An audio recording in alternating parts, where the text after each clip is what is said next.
music's cool. Let's go ahead and change the position of my camera up top. So if you guys need to see anything, you can. And let's get to it. This one's, I think, completely disconnected from Burton, so.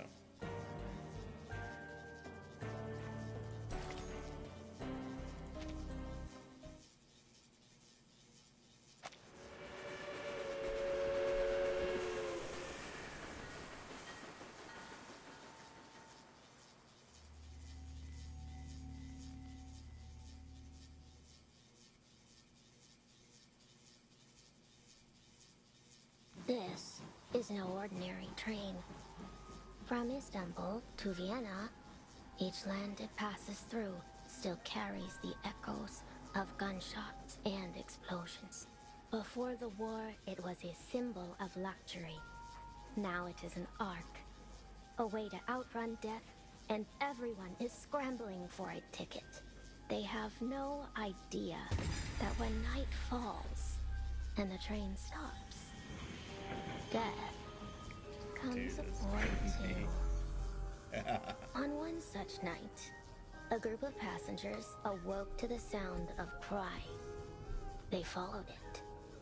Then, the crying turned to bawling, and the bawling to wailing, until they reached it. A door that wasn't there before. And there, in a carriage that never was, in that place that shouldn't even have existed, blood-red eyes blinked in the darkness. Before they could utter a scream, they were pulled into the darkness, doomed to join the wailing of the dead and dying in their accursed chorus. As the night fell, and the last slivers of light gave into the darkness, their cries faded, and the blood of those sorry passengers trickled, sweet and warm, into the throats of the red-eyed monsters. Only when that last drop had been swallowed up did the conductress appear, walking amidst the shredded flesh, counting off each passenger the way a butler might inspect a mess left behind from his master's This feast. is a story. 231, 232. The ceremony is complete, and this journey has come to an end. We hope you had a pleasant trip, and we look forward to seeing you again aboard The Danube Dawn. That was a story. That wasn't, like, real.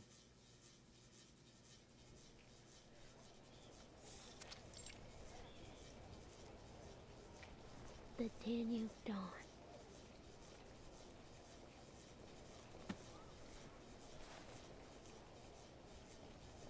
The boy mutters the words one last time, and then closes his notebook and hands it back to the woman beside him. I haven't been able to read a vampire story since the war started. Thank you kindly, ma'am. It's just one of many stories in my collection. I suppose it's interesting enough then. You suppose? It's amazing. And the next train coming into the station is called the Danube Dawn too, you know. So it's the same train, isn't it? The vampire's secret base. The folly of youth. Not yet able to discern fiction from reality. Isn't that Semmelweis? Well, it's not like these stories just spring up out of nowhere. I've heard all kinds of them that really happened. At least, I think so. What do you think, ma'am? He blinks his shadowed eyes at the woman, then lowers the brim of his hat. What I think is of little matter. I simply write what I see. And I see an intriguing story in Yeah, you. that's Semmelweis. May I have your name? Robuska. My name's Robuska. Pleasure to meet you, ma'am. Robuska. An interesting name. I'll be sure to make record of it. As I said, I'm a collector of stories, and you may just have something worth adding to my collection. She opens her notebook, her shining pen tracing the line across the page. I'd love to, ma'am. But you're about to board the train, aren't you? I'm only here for a visit, so it's pretty much impossible I'll ever see you again. I wouldn't be so sure. She spins the pen idly between her fingers and looks up. Many a great tale started with the impossible. Vampires on a train, eh? That old tale.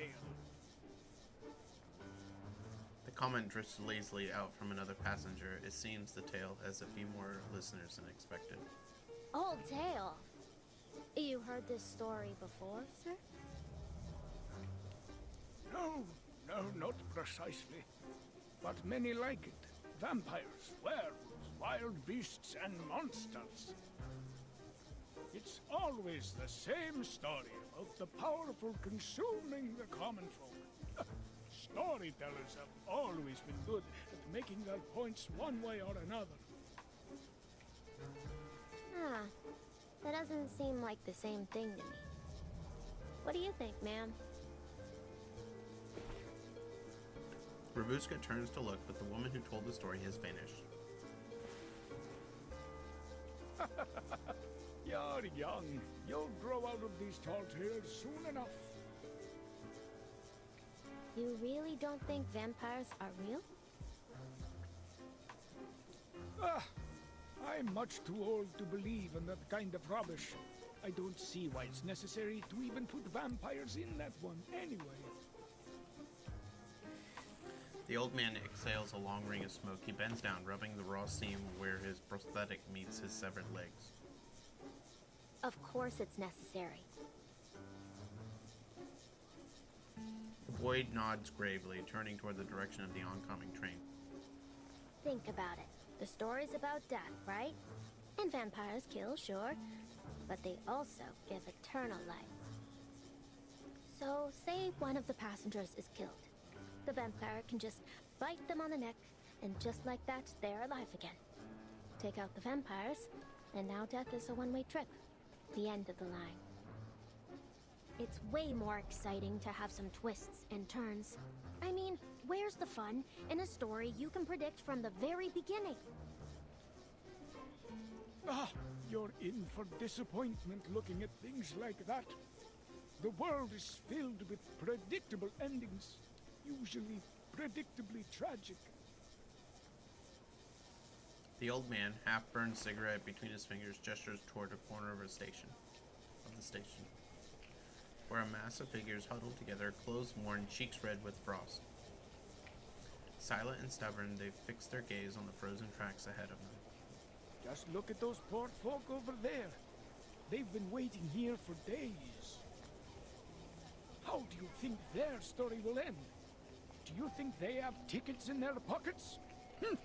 Of course not. But they're hungry and afraid to face the gunfire. So they come here to try their luck. But miracles are few and far between in this world.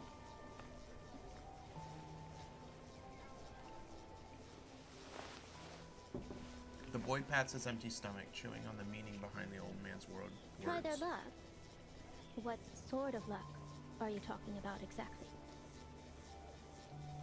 I'm sure you're well aware already. His weathered eyes gaze out over the station as if awaiting a drama soon to unfold. You're confusing me, sir. Weren't we just talking about stories? The boy bends to brush the dust up from his knees. As he does, the crowd begins to move. At that moment, the station bell tolls and a voice rings out over the din. The next train will arrive in 20 minutes. Please line up, taking care to bring all your belongings, and prepare your tickets for inspection. It's coming. The Danube Dawn. This is my chance.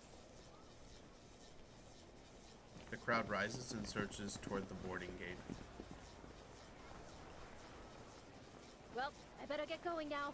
I mean, my train is here. God bless you, sir. Whichever god that is. He waves to the old man before slipping into the crowd like a drop falling into the sea. No one notices his movement. All they care about are tickets, loved ones far away, and the train about to arrive. Along with a troublesome mission. November 30th, 1912. The Danube Dawn is arriving at... Vampires. Infection. Manus Vindictae. The investigator lingers on that name. Didn't expect I'd be dealing with Manus Vindictae for my first field mission after the 5th storm.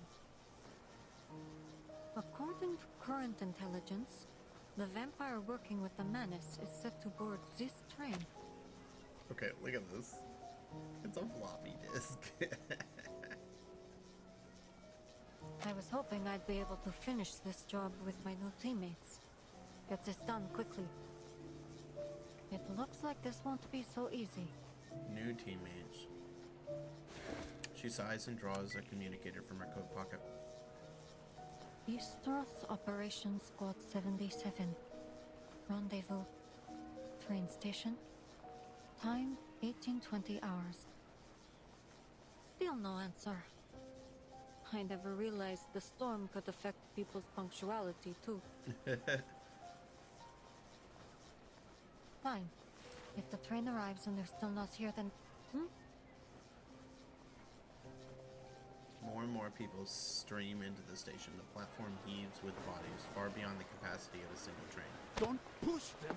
Do you even have a ticket? For crying out loud, the train isn't even here yet. Complaints rise, anxiety spreads.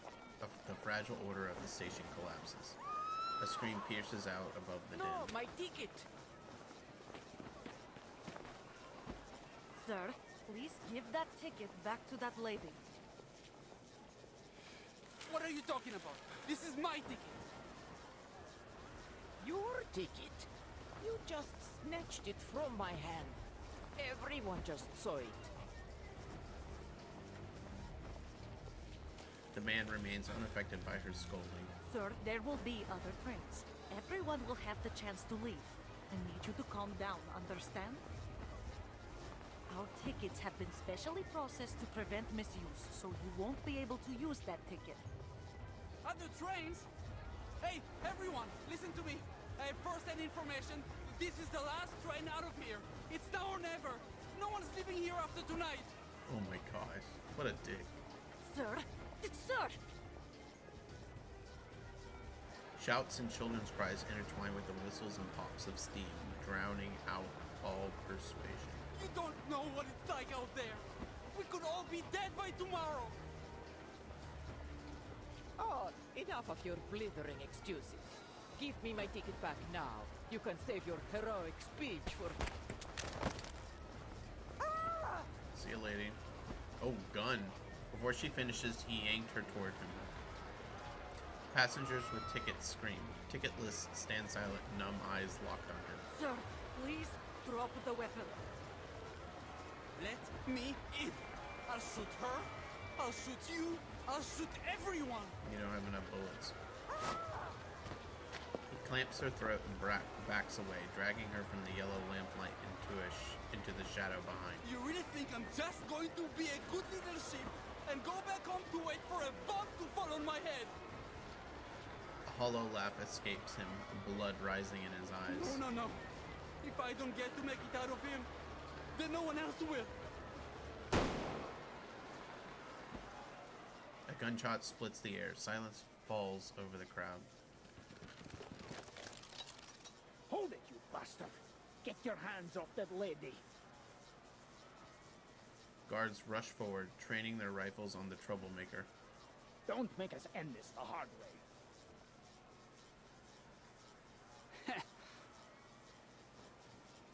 He sneers at the dark muzzles.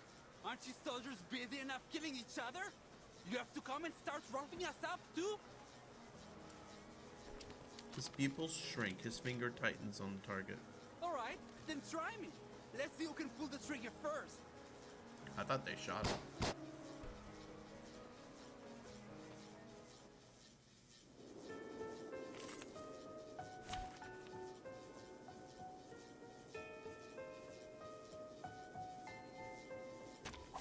Embrace rather than resist. This is mine! Mine! I've been waiting 3 whole days! Budapest is calling! Yes! The safe place! Budapest!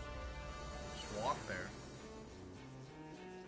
Hypothermia, Wow, hunger, yeah. That's true. It's nervous cold. tension resulting in delirium. Did it really get this cold in Istanbul? Simply put, he's insane. Good luck. I will draw. Or this one. This'll help. Sharp thing. I can't read it. Read it, please.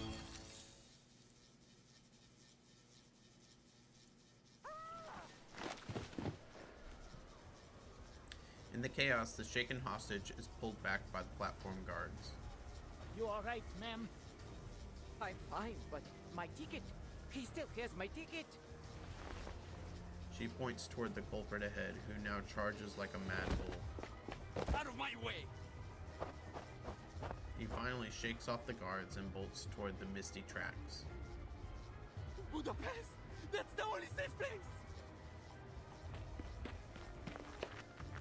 Oh!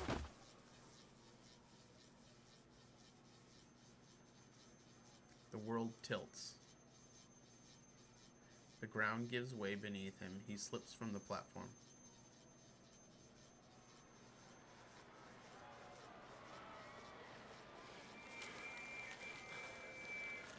Good Lord! Sir, take my hand. The train's coming. I was just about to say, he's gonna get run over. Cries, screams, and whistles rise in the chorus, nearly drowning the train's steam whistle in the distance.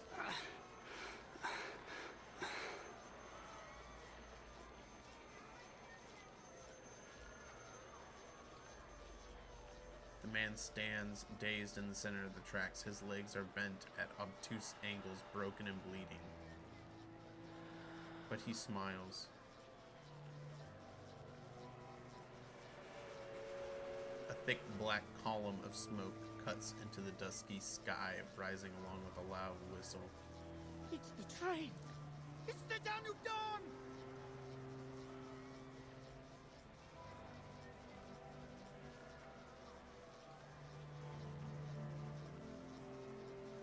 Year after year, the shadow of war clings to this land, relentless, unshakable. But still, the Danube Dawn makes its journey like a dutiful soldier marching alone through the rain, sleet, and storm. She arrives bearing hope for freedom and for life. Danube Dawn. Budapest.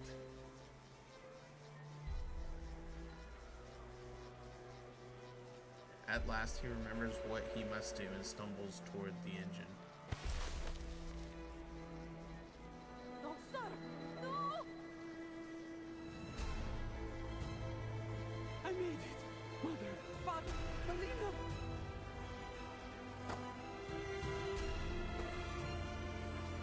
The train exhales smoke as it nears, headlights spilling dim yellow circles into the twilight.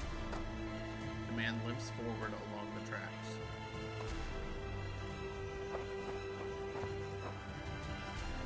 Here's my ticket! Let me in! Let me in! He cries out, waving the thin ticket in the air. He waves it like a protective charm, like the key to life were in his hand. I have a ticket!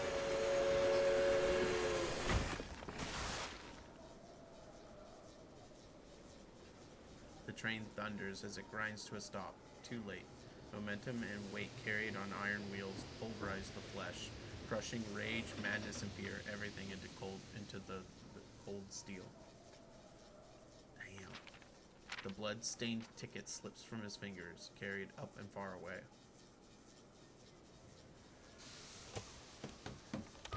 The train door opens, and a stewardess with an eye patch rushes out in a panic. Oh my. Everyone, please remain calm. We need to inspect this scene. Please, let me in, miss. For the love of all that's good. Don't let us die out here. This is the last train you need. Please. You have to help us. The crowd surges forward toward the opening doors. The gore and horror that only just occurred is forgotten in their desperation.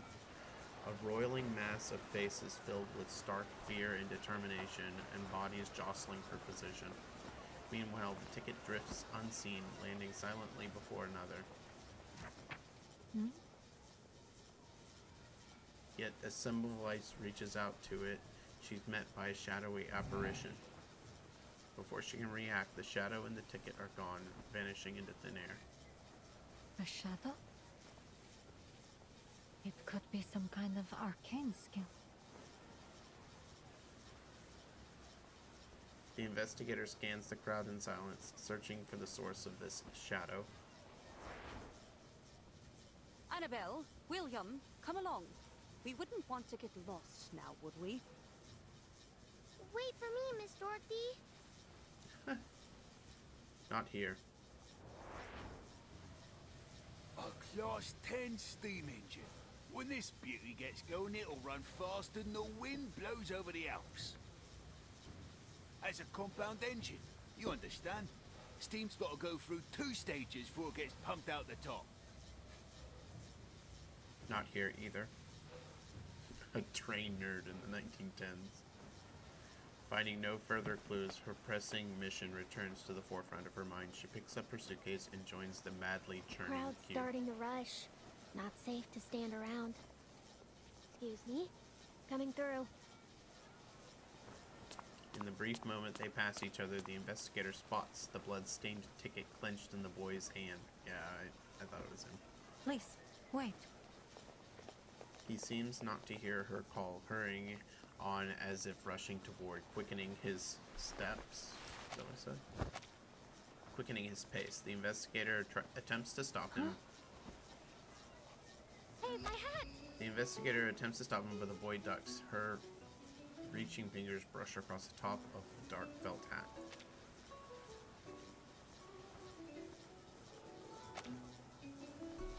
The felt hat falls away, revealing a girl's face. Her hair spills free and drifting in the wind. Pale skin, red eyes, and fangs. She's a spitting image of a vampire. Red eyes. The girl bows her head, cutting off the investigator's sight. You're kidding. I only got that hat 3 days ago. Seizing the pause, she leaps into the throng. In an instant, like a dragonfly into reeds, she disappears into the crowd. The investigator steps forward to grab her sole piece of evidence, a hat plain and unremarkable. A vampire disguised as a normal person, though far from perfectly. They could add her picture to the big book of vampire faces back at headquarters.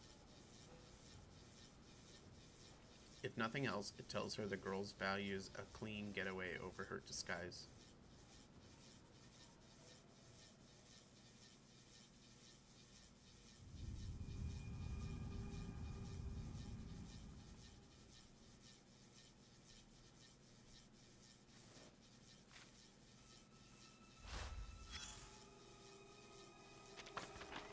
And how long is this one? 19? Probably 20 stages.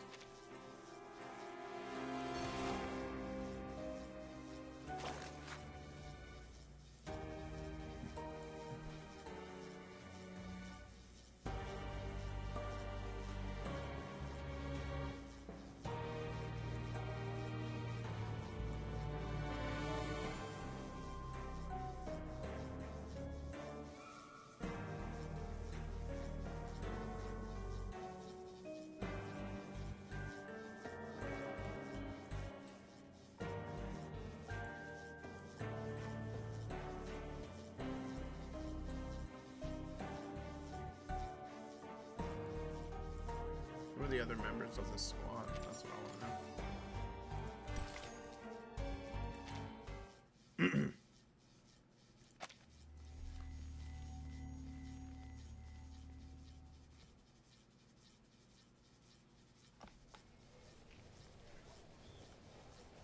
The full weight of the earlier travesty finally hits the crowd, as shrieks and shouts of horror divert the attention of even the most desperate.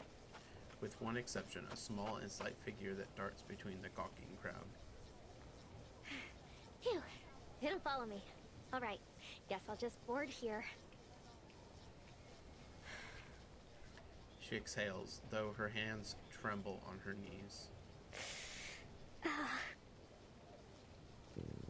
The adrenaline fades, and rising against it comes the ache of overlong hunger. Her head feels like a weightless balloon. A little longer yet, Babushka. There'll be food for days on the train. All you have to do now is get on. She presses her belly, slowly straightening. She slips her hands into her pockets, blending into the line, and glances at the flustered young stewardess.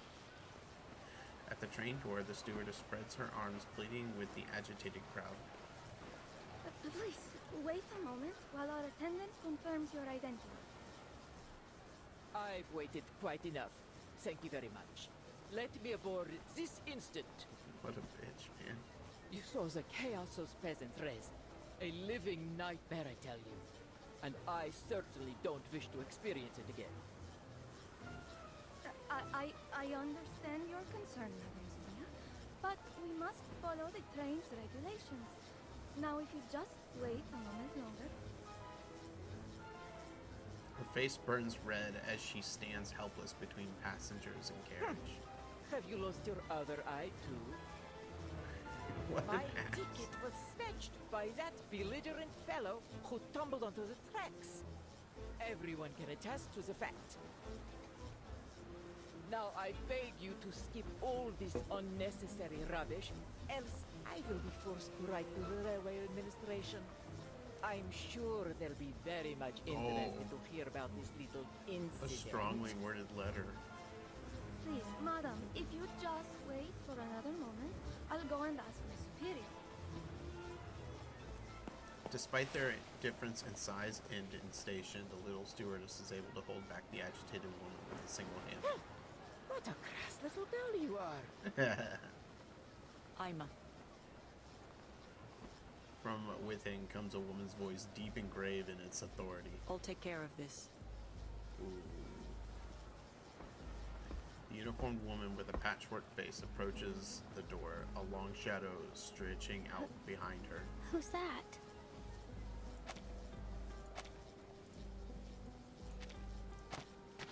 On instinct, the girl takes a few cautious steps back, avoiding the frightening visage Oh, of the don't new waste figure. our time. I don't care who explains what. Who are you? The solution to your problem. Stitches, scars. Oh, you're that conductress everyone has been talking about. As I explained, my ticket has been... Her shrill tone softens, now touched with nervousness. I've been made aware of this situation. These tickets are made with an arcane process. No one will use your ticket without your consent. Attempts at ticket theft are a familiar thing. Expressionless, the woman glances into the most unremarkable corner. But we have never lost a single ticket.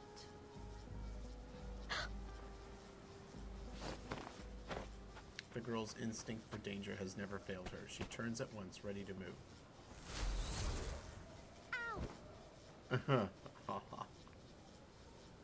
Her right foot feels weighted down, and she is all at once pulled to the ground. A faint stinging buzz of electricity flows beneath the girl's feet, as if holding her there. That stings. This her arcane skill? Thought flashes through her mind. One step, two, the footsteps grow closer. The arcane processing on the ticket will lead us to its location. It's close. Okay, stay calm, Rabuska. Nothing to panic over. Do what you always do. It's worked so far. She inhales sharply, lips curling into what she hopes is her sweetest, most flattering smile, then turns her head. Ah, good evening, my fine lady. Good evening, miss. I'm not feeling so good. Please surrender the ticket. It's in your left trouser pocket. How do you, I mean, what ticket? A ticket for the Danube Dome. Bilet za vlak. Train ticket. Understand? Miss. Her tone falls like a sledgehammer, pinning her into place. All right. I didn't steal it. I just saw it floating in the air. You know, finders, keepers, and all.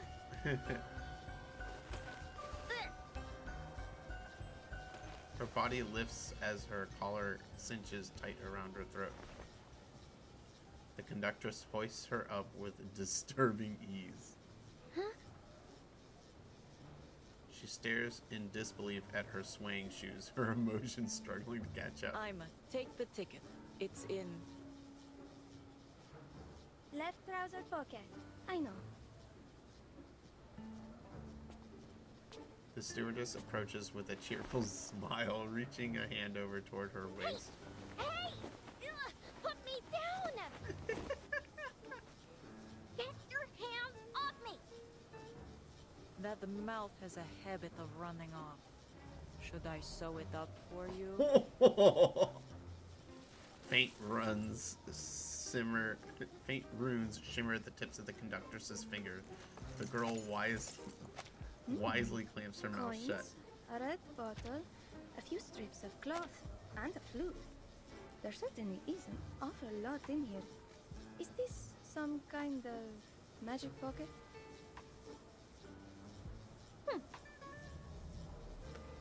The stewardess searches the instructed pocket. As she does, she leans in close to whisper in the girl's ear. Don't worry. The conductress won't hurt you. We just want to retrieve the ticket. Found it. Madame Sonia, please take a look. Is this your ticket? She gestures to the carriage. A frantic passenger hurries forward and takes the bloodstained ticket. Oh, yes! This is it. Oh, thank goodness you found it. The woman cradles it in her palms like a prayer. The girl falls limp like a rag caught in the wind. A few coins, a bottle, some strips of cloth, and a flute, all the possessions to her name. Her luck has run thin. Not that she had much to begin with. I'm just hungry. So hungry. I never meant to hurt anyone. Rich people always find a way to get onto these trains. I just thought that maybe I could get on to have a meal. She swallows her last protest. You've got your ticket back. So how about letting me down? I'll see myself off. There you are. What sort of trouble have you gotten up to this time? A familiar, if unexpected, savior emerges from the crowd. The dark-haired, dark-eyed investigator strides forward, paying only a passing, if meaningful, glance to the dangling girl. Good evening, conductress. Would you mind letting her down? This is my assistant. May I ask what sort of inconvenience she's caused? She sets the wayward hat back on the girl's head. The girl freezes, then immediately understands, eyed wide beneath the brim, cheeks flushing red. That's right! I'm Rabuska, her assistant. What took you so long, boss? I couldn't find you anywhere. What with all the snow? Corvus lowers her to her feet, studying the two odd figures, so unalike in accent, dress, and bearing. Assistant. Yeah, we're on a very, very important mission. But we got separated. We've wasted enough time. Let's go. And don't forget your ticket this time. A brand new ticket is pressed into Robuska's hand. Once meant for one of the presently missing members of Squad 77, it now belongs to her. If you cause trouble like that again, I won't hesitate to punish you, in line with the proper regulations. Sure. Thank you. She nods rapidly, clutching it tight, casting the investigator a conflicted glance. I see. In that case, on behalf of the crew of the Danube Dawn, I wish you a pleasant journey. Okay. She dips her head, businesslike. We're running late now, and the snow is getting heavier. Come aboard. If there are any other matters to discuss, let us do so in the warmth of the train. Yeah.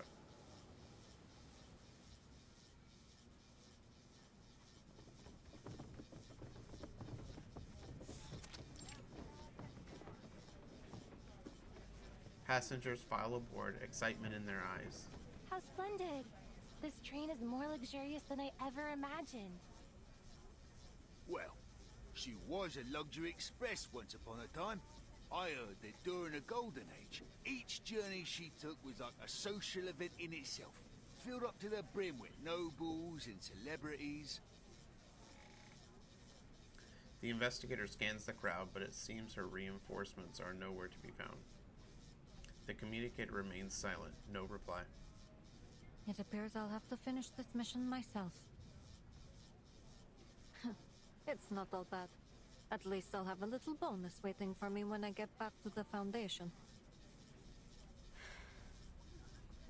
She offers a soft sigh before turning her sharp glance back to her first catch of the evening, mid-slink in a second escape attempt. You're going the wrong direction, Miss Robuska. Our seats are this way.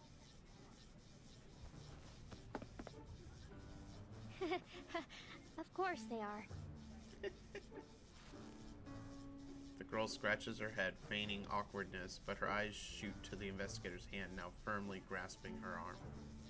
Thank you so much, ma'am.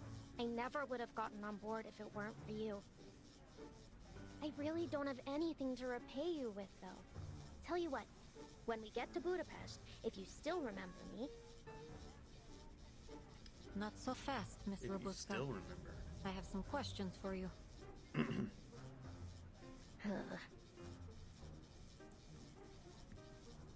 The carriage goes utterly silent despite the commotion of boarding. She follows the others' eyes, now locked on the conductress and the stewardess standing together at the end of the carriage.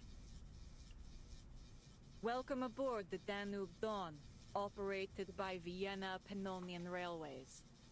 I am Corvus, your conductress, and this is Ima, your chief stewardess.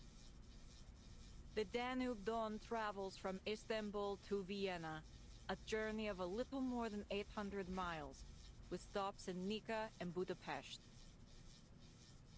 Due to an unfortunate incident at the station, our departure will be delayed until after dinner while we cooperate with the local government's investigation.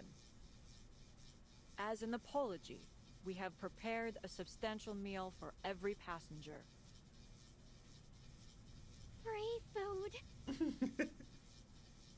Her eyes flash bright, her stomach quivers with anticipation. She steadies her trembling fingers and masks her weakness with a smile. I see you have a particular interest in food. The investigator smiles at her. You're welcome to my meal if you'd like. But in return, you need to sit here and stay out of trouble. Do we have an agreement? Well, I mean, it is tempting, but... The girl blinks. Why are you doing all this? I'm just an ordinary girl. Why do all this for me? I'm not keeping you, if that's what you're thinking. You're free to go anytime. She leans closer and lowers her voice with intent. That is, if you really are a normal girl as you claim. That conductress is sharp. If she figures out you're not my assistant, it may be difficult to convince her not to throw you out. And to top it off... Around them, the rich and the powerful officers and riders each settle into their seats, lively chatter filling the carriage with anticipation. I don't think this train is anywhere near as safe as it first appears.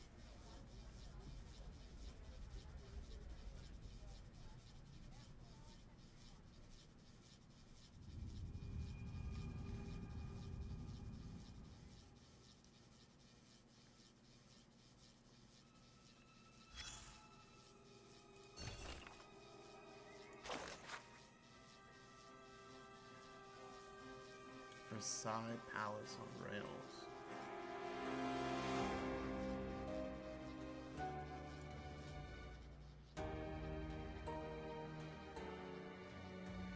Oh, they abandoned it in a warehouse?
Dinner arrives and the tension eases. They hunch over their trays to eat, drink, and chatter, laughter rising and falling.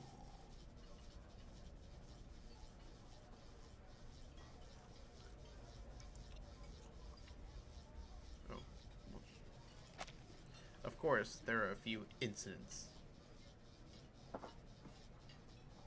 You call this beef stew? Oh, what a bitch, man. I truly am sorry, madam. I'm afraid the war has limited our ability to procure supplies up to our usual standards. It may taste slightly different from our usual fare. Slightly different. This is a boiled cowhide in a thin gruel. Someone throw her off. She slams her knife and fork down in anger. It's always for this and for that with you people. Excuses piled on excuses. I paid my fare, the same as usual. I deserve the service I've come to expect. Wouldn't you say that's a touch harsh, Mum? There's people out there getting showed the kingdom come, begging for any scraps they can get. Yeah. Ha! Is this what you Brits do? Stick your noses into a lady's business and levy pointless accusations? Don't you have something better to do with your miserable little life? Perhaps you ought to try feeling the sun on your skin, or, I don't know, cooking a meal that doesn't taste like wet socks. What a dick. Oh, that's rich, you... Wait, what?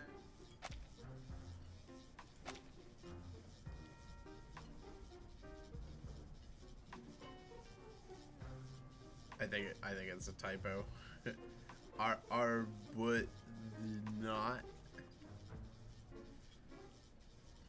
Yeah, it's a typo. The gentleman flushes red and rises. A stifled giggle sounds behind him. A woman sits behind them, scribbling purposefully as they speak. What are you doing, Mum?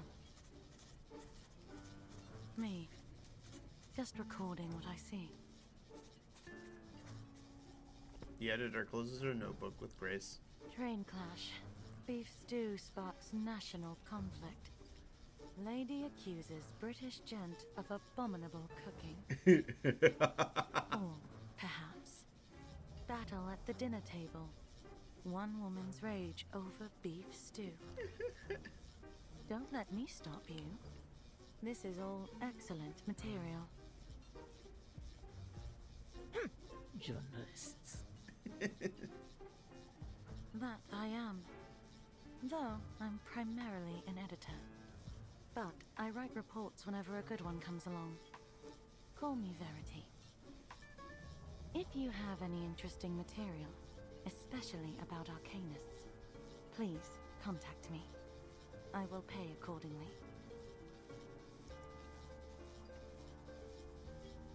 Oh, maybe that's his name. The pair falter, unable to reply and return to their dinner. The quarrel, now soothed, leaves the stewardess effusively grateful. Thank you ever so much, madam. Don't you worry, poor thing. The editor props her head in one hand, turning to watch the passenger feasting in the corner. A passenger At feasting in the least corner. someone's enjoying the meal.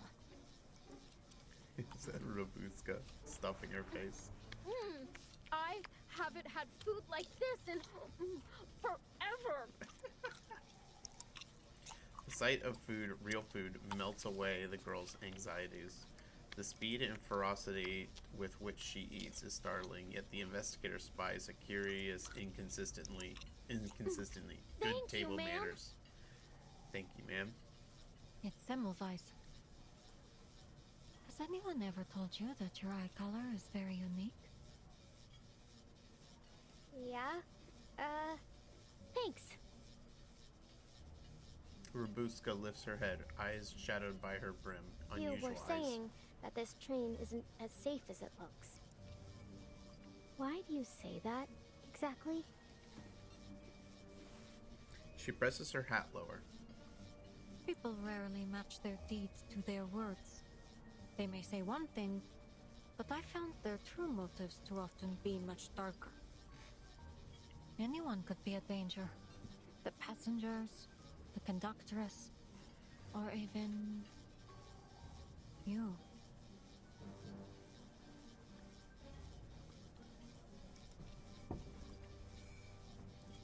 Her tone is not forceful, falling short of accusation. Still, Robuska cannot help but make her case. Miss Semmelweis, all I am is a hungry kid looking for food. Look at me. How could I be a threat to anyone? You did take that woman's train ticket, yes? Her voice is gentle, but her words piercing. Well, yeah, I took it. But I hadn't eaten anything for 4 days. I needed to do something to survive. I didn't mean to do her any harm. I figured maybe they'd let her on anyway. And then we'd both get on and there would be no trouble. The girl flushes red. Semmelweis holds her stare as if already knowing the truth and waiting for a confession. At last, she allows a smile to slip from her face. No one can blame you for trying to survive in these conditions. At the very least, you aren't the cause of any harm. But there is one thing I'm curious about. How did you reach that ticket earlier? It was your arcane skill, wasn't it?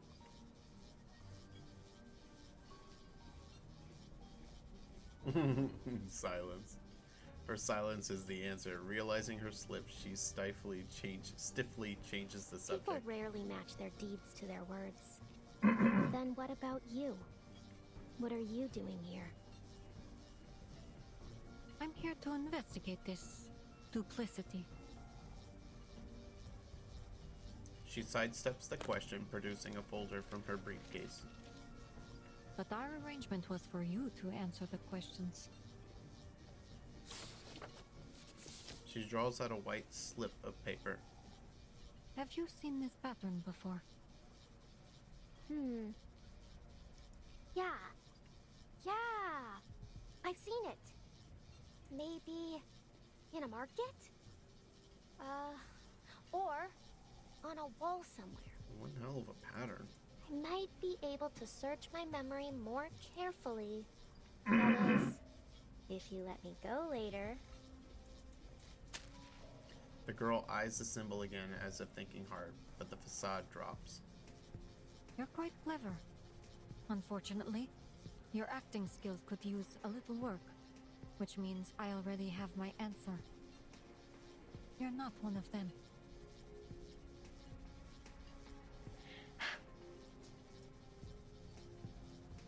She frowns bluntly. One last question. How familiar are you with vampiric legends?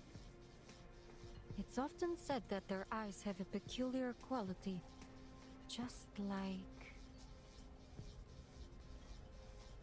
She meets the girl's crimson eyes, catching a flicker of panic. I have no idea what you're talking about. Excuse me, madam. A moment of your time. A voice cuts the tension. At the far end of the carriage, the conductress raises a hand, beckoning the investigator. Stay put. I'll be back soon. Do exactly as a good little assistant would do. Understood? Vampires aren't the only dangerous things that may lurk on this train. Sure thing, boss.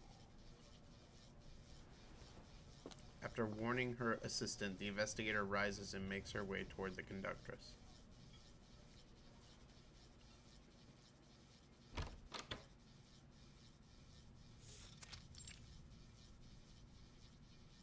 That girl is not your assistant. Save your explanation. I doubt you've known each other for more than half an hour. The conductress leans against the wall in what must, for her, be a supremely exaggerated gesture. I wouldn't have expected you to probe into matters of passenger privacy. I believe we should abide by certain basic humanitarian principles, even during wartime. Wouldn't you agree, conductress? If you were an ordinary passenger, as you claim, I wouldn't have probed. But you are from that foundation, correct? Her gaze falls on the badge at the investigator's chest. That badge with the black and white print.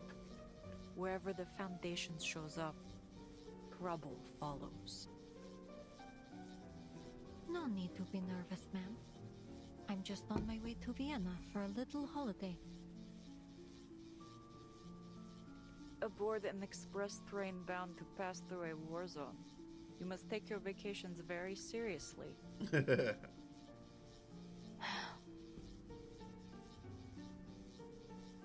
investigator sighs and pulls out her Foundation ID. St. Pavlov Foundation.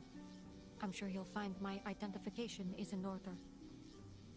St. Pavlov Foundation. Investigator Semmelweis.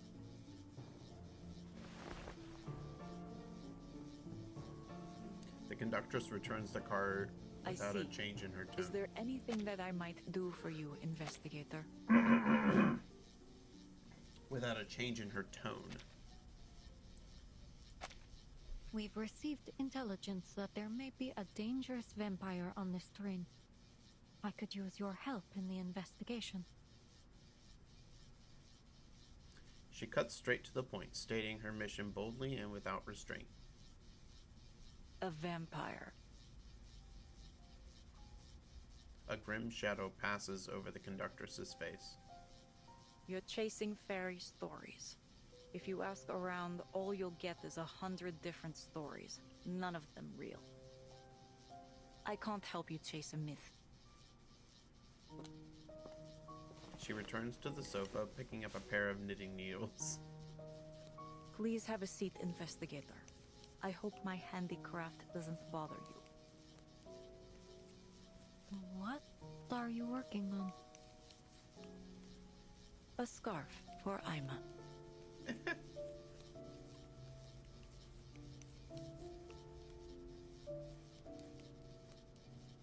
Semmelweis steadies herself, forcing her eyes away from the flickering needles. I've been tasked with verifying the authenticity of this intelligence. However, your attitude... A thought flashes through her mind. You mentioned that you've seen this badge and pattern before. Was it someone you met recently? I have worked on the Danube Dawn for many years, investigator. I have seen everything, except the vampire. The conductress lifts her eyes from the tight stitches to meet hers. I see. Then let's presume you're telling the truth. It's understandable it would be difficult to imagine something you've never seen. The investigator leans forward.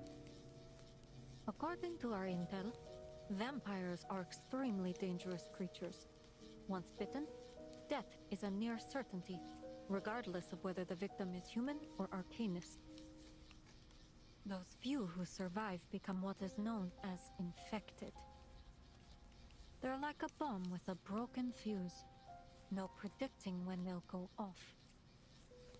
Therein lies our problem, Conductress. We believe one such vampire is hiding somewhere on this train. There's no need to exaggerate the threat this may pose to your passengers. You aren't going to turn a blind eye now, are you?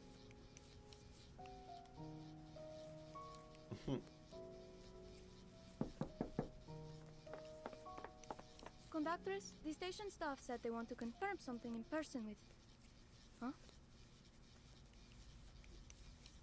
The two women sit facing one another, their expressions cold and serious. Oh, am I interrupting something important? My apologies, I'll just... Wait. I'll go with you. The conductress sets the scarf on the sofa's edge. Excuse me for a moment, investigator. It's an administrative process for the passenger who fell on the tracks. Administrative process. She stresses the words. Let's go. Best not to keep them waiting. She leaves through the open door, her stewardess trailing behind like a lost duckling.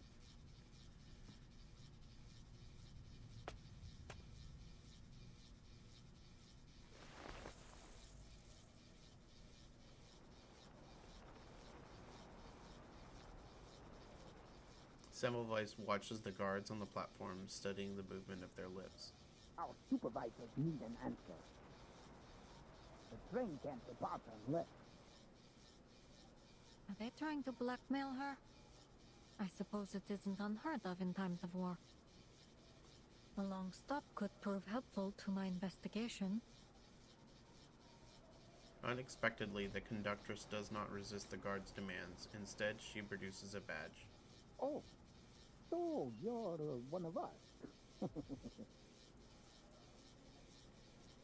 The standoff ends. A faint smile creeps over Corvus's face. The railway be working with the army?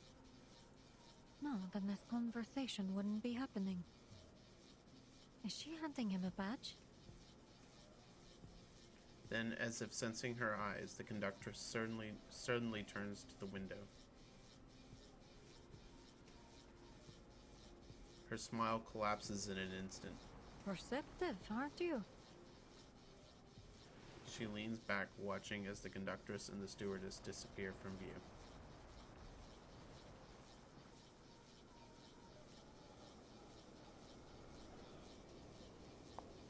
On the steps of the train, the conductress halts and waves her hand briskly. Alert the station to begin sanding the tracks. We're departing soon.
sharp whistle, the train surges forward, chugging with growing speed into the black expanse.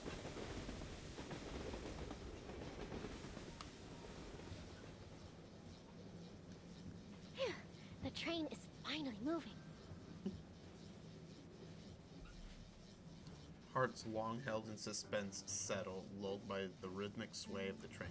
Now, what to do when I get to Budapest? First, eat a lot of kapama. No, wait. First things first, find a job, then kapama. Find a job so I can eat kapama so I can work harder. The girl draws her caval flute, fingers brushing the tiny cracks. Mama, will the kapama in Budapest taste as good as yours? She looks out at the rolling mountains in the distance, seeing a lone figure running alone. Running along their spine. The figure dashes through the graveyard over cold fields beneath a sagging sky. Her silent film is suddenly pierced with sound, a scream that only she can hear.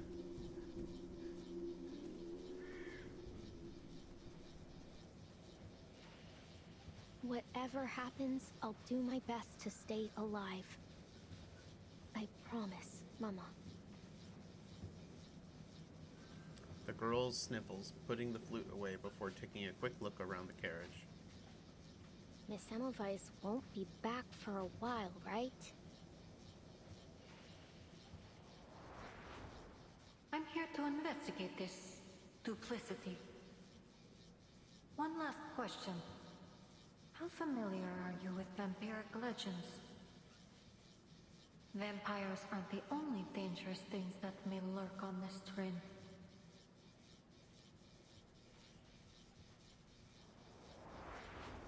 She did pay for my beef stew and lark cake, but she seems really obsessed with vampires. No, the sooner I leave, the better.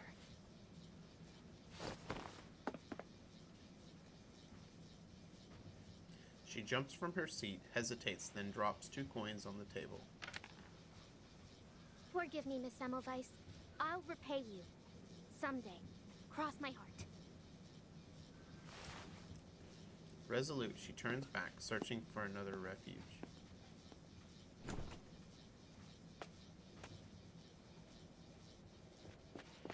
Ouch!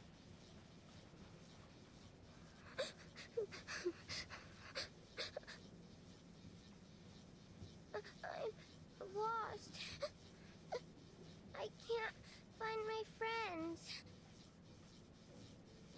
I'm sure you will find them sooner or later. It's not like they were thrown off the train or something. So, just keep on searching. Go on, you can do it. The girl hurries to leave, but her hem is caught.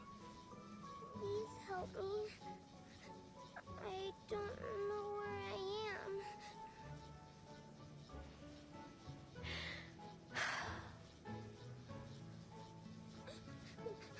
Her sobbing echoes so loudly that people 3 carriages away prick their ears.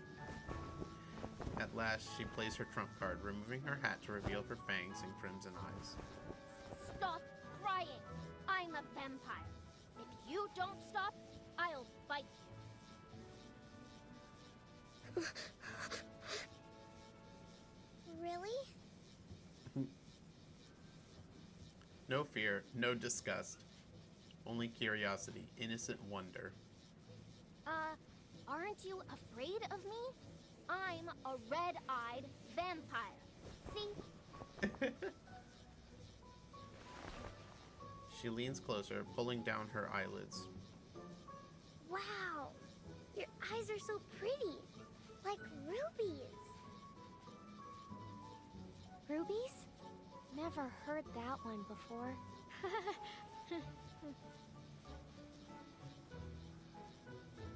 She flushes red, caught off guard by the compliment. Rubies, or maybe the red roses of Damascus. Roses? Sure they are. Roses that never wither. Tell me more. More of these good things about vampires. The girl circles her while jumping up and down like an excited puppy. But Miss Dorothy doesn't let us read vampire stories. She says they're, made up believe. I don't care, though. I think they're amazing. Don't you? So, I read them myself. The pure-blooded vampires are the strongest, and they live in big, big castles. You must live in one, too, right? Sure I do. Now that you mention it. Maybe I can tell you all about my glorious ancestors. Babushka coughs lightly, claps her hands, and recounts her proud history. Ahem. Long, long, long. A lot of longs ago. Back in the earliest times. A most amazing ancestor of mine gave some invaders a good beating. Yeah, that's right. He was the famous impaler known as Dracula. Arnold the Fifth. Dracula! My great-grandfather Arnold lived for 155 years. Then, he took a wooden stake to the heart and bled to death. Then, how old are you? Name's Babushka. I'm 14 years old. I'm 214 years old. She quickly corrects herself. Yep, I've already lived 200 plus 2 times 7 years. But I'm still young for a vampire of my lineage.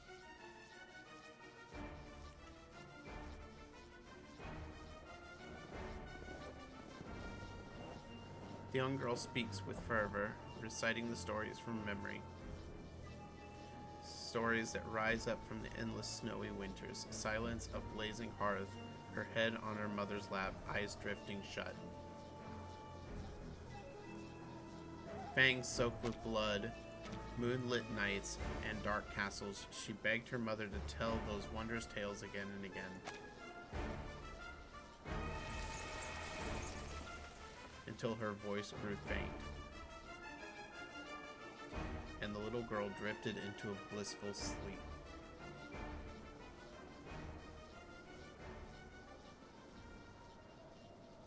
Vampire? Children gather as if drawn by unseen magic. William! The lone bird finds companions at last. You're here. This is my new friend, Rabuska. She's a vampire. Uh-oh. Wow, a real life vampire? Wow. Oh. Excited voices fill the air until a boy steps from the shadows, scorn written on his face. How do you know she's a vampire, huh? You don't have any proof. Yeah. Does she look anything like the ones in the stories? She does! Her eyes are red, like rubies. But when Uncle Henry was sick, his eyes went all red, and you said he was a vampire too. Remember? Miss Dorothy even scolded us for being rude. Don't listen to him. You're a real vampire, right, Rabushka? Of course I am. She flusters, now determined to defend the honor of her kind. You want proof? Then here it is. I'll show you what a real vampire looks like.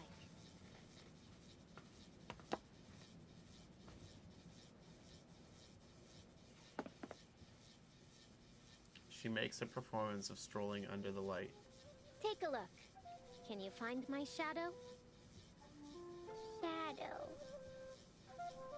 Wait, you don't have a shadow. Shadows accompany every child, an identical twin matching the movement of their hands in the darkness.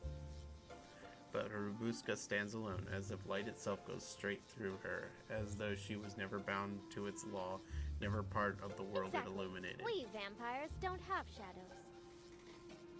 Vampire! Vampire! The children cheer louder and louder, clapping with glee. Whoa! She really is a bona fide vampire. Told you so.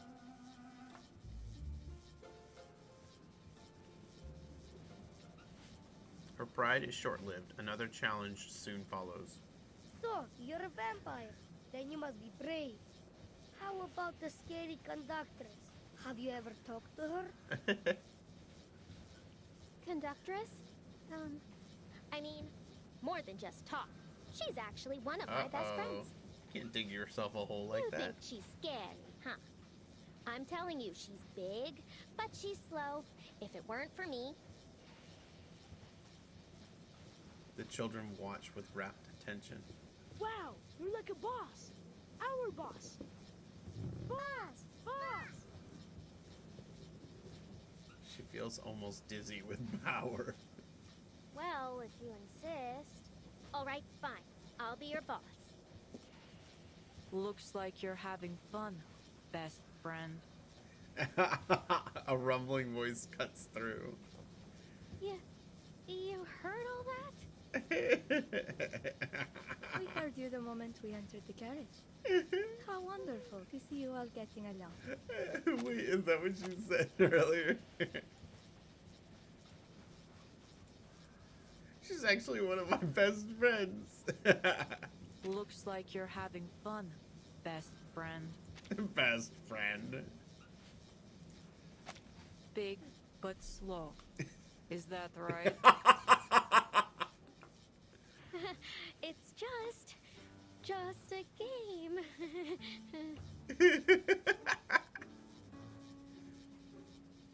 Play as you like, but don't block the aisle. Sure thing, old pal. We'll, make sure we do that. Are these your new friends, Miss Rubuska? The stewardess examines the gaggle of children surrounding Rubuska.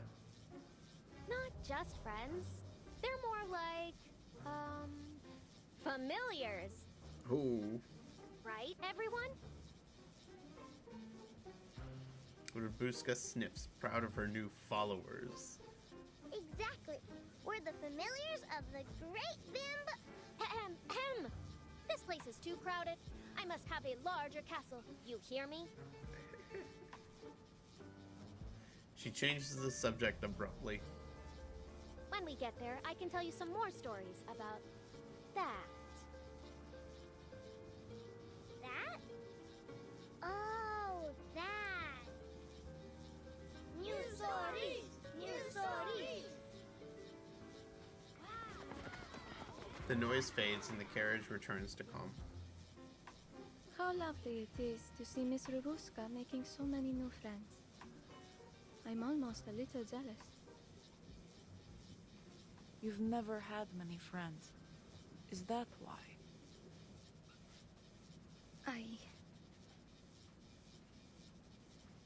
Ima sneaks a glance at her, hesitating. It's about time we headed back. Miss Semmelweis must be waiting. It is. Let's go.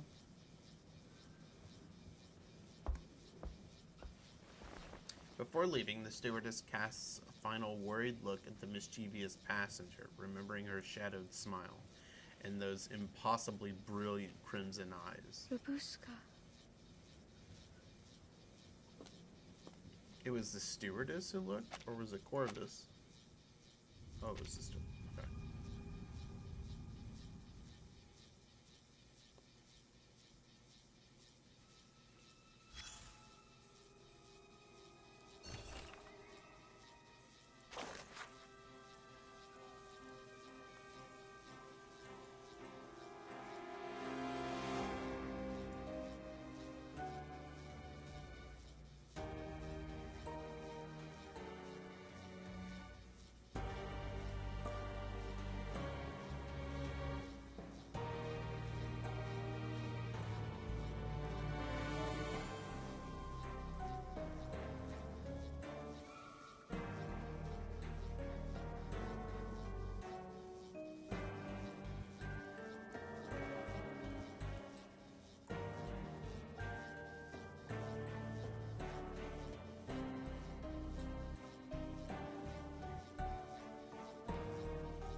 The train rocks as it plows through the winter storm.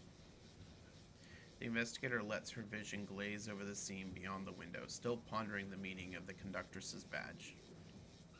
She handed it over so naturally, as if she had done it countless times. Plus, it appears she's encountered someone from the Foundation before.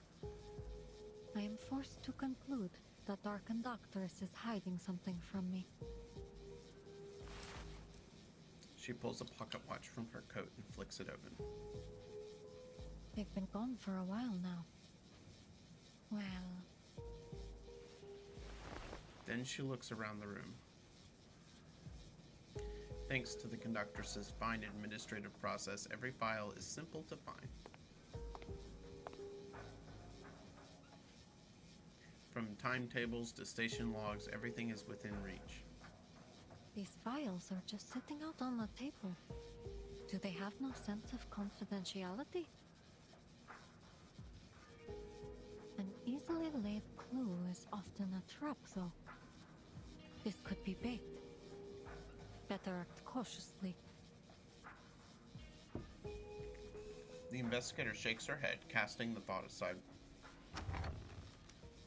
I apologize for keeping you. Corvus enters and returns to her sofas. Her loyal stewardess follows in behind. She takes stock of the room, confirming that nothing has changed since she left. Aima has placed your luggage at your seat. No need to worry. Nothing has ever gone missing from the Danube Dawn. You've waited for some time. Where were we? The Foundation, your vampire, and this investigation you mentioned. To rule out any threat, I need to verify every passenger on board, carriage by carriage. The investigator shifts tactics, speaking more directly. That would be controversial, especially in the midst of this war. I fear it may cause unnecessary disturbances. I'm sure neither of us would like a repeat of the incident from before. I apologize, but my mission parameters are clear. You've misunderstood my intent. This was a notification, not a negotiation. In that case, I will need to see some formal authorization. I won't allow someone to disturb the peace of my passengers just because they claim it to be necessary. She arches a brow, certain that the investigator doesn't have the authorization. I fear that authorization is still little more than a draft on their desk. The joys of bureaucracy. But as you seem to be a fan of red tape, if you refuse to cooperate, regulations state that it is within my power. She pauses to draw out the effect. To stop the Danube Dawn.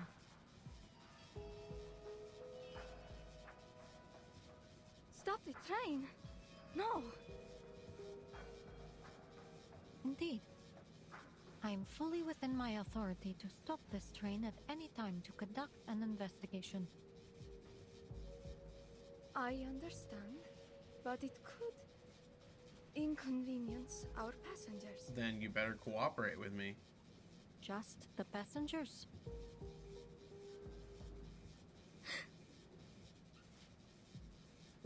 Aima opens her mouth, then closes it again, glancing at the conductress. Corvus stands and pats her on the shoulder. I see. I have one stipulation, that my stewardess and I accompany you during your inspection. That's fine. As you wish. I assure you the process will be carried out with openness and transparency. If the purpose is likewise open and transparent, yes. Naturally, conductress. I have told you everything. As far as I'm permitted, at least. The investigator maintains a practiced, business-like smile as she extends her hand. There's no time to lose. Let's get started. glad we could come to an agreement, conductress.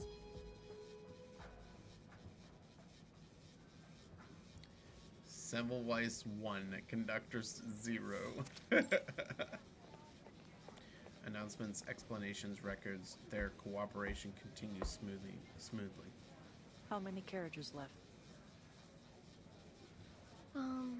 Except the locomotive, the brake van, our compartment 2 registered, and this one we're registering. 12 minus 3, then minus 2, then minus 1. 6 carriages to go. Semmelweis answers with a subdued smile. Conductress, Miss Ima, I need your help. 2 of my students have gone missing. A worried lady approaches, concern evident on her brow. Please remain calm, madam. How long have they been missing? Could you describe them in detail? The 2 of them are about this tall. The little girl always carries a doll with her, and the boy has short brown curly hair. I lost sight of them in the dining car about half an hour ago. Seems they've taken this train as some sort of playground. Conductress, they sound like the little boy and girl we met just now. She notes down each description carefully, attentive to all the passengers. Ah, Robuska's familiars. Look behind you, madam. Are these your students?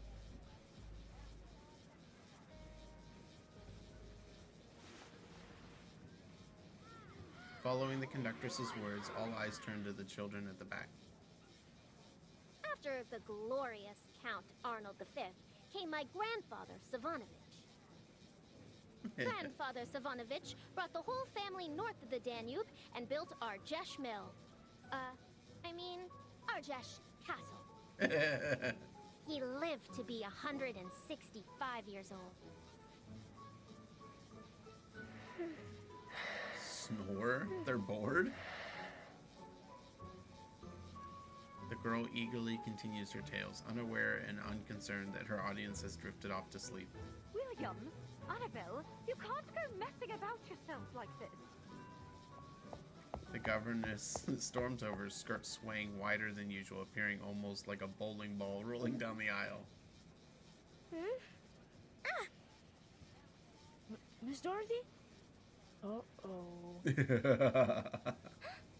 The children jolt awake, Annabelle springing from Robuska's lap. Annabelle, you get back here right now! You should know better than to associate with that kind of company. Excuse me? That Bitch? goes for you too, William. Come on, quickly. That kind of company? Is she talking about me? From her sharp gaze, Robuska realizes the difference in their clothes. A hand lands on her shoulder, breaking her thought. We meet again, old pal. We're here to register your information if you might spare the time. If I said I couldn't, would you let me go? I suggest you do a thorough check on her background. I suspect she could be a trafficker. Man, what a bitch! No, Miss Dorothy. I was lost, and Robuska helped me. How many times have I told you? You are a young lady of a certain stature. It won't do to get too close to this riffraff. Riffraff? Hey, lady, what do you mean? Apologies, madam, but this is just a simple passenger registration. No need to worry, Miss Robuska. We just have a few simple questions for you. Let's see. What are you? What are you? I'm Robuska. She straightens her back and speaks firmly.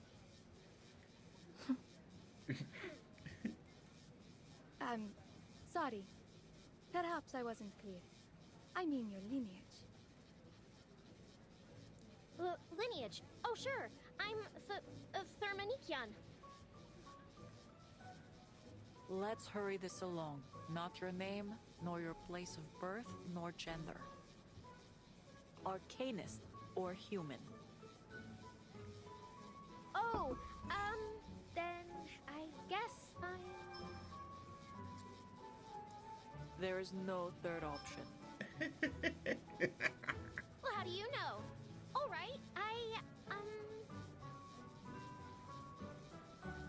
The girl falters, eyes dodging, but it's William that leaps to explain. He's our vampire boss. Of course she's an arcanist. Silence, William. Who taught you to say such things? She's our vampire boss. Oh.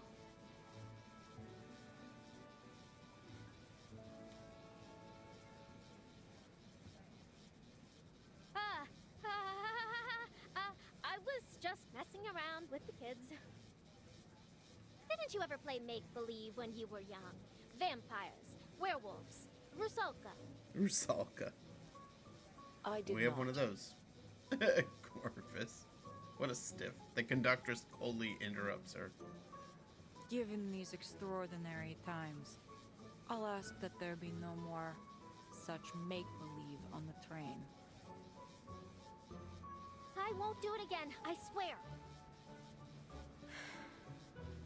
She exhales, but Annabelle, now awake and confused, speaks up. But you are a vampire, Rabuska. The air stills. You don't have a shadow. You showed us. And real vampires don't have shadows, right? Vampires are really, really strong. And Rabuska is a good vampire. So, you should all be nice to her. She gathers her courage, standing firm even under the governess's glare, her voice quiet but sure as she challenges their attitude. The crowd looks down to the finely embroidered carpet beneath the girl's feet and fails to find her shadow. She's right. She really has no shadow. Uh-oh. You call this messing around? The patchwork conductress takes a step forward, her towering figure making the children stumble back in fear.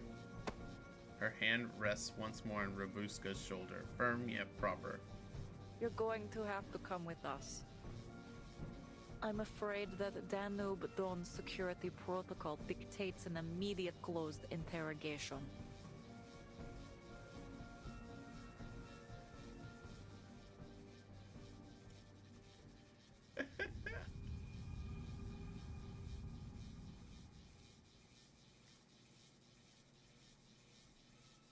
Okay.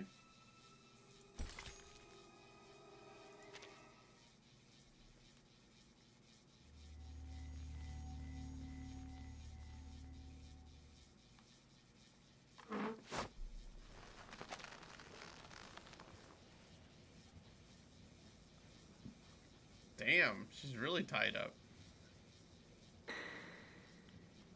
Who are you? I'm Rabuska. Are we done? This isn't funny, you know? What's your purpose on this train? I'm going to Budapest to find a job. Let me go! Do you have any companions aboard? Vampires don't team up. People are too scared of me. Are you a vampire? Yeah, I'm a vampire, okay? But so what? I didn't do anything.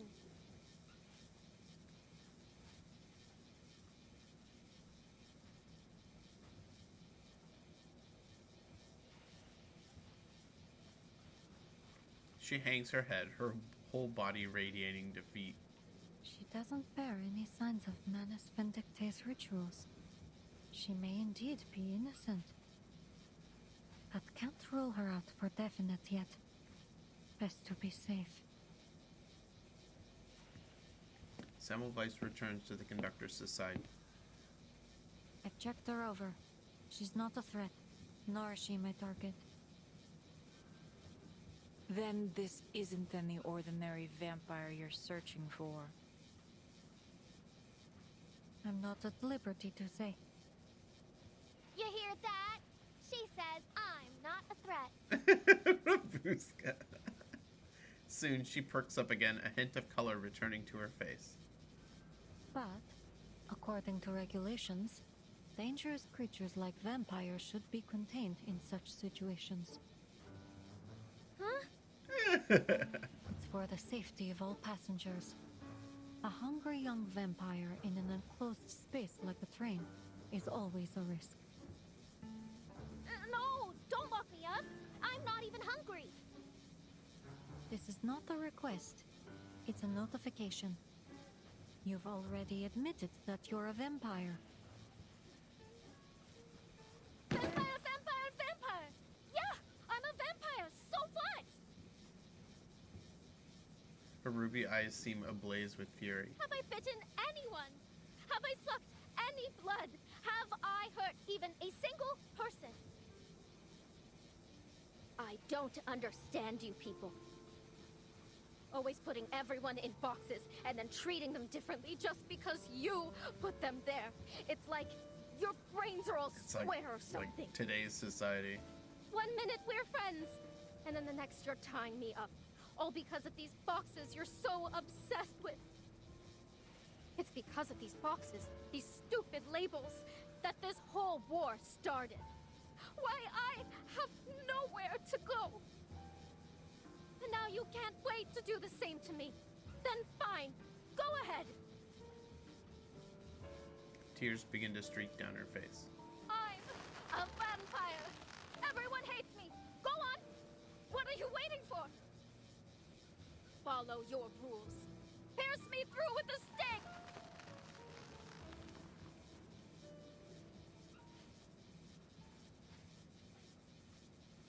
Goodness, Rabuska. You. The carriage is silent for a moment. The passengers stare at the girl as if seeing her anew. The conductress loosens the string that binds her. Apologies. We had to tie you up to prevent you from... Aha! The weakness is revealed. Take this! Ha!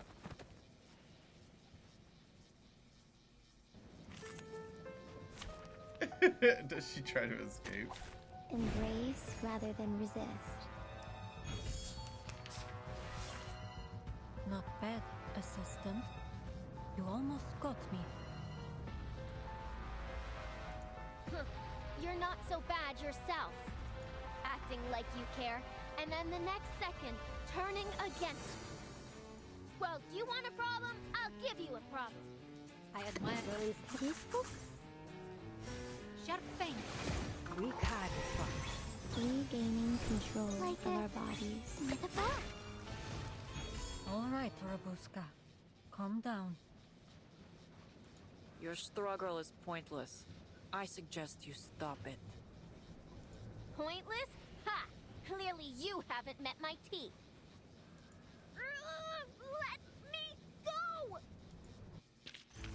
Now, to preserve this memory in our dreams.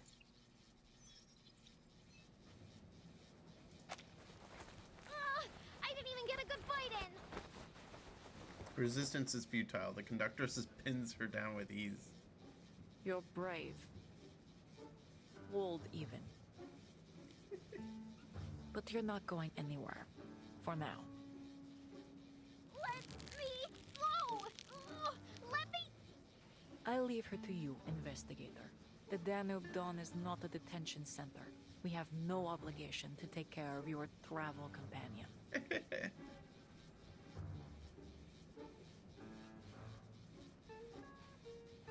A minor nuisance, nothing more. If it were not for her missing teammates, the investigator wouldn't mind playing chaperone for a day. But perhaps we could offer a personal favor to Miss Semmelweis. The stewardess, silent until now, finally speaks with a strange note of eagerness. I'm sure I could find an empty room to take care of her. I mean, keep an eye on her. The train will arrive at the border checkpoint later today. She can stay with us until then. Semmelweis lets out a steady, meaningful breath, resigned to this course of action. I appreciate your cooperation. Wait, what about what I think? Where are you taking me?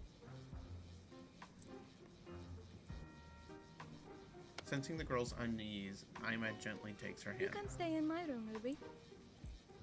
There's an extra sofa stuffed with goose feathers. It's ever so soft. You're welcome to have a rest there if you're tired. Ruby? Come to think of it, that sofa does sound tempting. Call it house arrest. Allow us to escort you.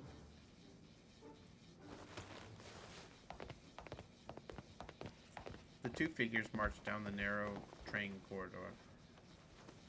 One dangles by her collar, the other nearly scraping the roof. Together, inseparable, uncanny whole. Wait, what? Watch it! You're pulling my hair! One dangles by her collar, the other nearly scraping the roof. Together, an inseparable, uncanny whole. Okay. I'll bite you! All of you! I swear! If you ignore the faintest bit of noise, that is.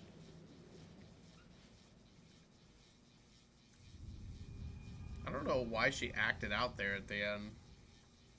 Like, she could have been just fine.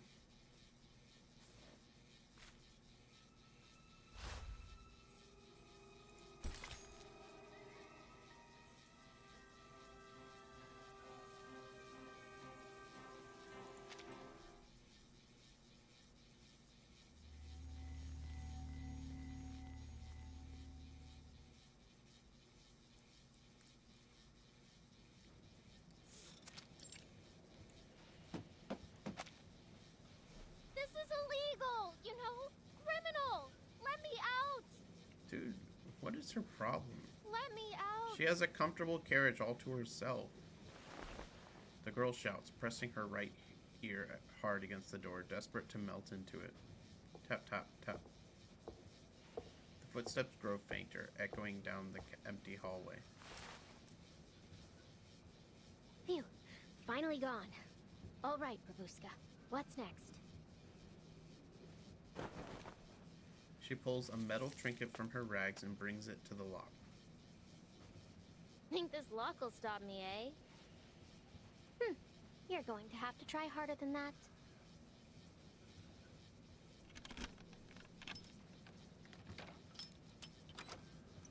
Gotcha. The door opens only to a sliver, just wide enough for a ruby eye. Okay, coast is clear. Ha! Easy! You've done it again, Babushka. She plants her hands on her hips triumphantly, only one more step before freedom. Ruby? Where did you come from? Ima gestures behind her as the door swings open and the small stewardess is revealed, standing in place. You...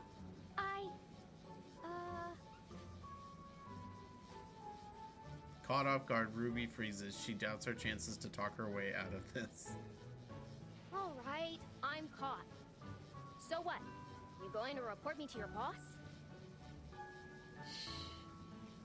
The stewardess presses a finger to her lips and winks at Babushka. Be quiet, or they'll hear you. Are you afraid? I can smell it on you. Afraid? Clearly, you don't know me. So, are you going to tell them or not? As long as you don't go running off, I won't. She checks the hall, then slips inside, delicately closing the door. So, why are you here? Where's the conductress? They're in the break van. Miss Semmelweis needs to check over some files.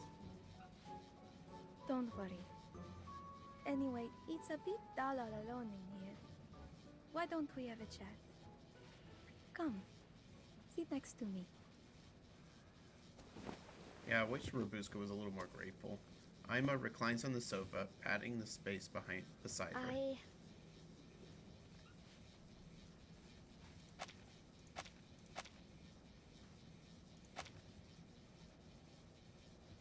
Reclines on the sofa, patting the space beside her. The girl glances at her dark palms and ragged cuffs. My clothes are kind of dirty. I don't want to mess up your sofa. Really, I don't mind.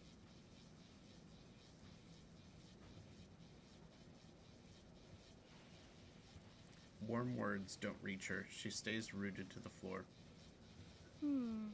Then how about... The stewardess claps her hands, then seizes Robuska as if inspired. Ah, let's get you changed. Then you can join me without a worry. Wait, I didn't... Ah! Lord, you're strong. Not this. Or this one. Ah, found you. Here, put this on.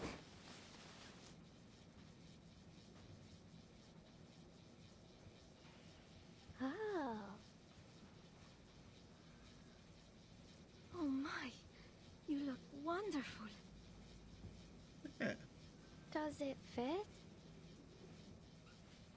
Oh, it fits you splendidly. I hereby declare that these clothes are yours to keep. Really? God knows how long it's been since she's worn clean clothes. Red and white stitching traces arc across the hem of her skirt. She chokes back words, trying to believe what she sees. Thank you, Ima. Hold on. Why don't you have a mirror in your room? You've got so many clothes. The stewardess shyly touches her eye patch. Oh, I don't much like mirrors. My eyes aren't very pretty. What are you talking about? I mean, your eyes? Eye looks good. More than good. Well, in short, you're good through and through. She scratches her head, gaze sliding to the pile of garments stacked nearby. I used to have a closet like yours, filled with silks, cashmere, corduroy, all kinds. Did you buy all these clothes yourself? Confiscated train. Oh no. Most of them are from a family member. He said that life as a stewardess is as boring as our uniforms. So, whenever he goes off on a long trip, he buys me new clothes. That way, no matter how far apart we are, I always feel like he's right here with me. Family. Boring. By the time I was your age, I'd already been halfway around the peninsula all by myself. Goodness, that sounds wonderful. But I think my life is rather pleasant too. Every day, the train welcomes new passengers, all bringing their own stories. I can travel without ever having to leave. And the conductress looks after us. I know she seems stern and maybe a little angry, but she's truly lovely underneath. And a wonderful tailor, too. She points to the row of matryoshkas. See the clothes on the matryoshkas? She made every single one. Aren't they darling? She points to the row of matryoshkas by the window. Each wears a colorful knit sweater, their smiles stiff yet harmless. Wait, sorry. Are there two conductresses on this train? I mean, No, I can't picture it at all. Robuska jerks her head, attempting to banish the uncanny image. That conductress? Knitting little sweaters? Ugh. Just imagining it is giving me the creeps.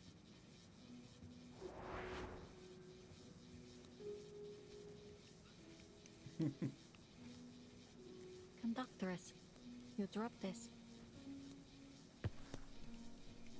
A ball of red yarn rolls to Semmelweis's feet. She picks it up, handing it back to the conductress. Thank you. All the files are here. Logbooks in the first drawer on the left. Shift handover logs are at the bottom of the second drawer on the right. Dispatch instructions are on the table. Much appreciated. Thank you again for your cooperation. Without a word, Corvus resumes her handiwork. The scarf billows out with every stitch, keeping silent company. A rare moment of peace, perhaps a chance to understand each other. The stitching on this is immaculate. I'm surprised to see you're fond of needlework. It's a common skill. Nothing special.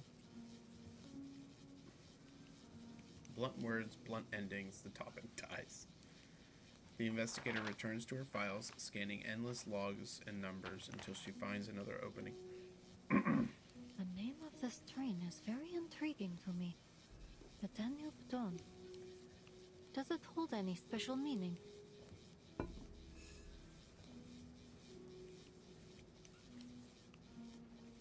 The carriage hums with the grinding of wheels. Another topic dies. Sorry. I've never been much good at small talk or knowing when it's appropriate or with whom. To unite all regions along the Danube. Huh? You asked if it meant something. She pauses her work to meet the investigator's eyes. It's simple. Unite all regions along the Danube and move forward into the new day as one. Okay. Unite all regions? Elsewhere, two girls lean against one another on a plush sofa, feeling the rhythmic tremor of the wheels beneath them. From Istanbul to Vienna, through Belgrade, Nika, and Budapest. Fingers trace lazy lines through the air. See how the train is like a line connecting other dots along the Danube? Huh. Makes the war seem even more ironic. Well, I don't really understand all that's going on out there. But I do know that I like this name. The Danube Dawn. It sounds warm and bright. Like we're all a big family. What you said earlier about putting people in boxes, I feel the same way. Why can't they just sit down and have a good chat like we're doing now? Robuska brightens. I know, right? I knew we'd get along. No, you didn't. Of course. I get along with all types. Humans, arcanists, vampires. She makes a sly glance towards Robuska. Actually, you're the first vampire I've ever met. It's a little strange and new, but I'm not scared. I like you. Yeah, you're not so bad yourself. But is there actually anyone you don't like? The stewardess tilts her head back in deep thought. I can't think of anyone. Huh, knew it. You like everyone, and everyone likes you. Like a happy little princess. The princess nods, graciously accepting her teasing. I'm grateful for the life I'm living, and I hope you are too. My only wish is that everyone could live together peacefully. She She clasps Robuska's hand. Like this, see?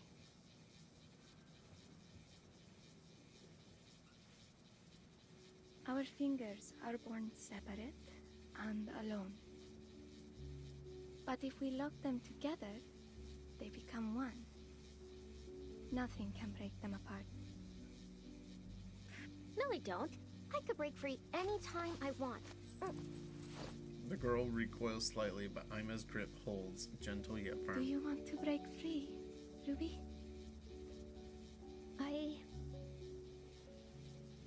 Her pale hands are nearly translucent, faint blue veins showing through.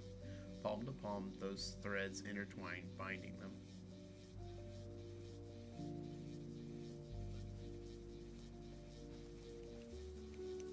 Unite together and move into a new day as one? That's a truly unimaginable concept. Dream though it was, the spirit of the times brought many who believed it could be real, wanting to believe the lands along the Danube could live as one. Idealism does often come hand in hand with impracticality. Still, it's admirable to stand firm in your beliefs. Impractical or not, I respect it.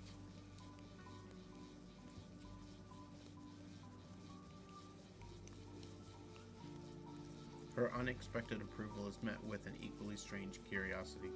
Her needles continue their motion. With her left hand, she loops the yarn over the right needle's tip, then deftly draws it back down. Each pull tightens the fabric, fortress walls forming beneath her fingers. When she speaks again, her voice is softened. It's no difference to me. This is only a job. Deliver 13 carriages and our passengers from one point to another safely. That's it. 13 carriages? Are you sure? The investigator catches the crucial number. I was just about to say. Seems unusual to choose an unlucky number for a train. The needle halts. I meant including the locomotive. Rolling stock, then? I didn't want to be too technical. It's fine, really. I suppose I should wish you luck, conductress. After all, it is our common goal to have the train arrive safely, yes? Which is why you've been allowed access here. Now, the last stitch is done. Corvus sets her work aside. A soft red scarf now rests in her lap. It's a beautiful scarf. I'm sure Ima will appreciate it. Thank you. A flicker of a smile. Her gaze slips to the clock, checking the time. Have you made any progress? Not much, but I did find something helpful. The ticket reservation log could be useful to cross-check against what our passenger said. She nods. Good. We've been here long enough. If you'll excuse me, I have a job to do. It's been a pleasure working with you, conductress. Together, they rise and step out. A blizzard rages outside, buffeting the train as it speeds into the night.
The hour is late and the lamps dim. Passengers return to their compartments one by one. The soft sway of the train is soothing.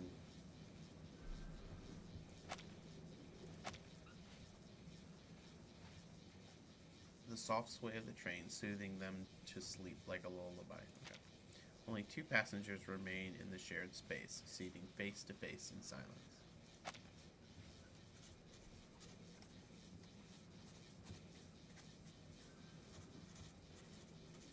Madam, would you mind putting down your pen? I need to take your information. Verity, British, Arcanist. I like coffee, battered cod, and breezy nights. I hate deadlines and rainy days. There. That's all there is to know about me. Now, it's my turn to ask the questions. The editor sets down her pen, then leans deep as if passing along a secret. Have you found it? I don't know what you're talking about. Well, that's a no, then. She waves her hand half-heartedly. No matter. I'm sure even the most compelling of stories would turn to a dull report when put in your hands. Goodbye. Best of luck with your work. Semmelweis closes her pen and files, but the editor, struck by a thought, speaks again. Ah, but since you've been looking so diligently, I suppose I might throw you a bone. Yes? She leans closer still, giving a wink to the investigator. Rumor is, many passengers aboard this train have heard crying during the night. Crying? What kind of crying? It starts soft, then turns to a hissing sound, lasting, echoing, and then, all of a sudden, it stops. She grips her own throat, smiling at the investigator. Like a kitten being strangled.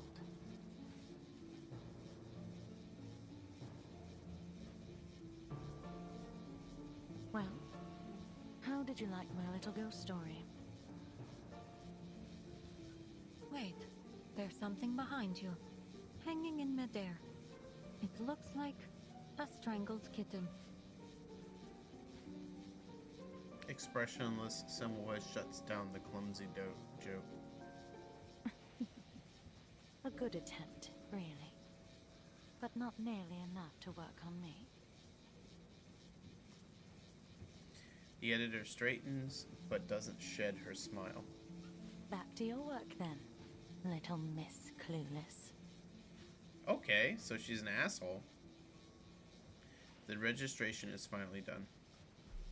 Feeling a trace of fatigue, Semmelweis returns to her seat and opens her files to review. One of the few trains that travels across the peninsula. A crew with as of yet unidentified backgrounds and a haunted carriage. All passengers on the manifest have been registered. No notable discrepancies to be found. She stows the papers. Everything falls into place too neatly, every absurdity justified, but something is off. And still no sign of the menace. It seems the key to all this lies with the conductress. What is she hiding?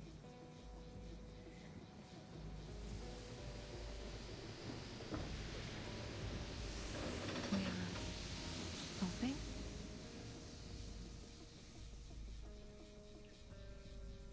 Excuse me, sir. Why is the train stopping? I just got into sleep. The steward hurries through the corridor, calming the roused passengers. Apologies for the interruption. I'm afraid the train must come to a temporary stop. The railhead is impassable because of the heavy snow. The situation is being dealt with as we speak. Please stay in your rooms and remain calm.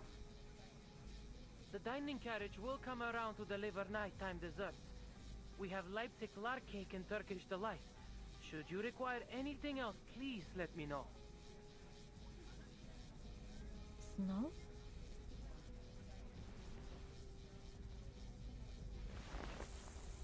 She lifts a corner of the curtain.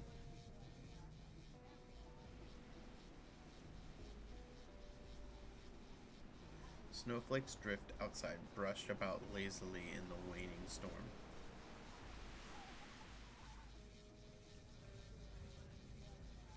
Snow indeed, but it hardly seems heavy enough to warrant a stop. On the other side of the train, the little vampire remains fast asleep.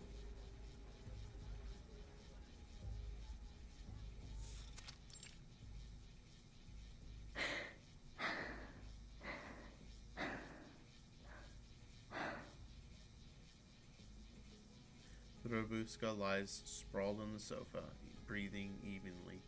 The day's turbulence has worn her down. A new friend's comfort was the best lullaby. How odd. I've never known a vampire to sleep at night.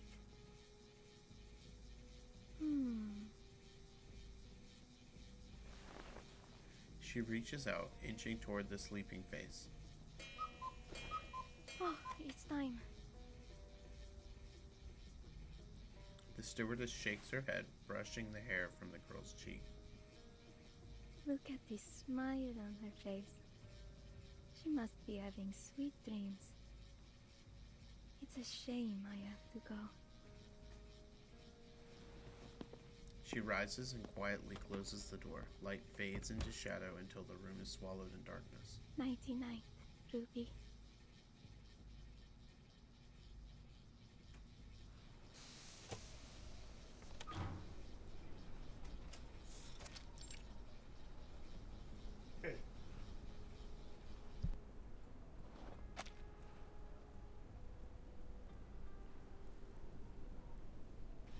The air reeks of damp wood, rot, snow, and conspiracy. A girl drifts among the trees like a phantom, fading into and then reappearing in the dark.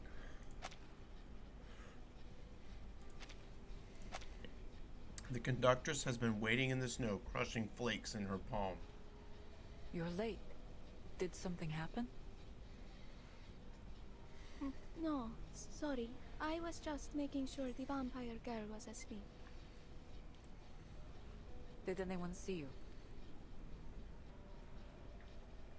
The train, the forest, and the winterlands conspire in gray silence. Snow falls calmly but steadily. I was careful. No one saw me. Good. They're expecting us. The two move toward the rear of the train, vanishing into the heavy snow. Snowprints follow, another Just figure as I thought. another figure trailing them. Oh.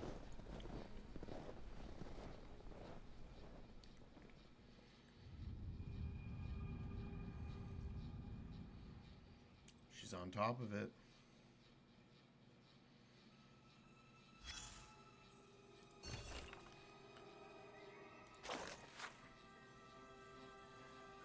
She's 60 years old?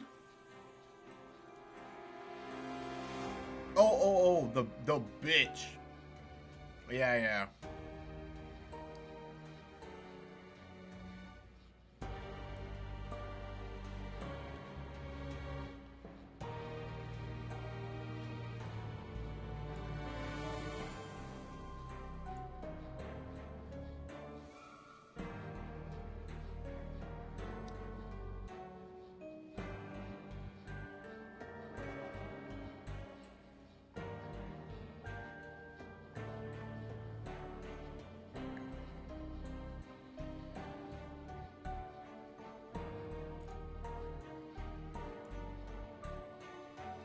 Arbuthnot. Okay. Strange name, man.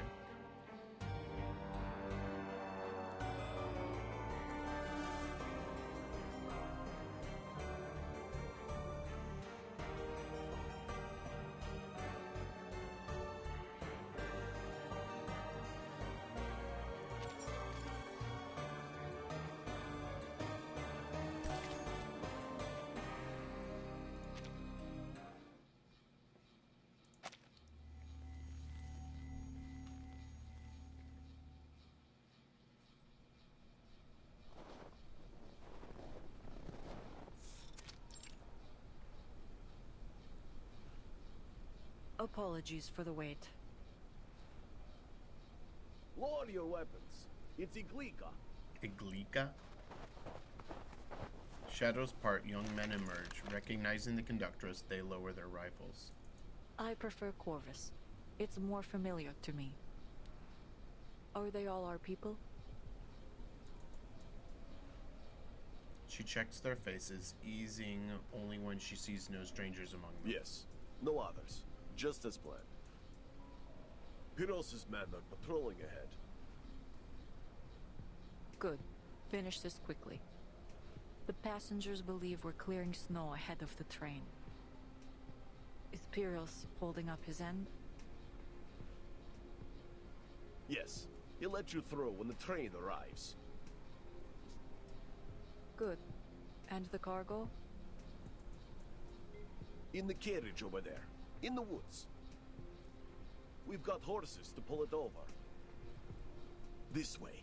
It'll keep you out of sight.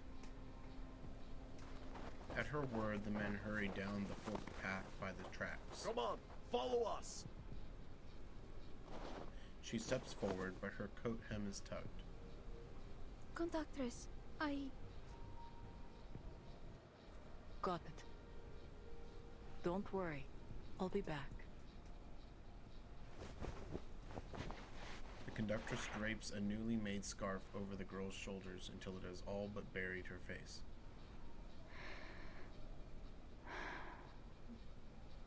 So soft. Thank you, conductress. I don't want you to catch a chill. Iglika! Patting her shoulders, she walks alone into the shadows.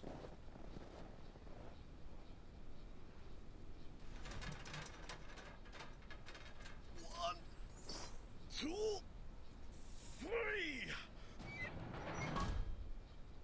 Whew. Done. That was a heavy one. All right. Time for an inventory check.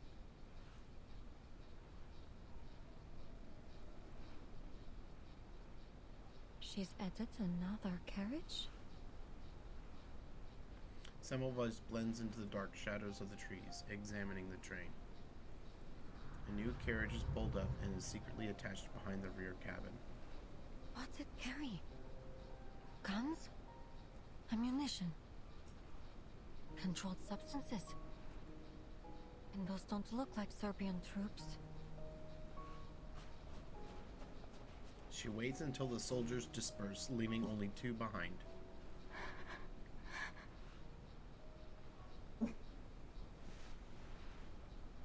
Ima lowers her head and clutches her scarf. Then she suddenly collapses to her knees. Ima.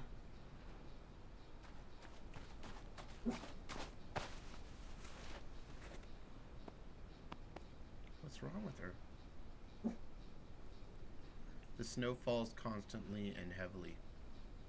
Their figures lean together in the storm, like ghosts rooted among the trees. In that moment, all else melts away. The world is only the two of them. I'm sorry. Shh. I know. Silly girl. Shouldn't have gotten so close.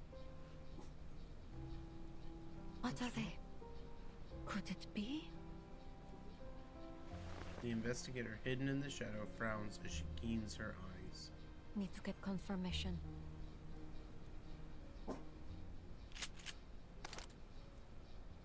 Freeze! Hands up, where I can see them. She raises her hands. Turn around. Two soldiers stagger before her, face ghostly and haggard, like two white flames drifting in the night. Don't do anything stupid. What did you see just now? I saw... She flicks her toe, kicking a stone into one soldier's knee. Ah! He cries out, buckling to the ground. She lunges, seizing his weapon in the same instant, turning it on the other. My turn now. Hands up where I can see them.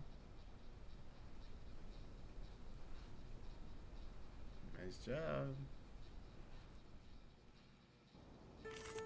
Nice. Embrace rather than resist. Trusted. I will collect it. Weak hide is fun. Sharp face. This will help. I can't breathe it.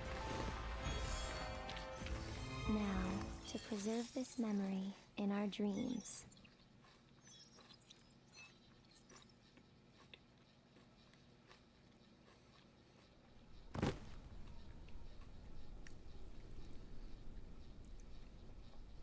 Two young soldiers lie unconscious in the snow. Something's wrong with these soldiers. Slow movements, unsteady steps, and their faces oddly pale. No bullets in either gun. That can't just be a mistake. She checks their gear, empty rifles, unmarked tags, and a trinket that draws her eye. Same shape and size. This looks to be the item the conductress gave that soldier at the station earlier. Manus Vindictae. Finally you rear your head. She runs her finger over the familiar symbol, then pulls her communicator from her coat and presses the button. Investigator Semmelweis to Foundation. Mission number 0073 MV. Go ahead, investigator. Progress update. I found the Manus Vindictae insignia on a soldier at a station near Belgrade. The conductress of the Danube Don has undertaken suspicious dealings with these soldiers, stopping the train on the pretext of the railway being blocked by the snow in order to secretly add an additional carriage. I now have reason to believe that the conductress is collaborating with Manus Vindictae. Whatever's in that carriage may be related to our blood-sucking target. One more thing. I've lost contact with all members of Squad 77. Mission 0073MV report received. We will continue our search for Squad 77. Please proceed with your mission, investigator. Okay. Report finished. She snaps the device shut. She looks up at the dark sky. The storm is easing. Been out here a while. Any longer, and I might start to raise suspicion. Time to head back.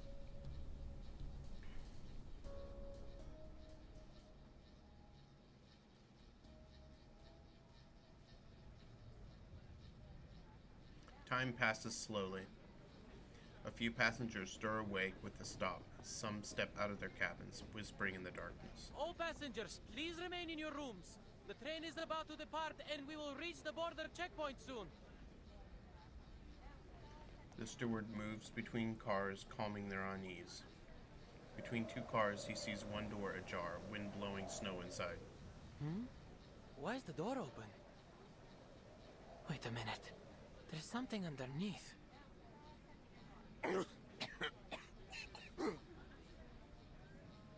A passenger leans there, coughing hard, drawing the attention of the steward.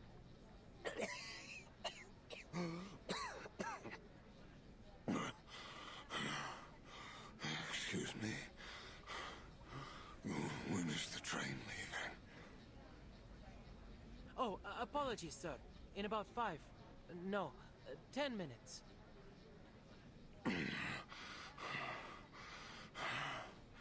He's suspicious too.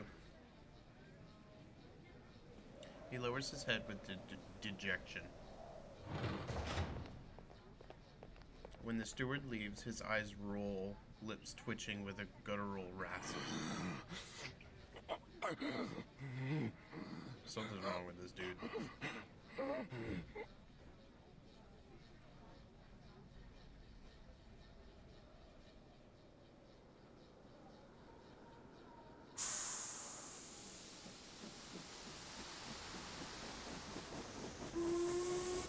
Low rumbles, drowned voices, shouts, and Low rumbles, drown voices, shouts, and any stray sound in the train. Low rumbles, drown voices, shouts, any stray sound in the train. The Danube Dawn rolls on into the storm, laden with passengers.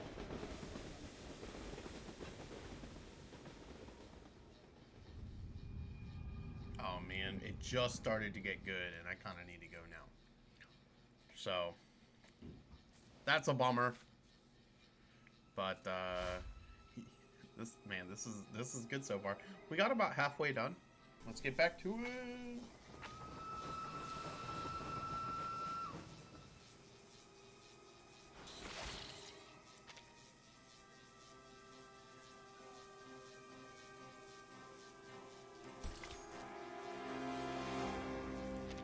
Just when things were getting good yesterday, we had to leave. All right.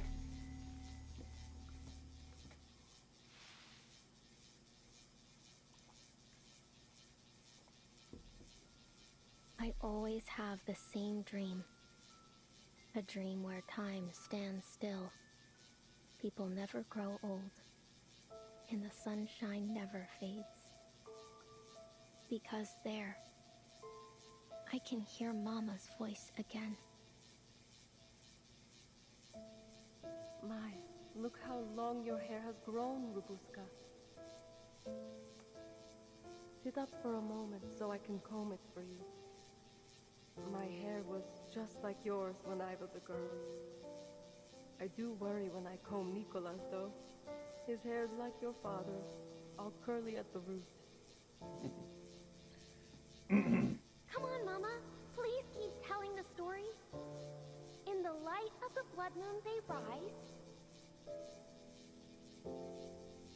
In the light of the blood moon, they rise and stride under the veil of night.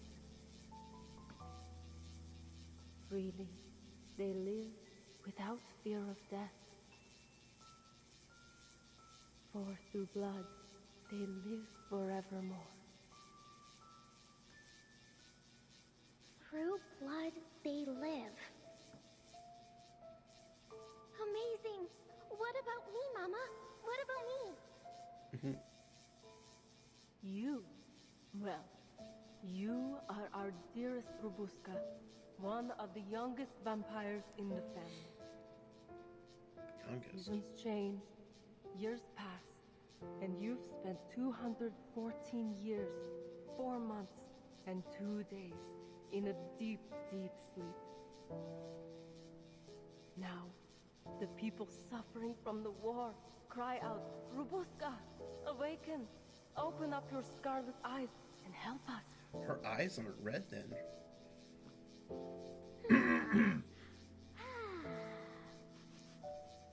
Is that blood I smell? Now, the great vampire Robuska has awoken from her endless sleep. Does anyone dare hurt my family? Never fear, Mama. Robuska's here to bite their necks and suck their blood.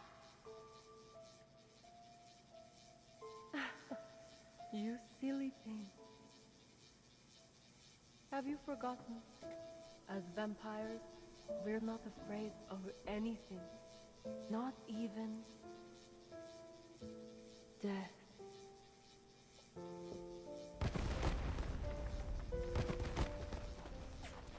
Run, Muska! Run! Mama! No! No! No! Muska! Run!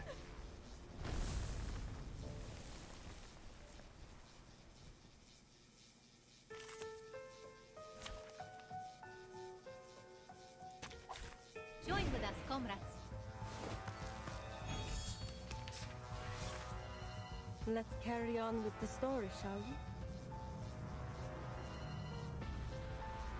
Arnold gave Gargana a ring, with a gem as red as blood. It's Mama.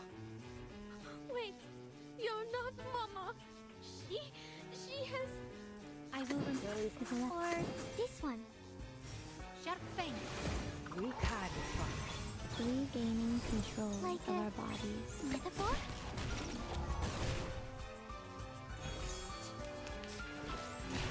You're a hard nut to crack. We shared the same trails to These books?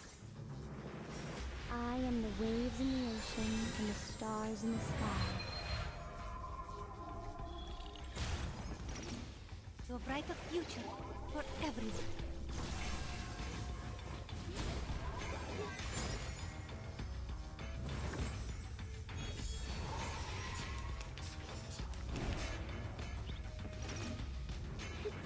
Gone.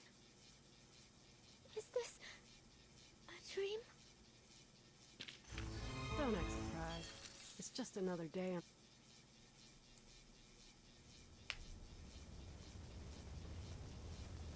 I ran and ran, away from the gunshots, away from another burning village. I ran into the mountains. They protected me, hid my escape. Then, I went to the cemetery. No, no one's following. They can't find me anymore.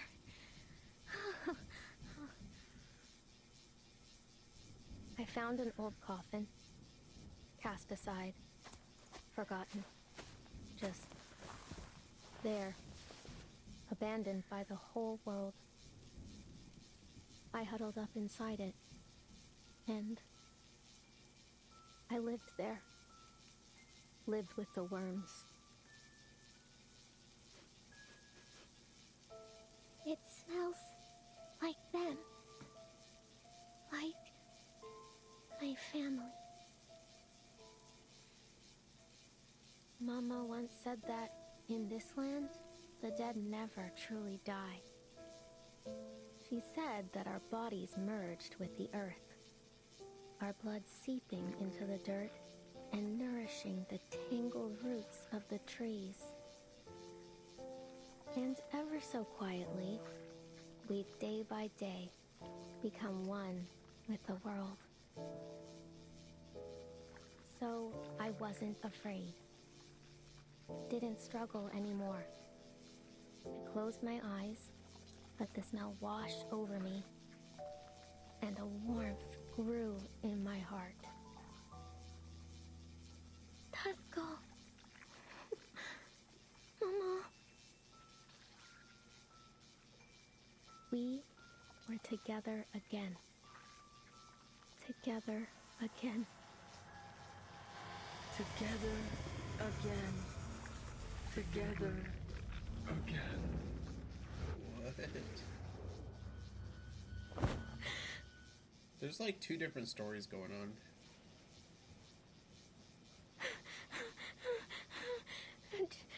Just a dream.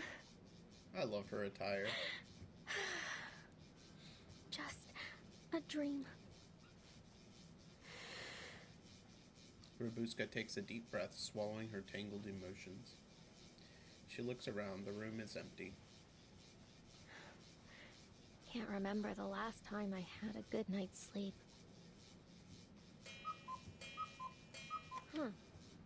I must have slept longer than I thought. Oh, but that means we'll be getting to the checkpoint soon. Time is gone too. Wait! That means I've got a chance to get out of here!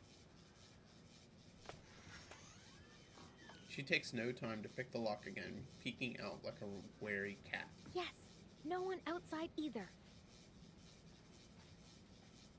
But before she steps out, she notices her dirty hands, a poor contrast with her fine new dress. Covered in dust from all her scrambling, she tries to pull down her sleeve, then hesitates, afraid to stain the fine fabric. Oh, I'd better change. Aww. Just have to put this all back, and... Her new clothes are left folded on the sofa. After a pause, she sets her hat beside them. This is the most expensive thing I own. Take it as my gift. Bye-bye, princess.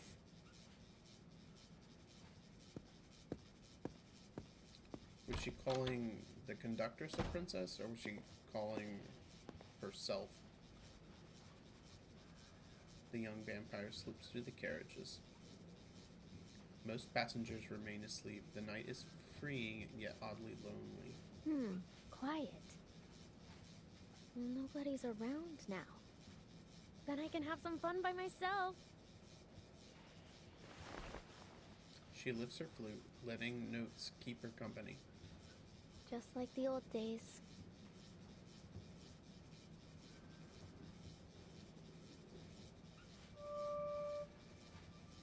A soft tone escapes, low and Right. sweet. Here I am in carriage 1. Carriage number 2.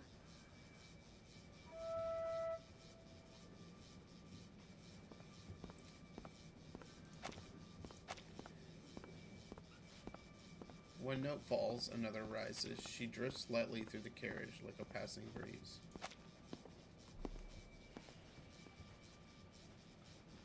$11. Huh? Shouldn't there be 12 carriages? 10 for passengers, plus the brake van and the staff compartment. Yeah.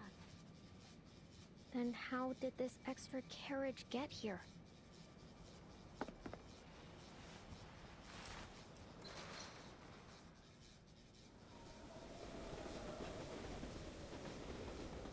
A new carriage, one she's never seen before, rattles in the dark.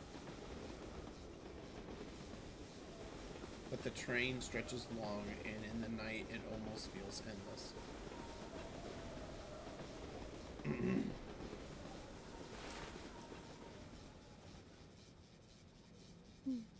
What a pretty song. I could almost applaud. I don't like this chick. A voice cuts coldly from the shadows. Oh, you're that lady from before. I'm counting how many carriages there are. This helps me with it. An interesting little game. From your hometown, I presume? She shakes her head. No, I came up with it myself. My hometown's big, you see. So big you couldn't even imagine it. St. Petersburg. Climb one mountain and another rises, cross one river and another follows. The sky stretches endless and gray, a road without end. Lucky for me, my mother gave me this caval. So I used it to name every mountain and river by giving them each their own note. She grips her flute with pride. And now I never get lost. Are you certain? The editor looks up from her scratchy notes, her eyes alight with interest. I've heard the carriages on this train can multiply, even if you played the entirety of Bach's Mass in B minor. You'd never count them all. Go ahead. If you don't believe me, you'll see soon enough.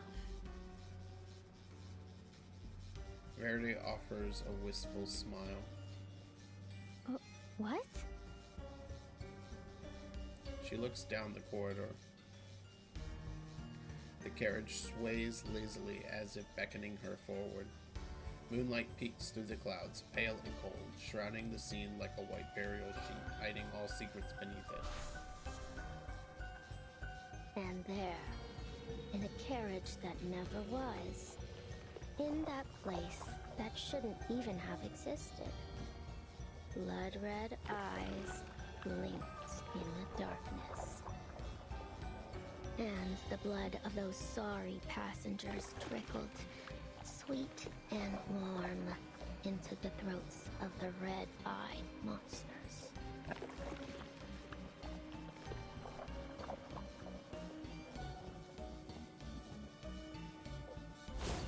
It's creepy.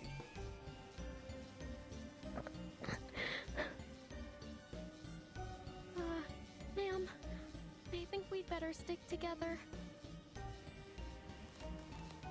She steps back in fear, turning to find nothing there. Just an old iron door swaying by itself, its hinges groaning. Creak, creak. Ma'am? Oh. The girl has no choice but to face the darkness before her. Come on now. You're Babushka, the blood-sucking vampire. You're not scared of anything.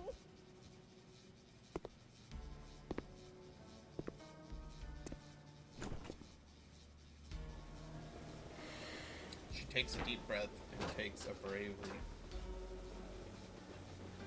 A heavy copper lock clamps the front door of the carriage, glinting coldly under the moonlight. Oh, lock again? Fine. Then I'll just unlock this one too.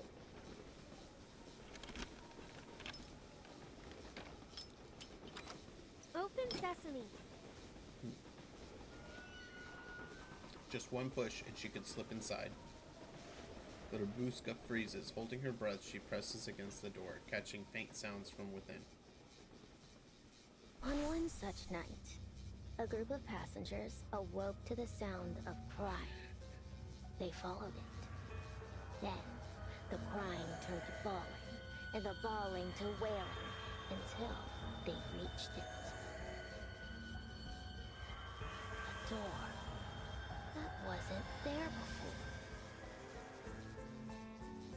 Fear creeps over her. She turns to leave when a sharp gust throws the door wide open. An ancient groan of the door could wake anyone or anything long asleep. Slowly, she lifts her head to face the darkness.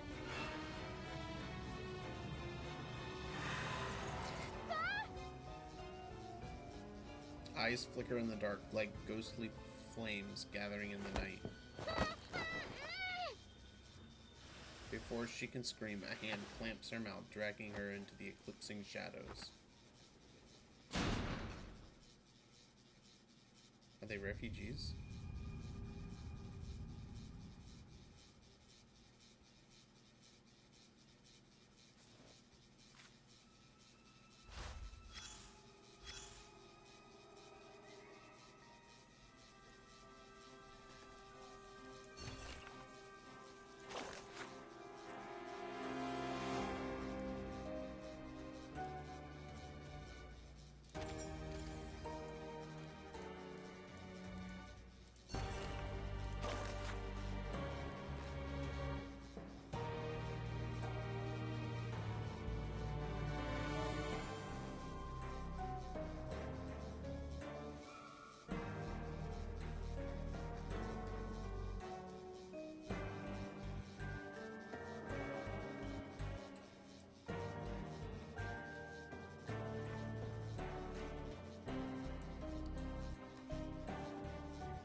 Okay.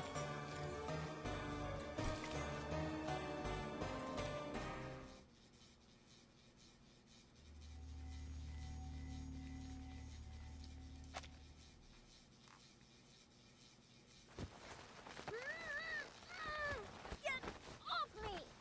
All right, she's down. Bring the garlic steak and salt.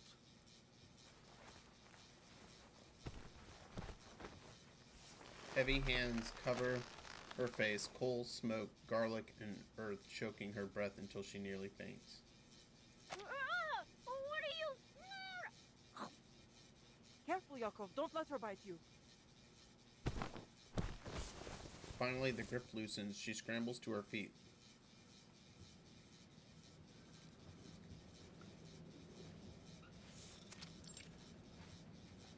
Her eyes adjust to the dark. No vampires, no bats, no endless corridors, just an ordinary, if grim, old carriage. Dozens of filthy passengers crowd together, ragged and tense, clutching makeshift weapons, iron rods, pans, even garlic He's just salt. a kid. You're not a vampire, are you, young lady? course I am. You're looking at the heir of Dracula, the Impaler himself. They raised their weapons once more. Whoa, whoa, whoa. Let's not be too hasty. This vampire's already got a full belly. For now. For now. Then tell us why you broke in here. And don't go telling lies.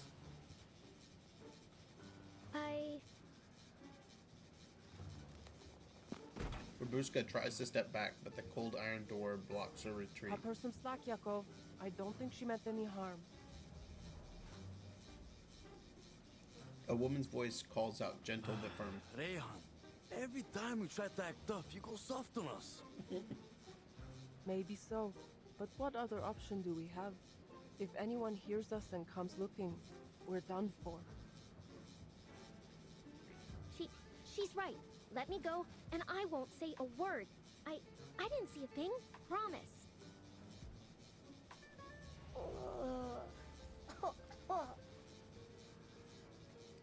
A child whimpers in her arms, and Rabuska hesitates.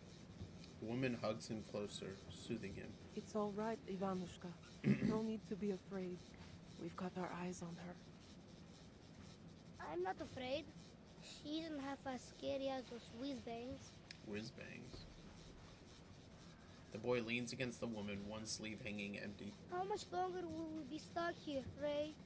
Will we really go to Budapest? Rayhan lowers her head, stroking his hair softly. Of course we will, Ufakluk. Budapest? Then you're also... No words are needed. The scene says it all. That scent, too familiar, the nightmare returns, always chasing her. Yeah, the refugees.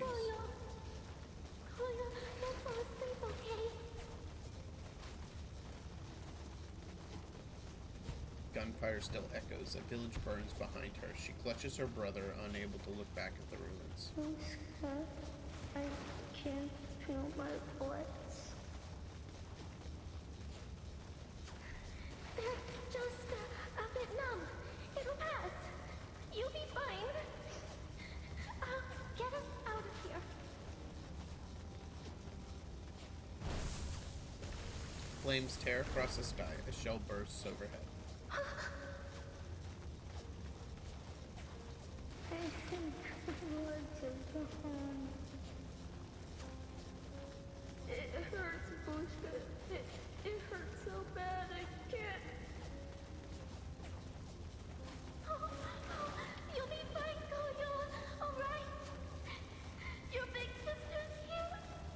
You're safe. You'll feel better tomorrow. You'll be better.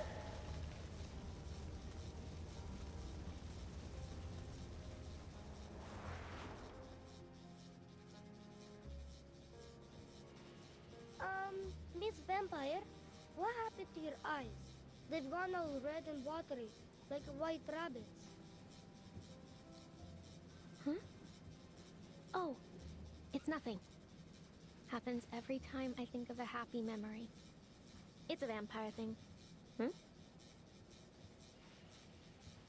She hears a faint sound by the door. Step by step, quiet and patient. What is it? Shh. Someone's coming. Rabuska signals to the others to hush, then presses her ear to the door. Strange. I don't hear anything now. Was it just my imagination?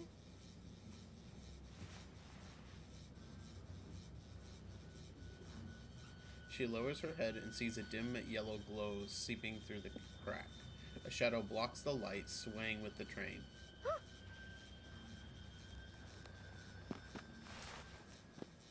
She turns in panic, but meets the gaze of a helpless boy. Are the bad men coming for us again? I don't want to go with them. His blue eyes look almost clear in the darkness. Once before, in a world of ash and gunfire, another boy had looked at her the same way. Kolyo. She draws a deep breath, making a solemn vow. You're not going anywhere. I swear it on my honor as a vampire. Just leave it to me. I'll get you all to Budapest, safe and sound. Turning back, she faces the door. Now, keep quiet. They hold their breath. Dozens of eyes weave a net around her, holding her spine steady, sealing every path of retreat. Whoever you are. She spreads her arms, coat flaring wide like a bat unfurling its wings in the Show yourself. But don't think I'll let In you the touch night. a hair on their heads.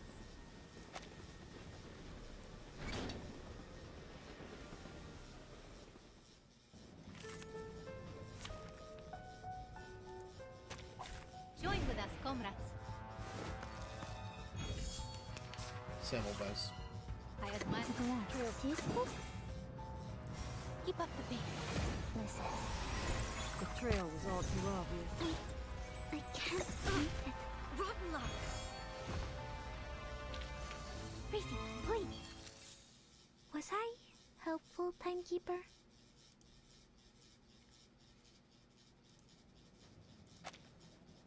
An effortless battle, yet the defeated refuses to yield. Oh, that's quite enough. I'm warning you. No fangs on the train, Robuska. Huh? What are you doing here?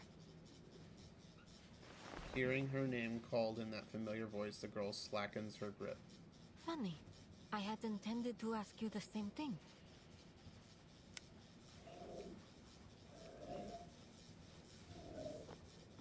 The yellow beam falls across weary, half-wild faces. No one speaks, her speed and skill intimidating the onlookers. No sign of Squad 77. And these people don't look like menace either. Could they be the cargo she was talking about? Are they civilians?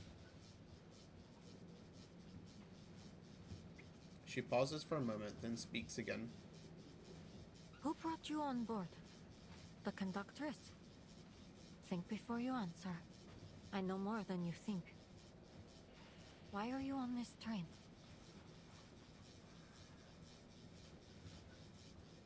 Silence, eyes filled with unease and suspicion fix on her. She knows only sincerity and will break through the wall Just between them. listen, please.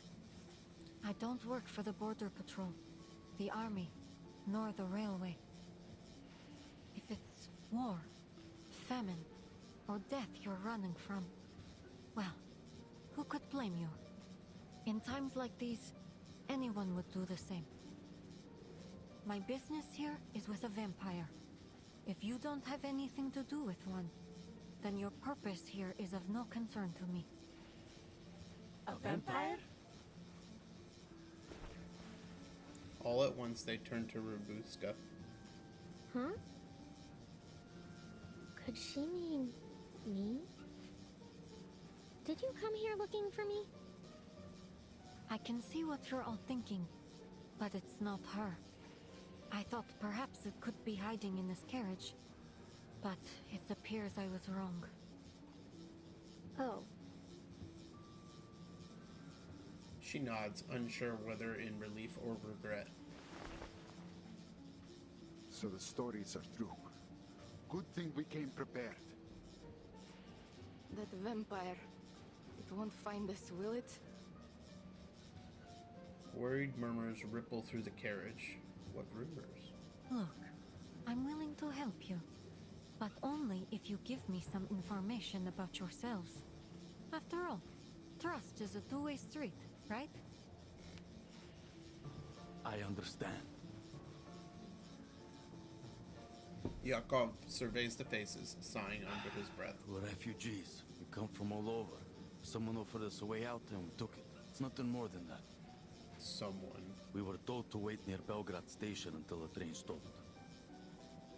They said someone would attach this carriage to the rear, and as long as we kept our heads down and stayed quiet, we could make it across the border. As for the conductress, she didn't speak much. She said there'd be people on the other side, People who'd feed us, give us medicine, help us start a new life in Budapest. That's the whole of it. She's taking a huge risk for you. Smuggling you across the border could put her behind bars. She asked for a fair price, I assume. The passengers shake their heads. No, nothing. Only that we keep quiet and never speak a word about it to anyone who doesn't need to know. Whoa. I never would have figured her for something like that. What's that menace insignia? How did she get it? And why did she give it to those soldiers? And I can't forget that the rest of my squad has vanished without a trace. Semmelweis takes a glance outside, an unyielding screen of white snow. She checks her watch.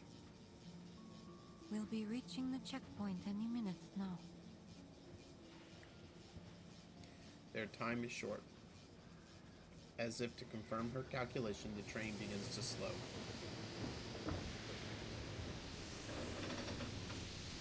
We're stopping again. What's going on? Yakov presses close to the door, peeking through the crack. His eyes suddenly brighten. You're right. It's the border checkpoint. Good news, folks. By tomorrow, we'll be out of the country.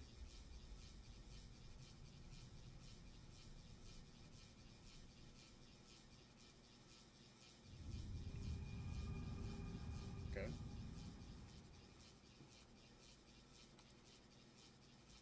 Still don't know how the Manus is involved, though. I bet they're using them as fodder.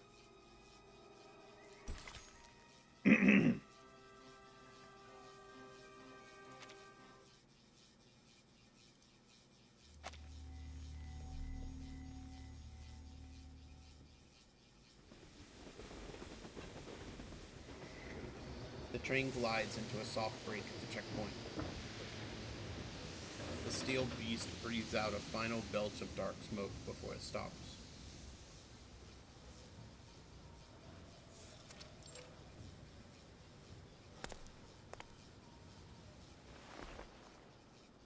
The Danube Don. Operated by Vienna Pannonian Railways. 12 carriages. Date of arrival, November 30th, 1912. Location, Nika border checkpoint. Persons on board, 250. 50. The sound grows faint, looping over and over, as if trapped in a prison of numbers. Sir? The conductress steps forward. The soldier's face, pale as moonlight, looks freshly recovered from a long illness. Oh, just the usual checks. We'll have you on your way shortly. Welcome to Nika checkpoint, conductress. Piros, your chief officer. Where is he? I need to see him. Ma'am, he, His eyes drift before finally finding focus. He's expecting you. Said you'd know where to find him.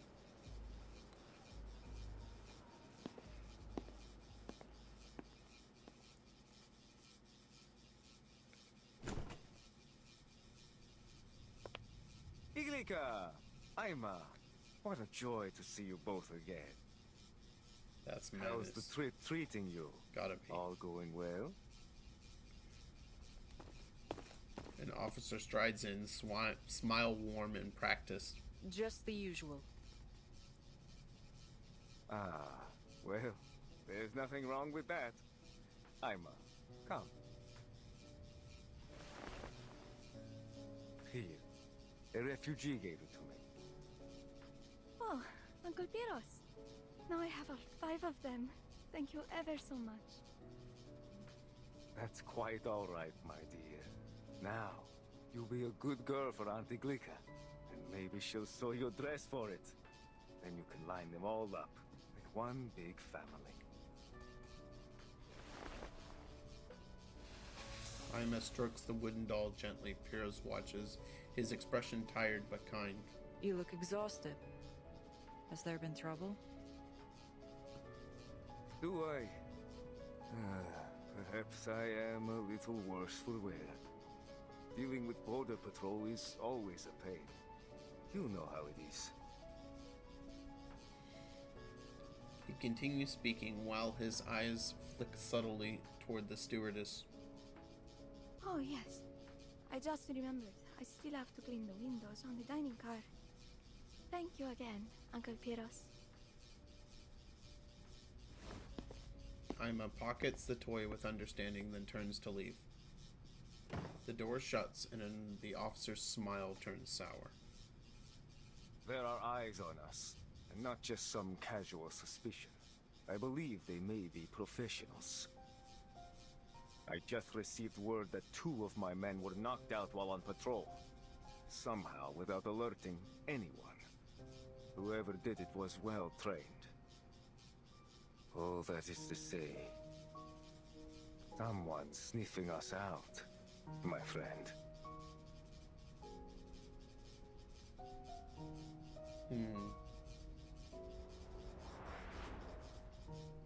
To rule out any threat, I need to verify every passenger on board, carriage by carriage.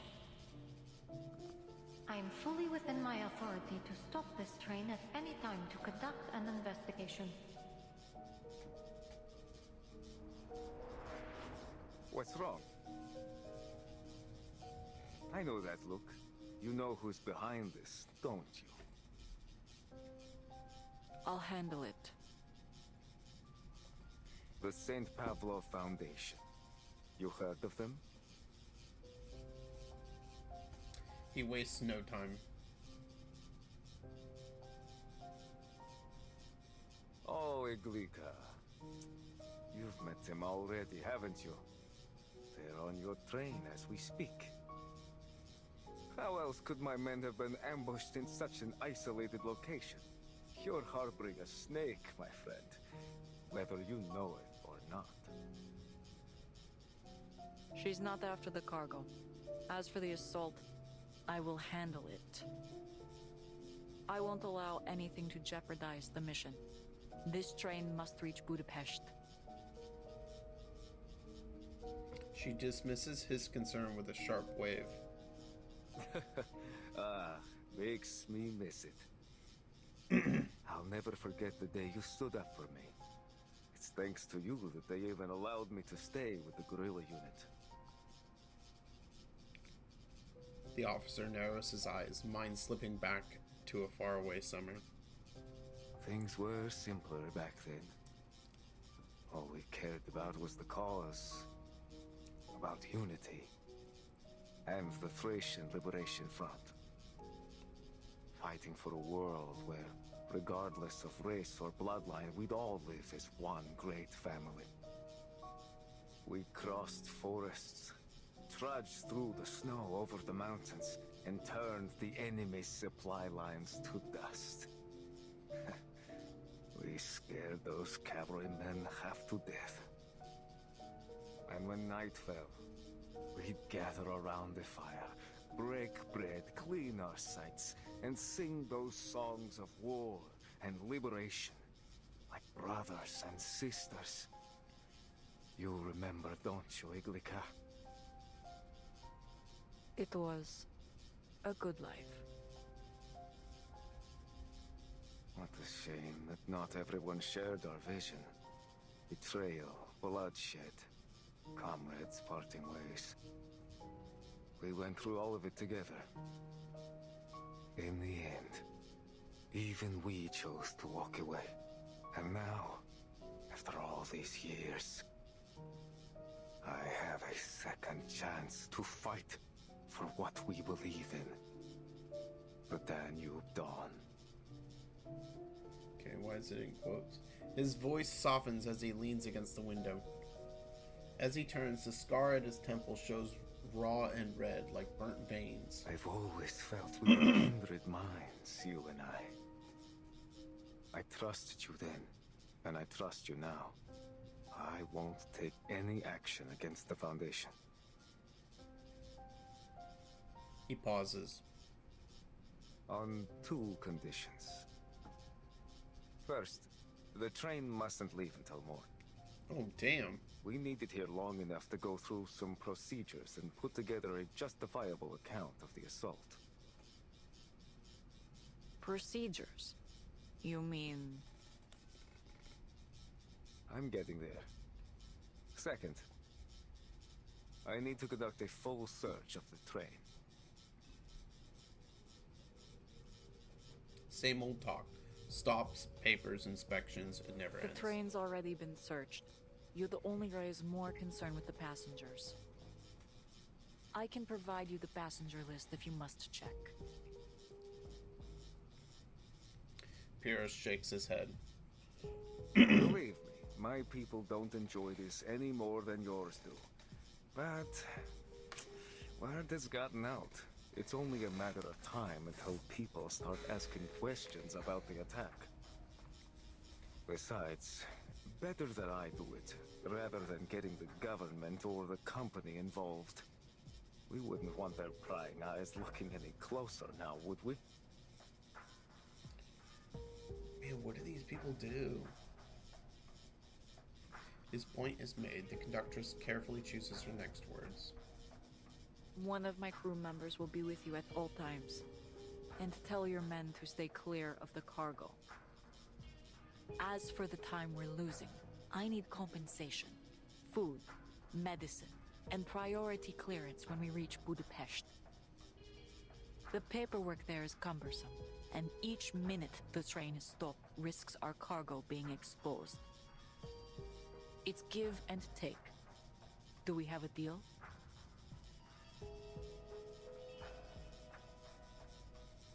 There's other cargo. His expression blanks, then yields a faint resignation. Hey, Glika. I know you wouldn't make this easy. You never do. This is a fair negotiation, Pyrrhus. For both of us. We both have responsibilities to attend to, yes?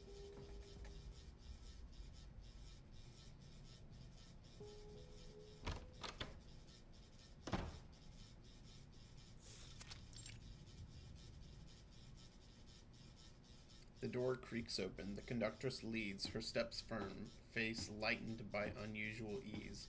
Pyrrhus follows, neither angry nor content. Finally. Is everything all right? That was a long talk. Of course, sweetheart. I got a little carried away talking about the good old days. And I should know better than to challenge your boss at the bargaining table. He mutters complaints, then bends low, voice dropping. Listen, I'm sorry we haven't had the chance to talk. There's a lot on my plate right now. But when I'm done, I have another gift for you. Another? But Uncle Pyrrhus, my closet is already bursting. Shh. This one's a secret. You'll see soon enough. I don't trust this dude. With a wink and a lazy stretch, he trails after the conductress out of sight.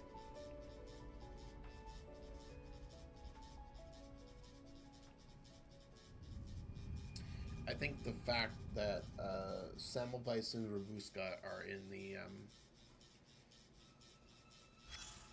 secret cabin means they won't be detected.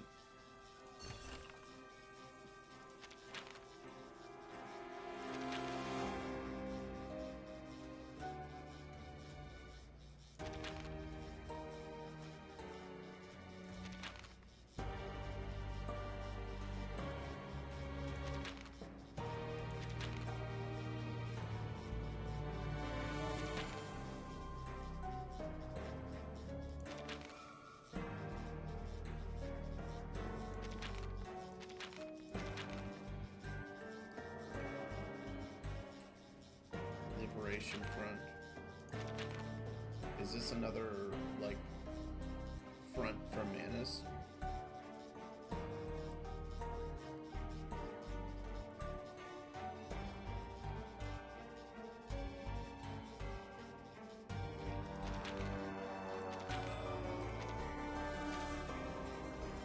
That could be what it is.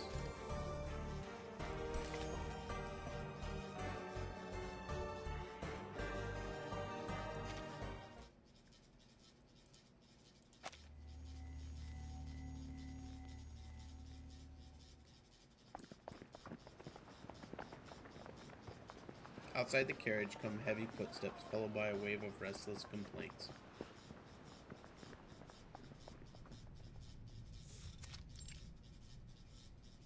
You hear that? Boots. Sounds like soldiers. Could it be Pyros again? Pyros? An army officer. He's working with the conductors to get us out of here. A new name, a new problem. Semmelweis frowns. Come on, Robuska. Time to go.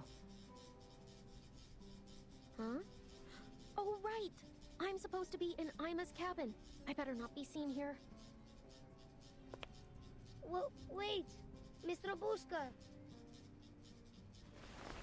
Just about to leave, she turns back to face the boy. Thank you for protecting us.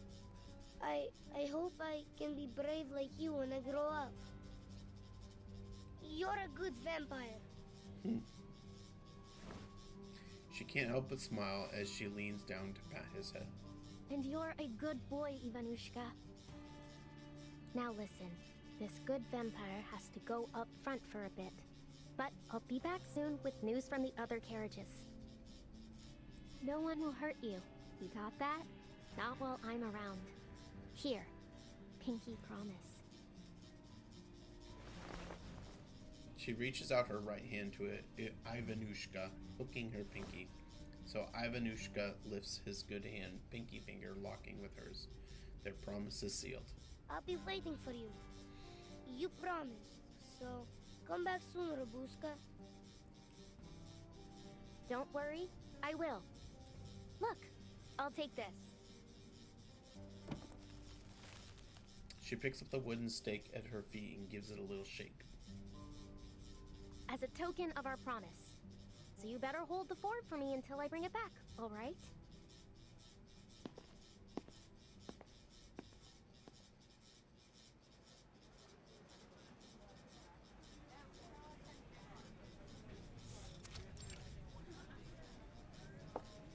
Ladies and gentlemen, please bear with us while we conduct a routine check.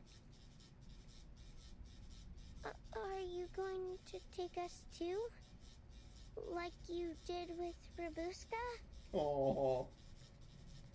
You give her back right now, Earl. I'll lie down right here.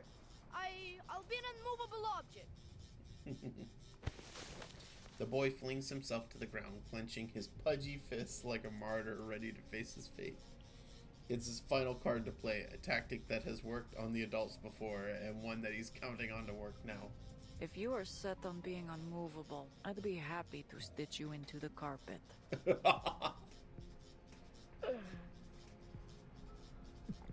He swallows hard. I'm not moving. Not until Robuska's back. Another search. Again? I suppose you can never be too sure whether someone's transformed into a beast over lunchtime. We're ever so sorry for the inconvenience, but this is for your safety. We just have to check whether... Oh, I have something to check too, young lady. Namely, whether anyone on this crew actually has a brain knocking around in their heads. You say this is for our safety, but all you've done is stir up chaos. You ought to be ashamed. If something happens, I hope she's the first to go. The carriage is in chaos. People leave their seats, crowding and shouting. The tension seems about to erupt into a fresh turmoil. Please tell me there was Sonya. That's quite enough commotion, everyone. The officer slides his pistol back into his belt as if it were nothing more than a pen, just a tool. In the uneasy silence, another sound breaks through. Oh, I forgot about him.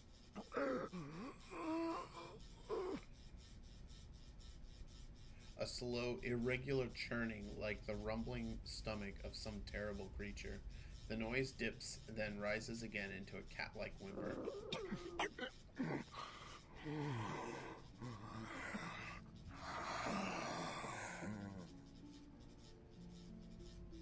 All eyes turn toward the pale-faced gentleman in the corner.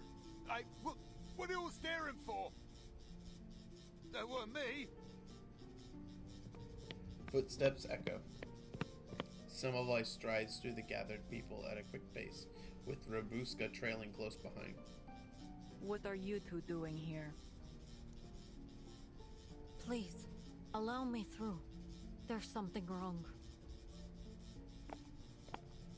She moves as she speaks, grabbing Arthnot's waist. Watch it! I told you it weren't me!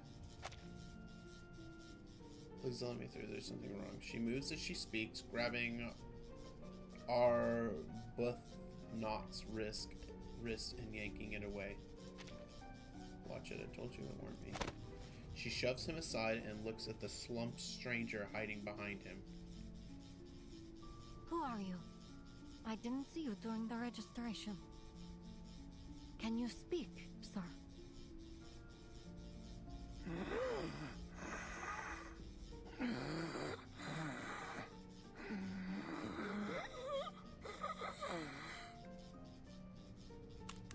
The passenger can hardly lift his face to meet hers. His face is chalk white, red streaks score outward from his pupils. Then he opens his mouth, revealing a thick black sea of blood swirling inside. Dude, kick him off the train immediately.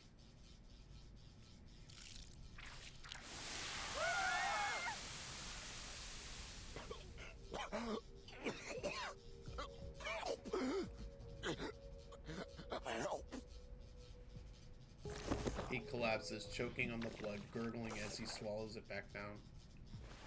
The investigator kneels and pries open his eyelids. An infected? But this looks nothing like the usual symptoms. A mutation, perhaps?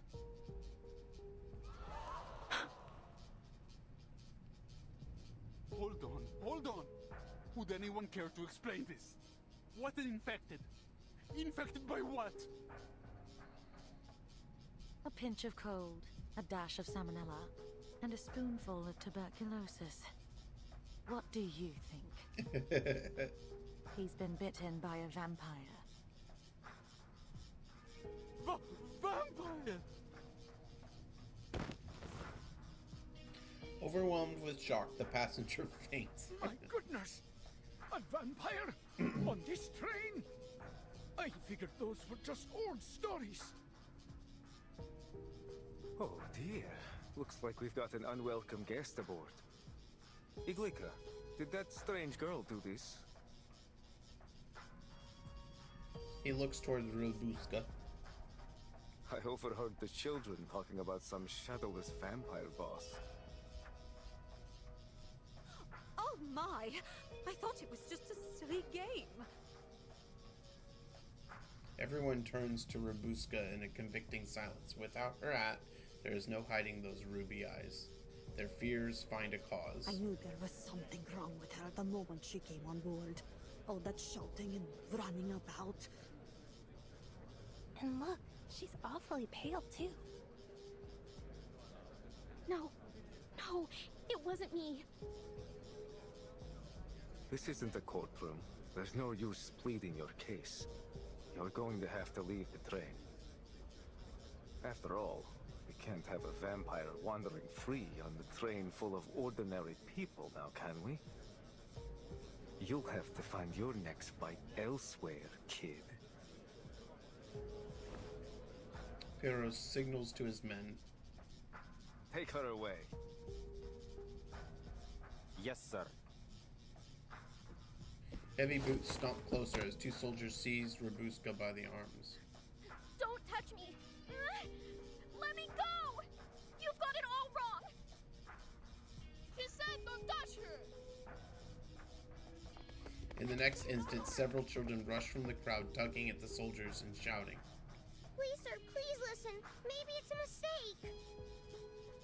Hey, back off! Whose kids are these? They're interfering with the military operation.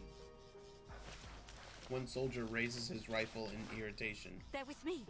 For crying out loud, you two, come back here. Annabelle! This is grown-up stuff, okay? You've got to stay out of it.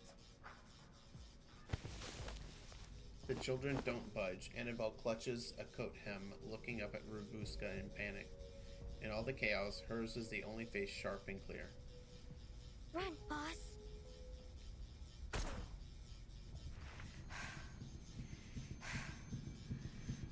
What happened? Run, Buska.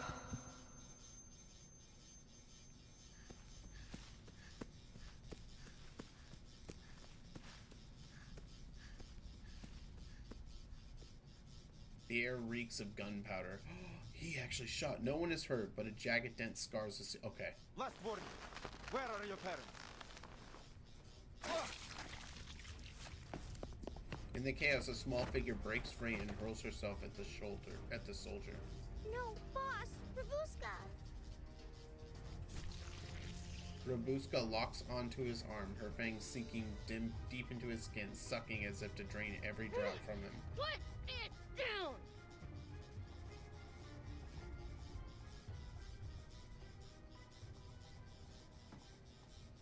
Oh man, she acts a little too impulsively. Now she's in a big, deeper hole.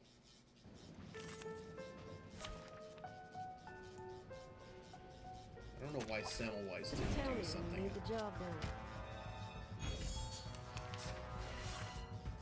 Gunshots! I hate gunshots!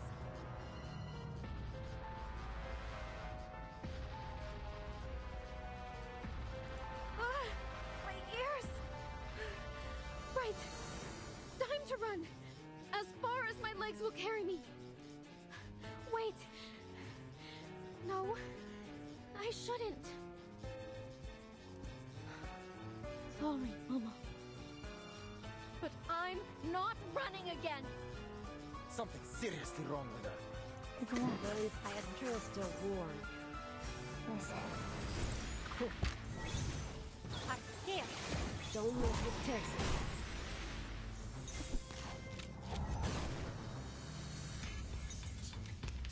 Don't worry. We should go this or this one. To a brighter future for everyone.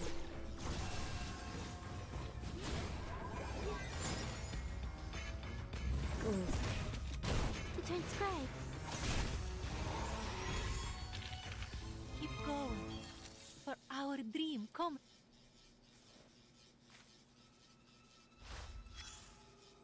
Okay.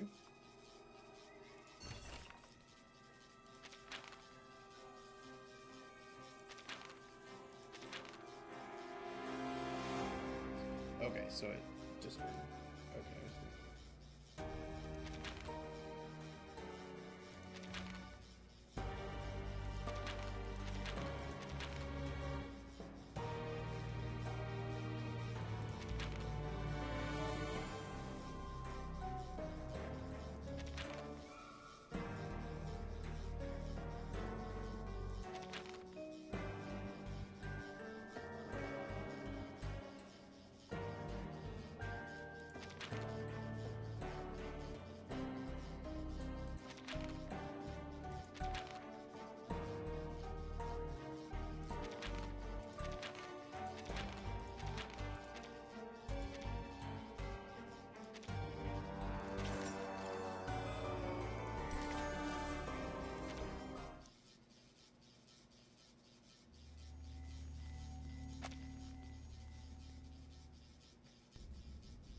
But see, amid the mimic route, a crawling shape intrude, a blood-red thing that writhes from out the scenic solitude.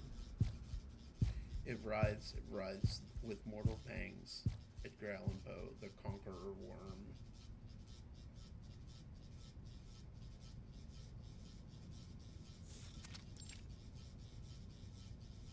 Damn vampire!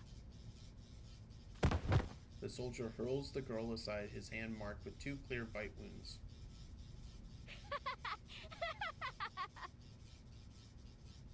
She bares her teeth, fangs dripping red. Look who's going to be a damn vampire now. Guess I'll have a little company in that cell. Bloody hell!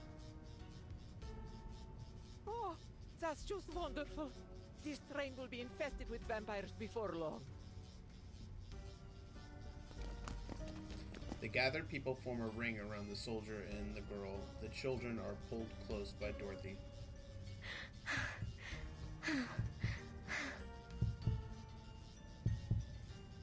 Heat surges through her body, her heart pounding faster and faster. She locks on him. Yes, any second now he will pale and collapse.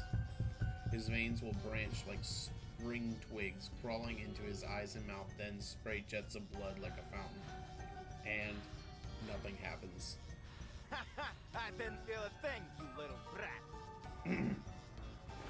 The soldier raises his hand to strike her, but his wrist is siege. A cold voice cuts in. Enough.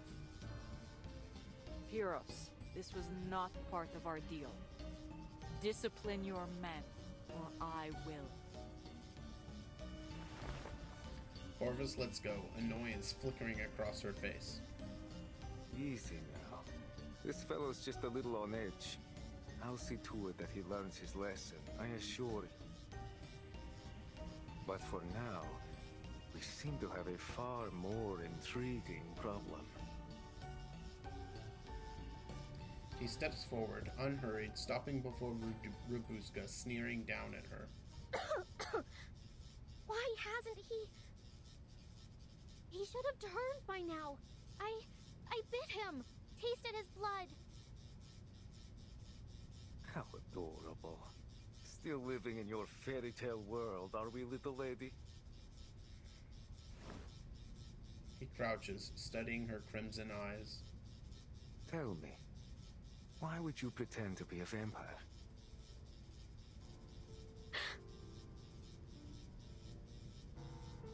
Her lips tremble. Suddenly she feels cold. I'm not pretending. I am. Come now. Those little tricks. The red eyes, no shadow. Very clever. Quite the flair for theatrics, in fact. But I've come face to face with real monsters, little lady. And you're not one of them. You may be human or arcanist. But a vampire? Oh, not a chance. Interesting. I never expected that. What? I don't understand what you're saying. Robuska tries to shrink away, but her shadow beneath her quaking feet betrays her. Look! Her shadow! It's moving!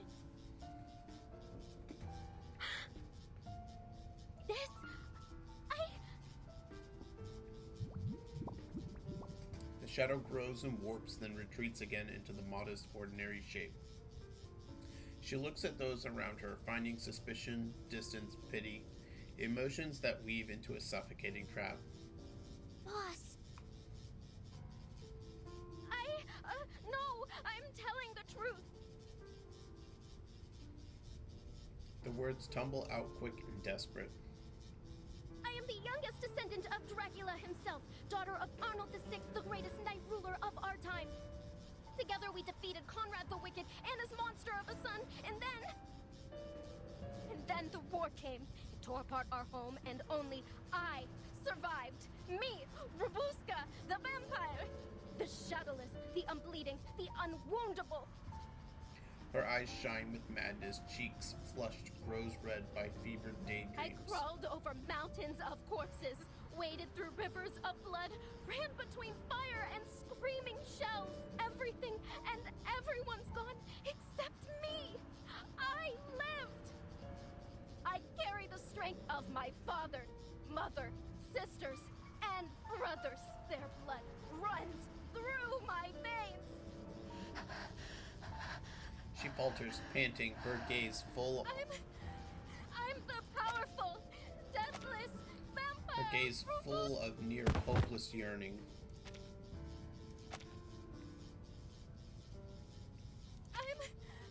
I'm the powerful, deathless vampire Rufus.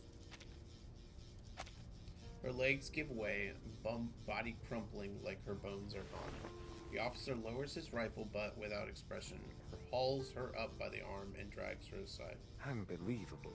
She sure knows how to give a speech. Bring her to the warehouse at the station. Keep her in a separate room. The unconscious vampire is thrown over soldier's shoulder and carried off. This is too far, Pyros. She is not a vampire. No, but she pretended to be one, didn't she? And she obstructed my man's duties. Besides... He looks over at the passengers who fainted on the floor, his voice rising. With an infected on board, we can't take any chances. Until we're sure there aren't more of them, the train will have to be kept under quarantine. This is my train. We will handle this my way. We must reach Budapest on schedule. We don't have time for this. So, you'll handle it, will you? After letting a vampire slip right under your nose and still having no clue where it is? Pyros shrugs toward the whispering passengers, glancing toward the conductress with doubt. This is utterly unacceptable. To have all these delays and let a vampire on board Shut of up, all bitch. things. Maybe it'd be better if the army just took over. At least they seem to know what they're doing.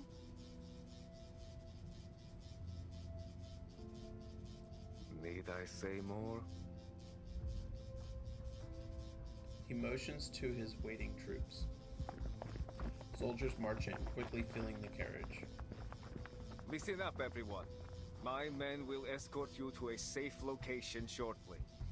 Just stay seated for now and remain calm. So long as you cooperate, I promise everything will be fine. So this is your plan? To turn my passengers against me and seize control of the train? Why? What's in it for you? Come now, Iglika. I'm only doing my duty. You should know that after all these years. As more soldiers press in, he remembers instructions and flips through the passenger list. Let's see. Nikola, Alexander, Jovan, you three, come with me. As for the rest of you, well, I suggest you stay put. Any risky or dangerous behavior will be dealt with accordingly.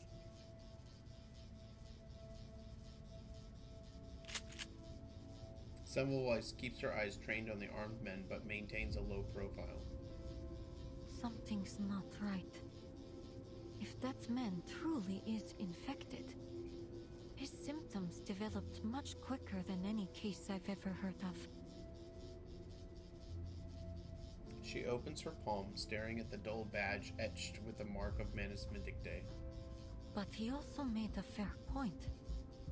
With all these civilians in a confined space, if another infected shows up, it'll be a massacre. Is this what you wanted, Manus Vindictae?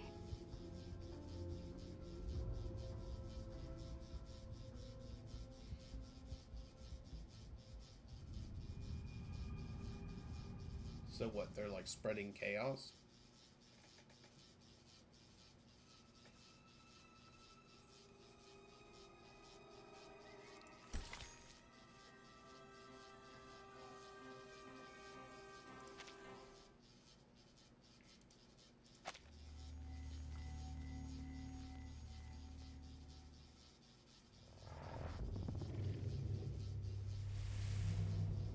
Maggots. So many of them.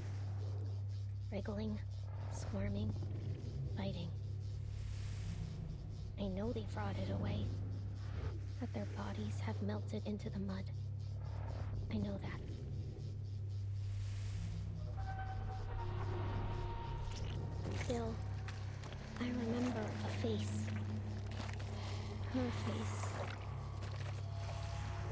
into the ground, red with blood, black with mud and rainwater. But still, I saw the warm brown of her eyes. They looked at me. They wept. Until her breathing stopped. And the tears turned dry. Run for your life. That's all she said. Like they were the only words she could remember. No! I don't want to! I don't want to leave you, Mama. Oh. Go. Run. You must go. Run, Buska! Run! Those words never left me. I hear them whenever the light gets low, just as I'm about to fall asleep, or as I run through the woods with everything I have. It's like a second shadow, one that covers me entirely.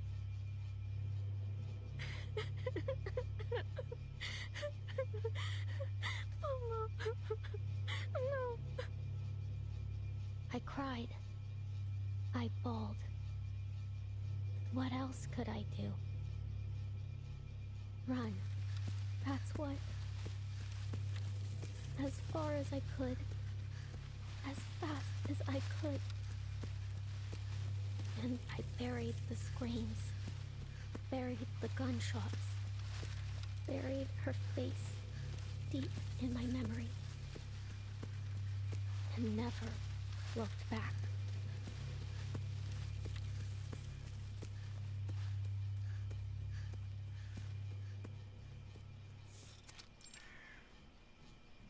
There. You go. That go. Now, Kalia. You've grown a lot, haven't you?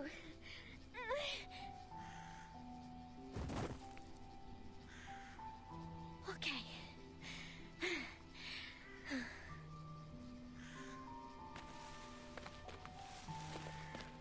And last.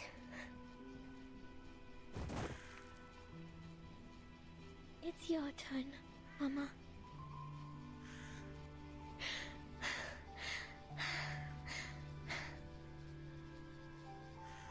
The guns and strangers who wielded them have gone for now, leaving behind fields caked with blood and bodies lost to eternal slumber. When all settles, the village is nothing but a scorched ruin. The girl buries her family together in a nameless pit. Father, mother, and little Kolya lie neatly arranged like porcelain dolls on a bed of dirt and leaves. Why are you all sleeping? It's still light out. I don't want to be the only one awake.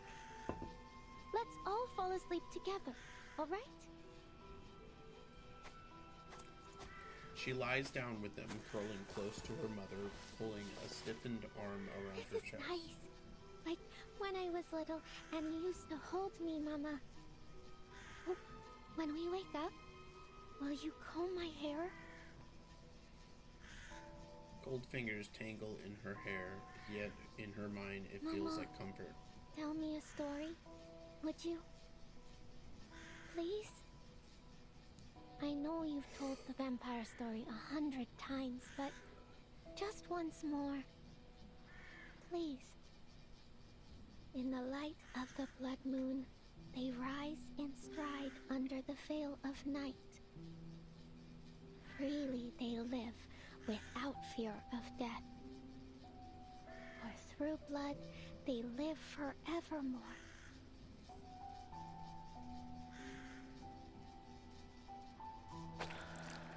Her breath is shallow, consciousness slips away with whispered stories as her eyes close and she falls into slumber.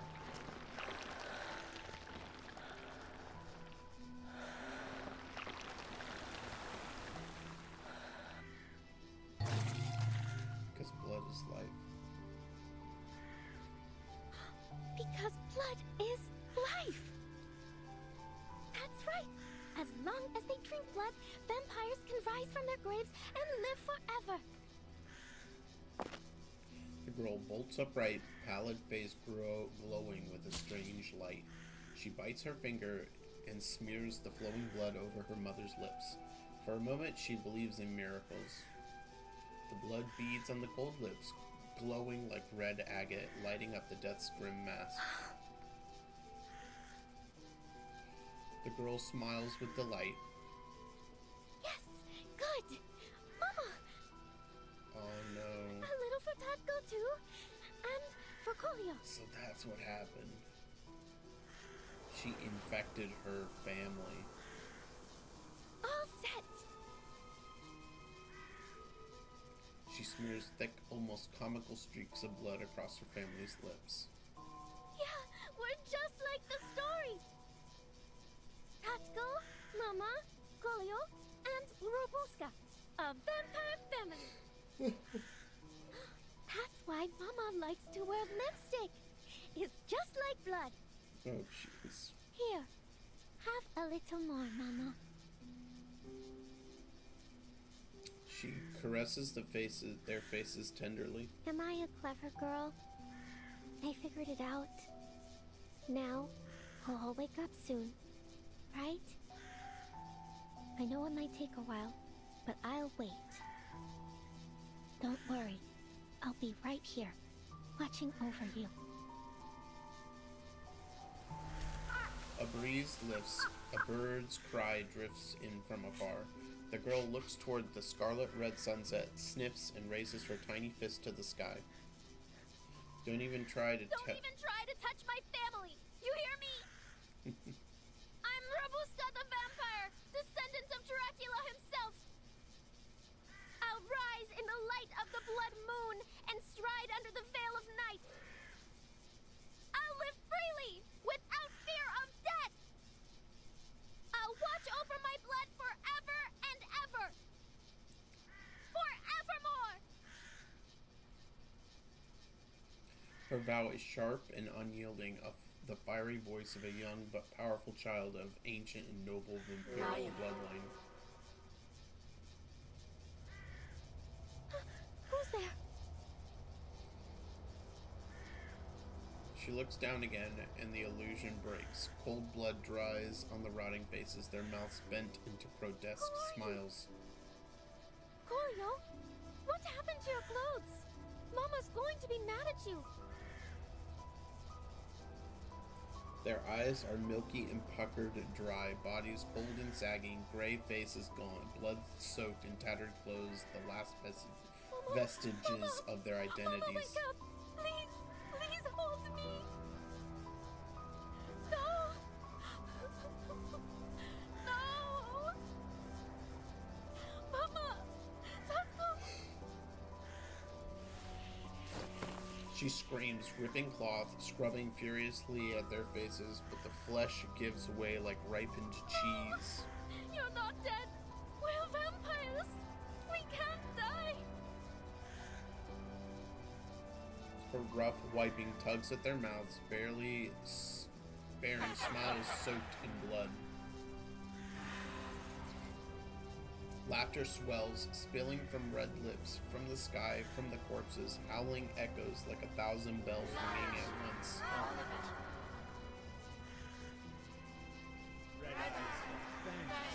The resurrection of our family.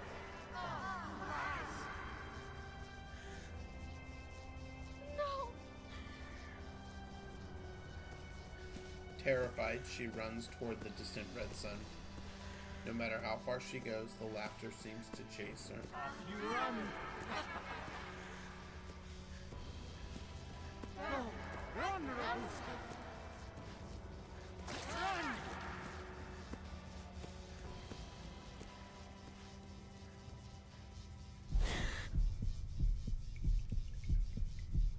What is this room? Robuska jolts awake from a deep sleep. It's not a lie.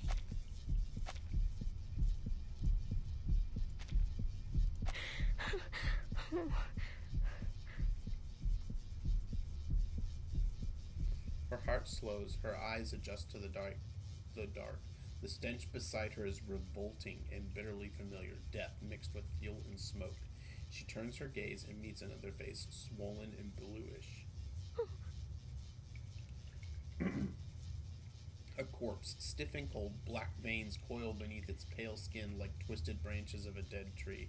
Her eyes follow the body upward until they freeze on a face she knows, one she has seen before back at the snowbound station. No, not precisely. But many like it. Vampires, werewolves, wild beasts, and monsters.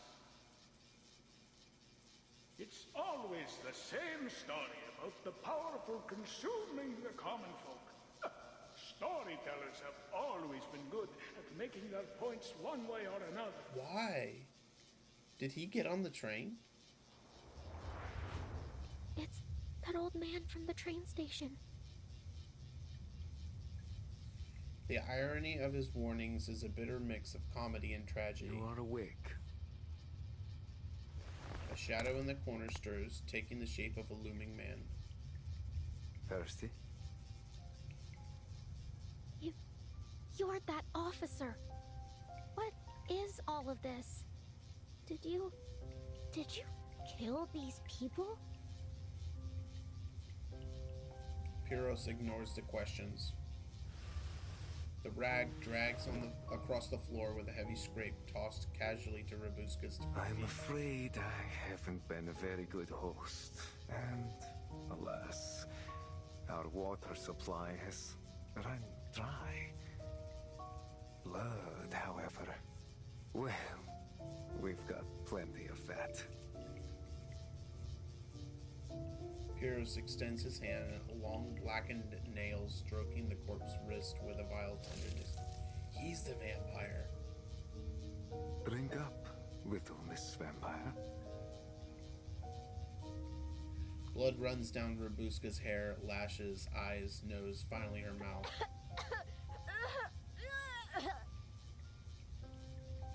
Her nose fills with the stench of blood. She collapses halfway to the floor, retching violently. Stew, frozen berries, honey bread, lark cake. Everything she's eaten pours out with each spasm, mingling with the foul blood and shredded organs on the ground. Not so demure at the table, are we? How embarrassing. I knew you weren't one of us. I knew it, yeah.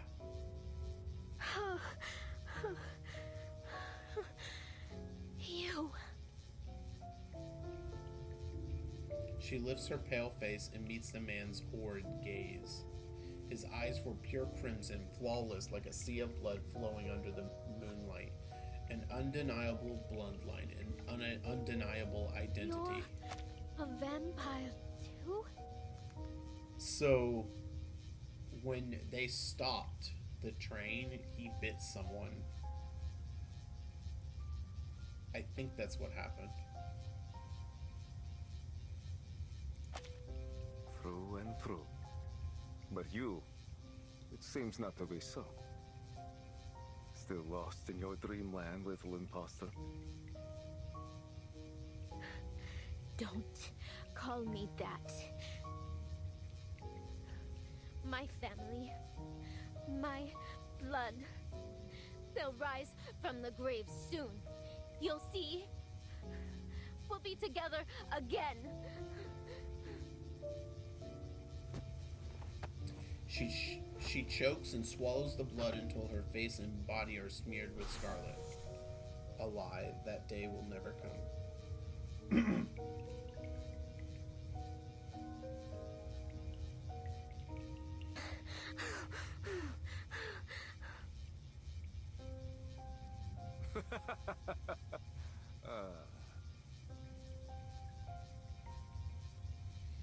The man cackles. Aren't you a sorry little thing? It almost stirs something in this useless old art. In fact, I've almost come to like you. Tell you what, I could make your wish come true. My wish? His blood-red eyes gleam with unfathomable danger. I can help you. Become a real vampire.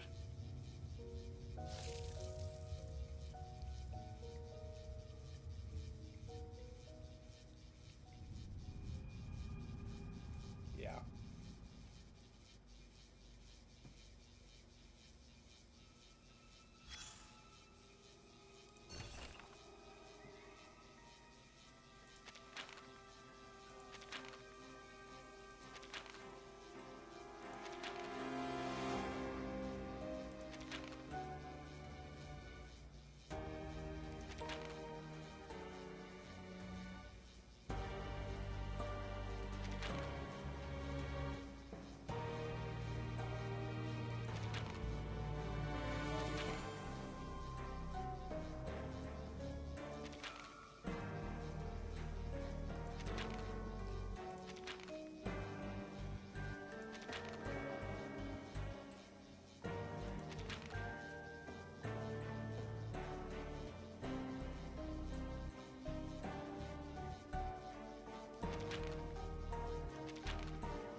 Okay.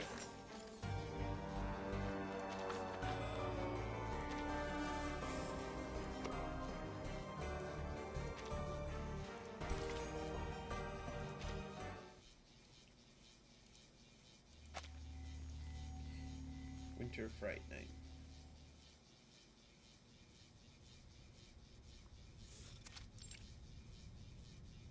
No, I'm not going with you.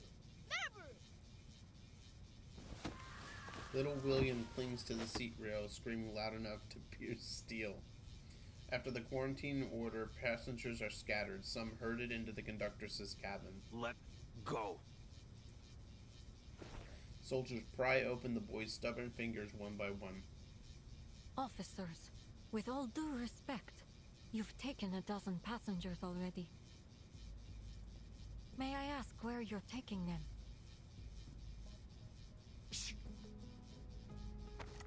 A rifle raises, muzzle aimed at the boot now wedged in the doorframe. Step back, ma'am. Nobody leaves the carriage until quarantine is over.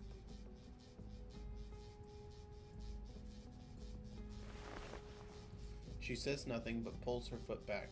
Thank you. Just work with us, please. And soon this will all be over.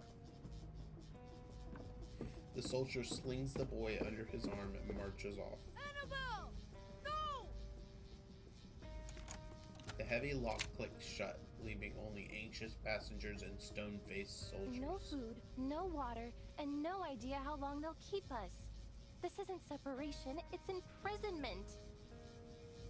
Worse than that. At least prisoners know their sentence. They took William and Miss Dorothy. And Rabuska hasn't come back either. Oh no, is she gonna be alone? Sensing the soldier's warning glare, the girl clutches her doll tight. She presses her communicator and is met with static. Her words and any vital intelligence she could share are stranded with her. Something's jamming my signal. And the teleport disc isn't working either. Huh. Someone came prepared. Semmelweis approaches the door and peers through the window into the next car.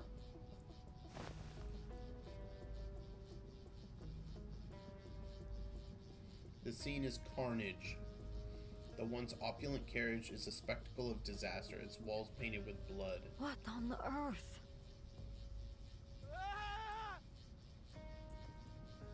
A low, drawn-out wail comes from the corner. Seems a little early for that soldier to be back. What the? Everything alright? Ah, idiot. Better go check on him. The soldier stiffens, lifts his rifle, and hurries away. He's gone.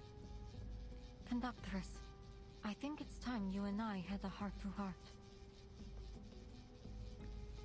She steps up to the conductress, blunt and direct. This is all wrong. No food, no water, no radio signal. I don't believe they're doing anything to protect the passengers from infection. This isn't a quarantine. This is a cover-up. Yeah.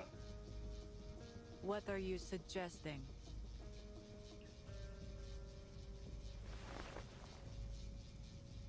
The investigator reveals the badge in her hand. This insignia. I believe you have one just like it. That's what you were sniffing around for. It belongs to an organization I've been tracking. Menes Vindictae. Manus Vindictae.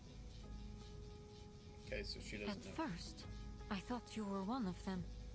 Yet, here you are, locked up like the rest of us.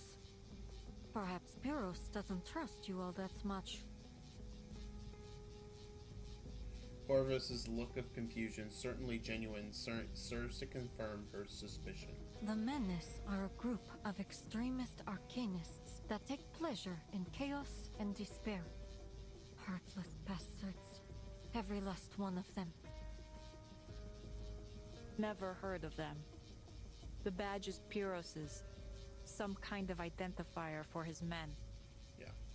Okay. When I took this mission, our intelligence suggested that the vampire I'm after may be associated with Menes Vindictae.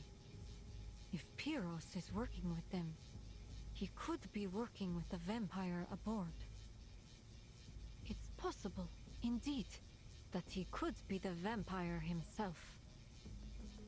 Okay.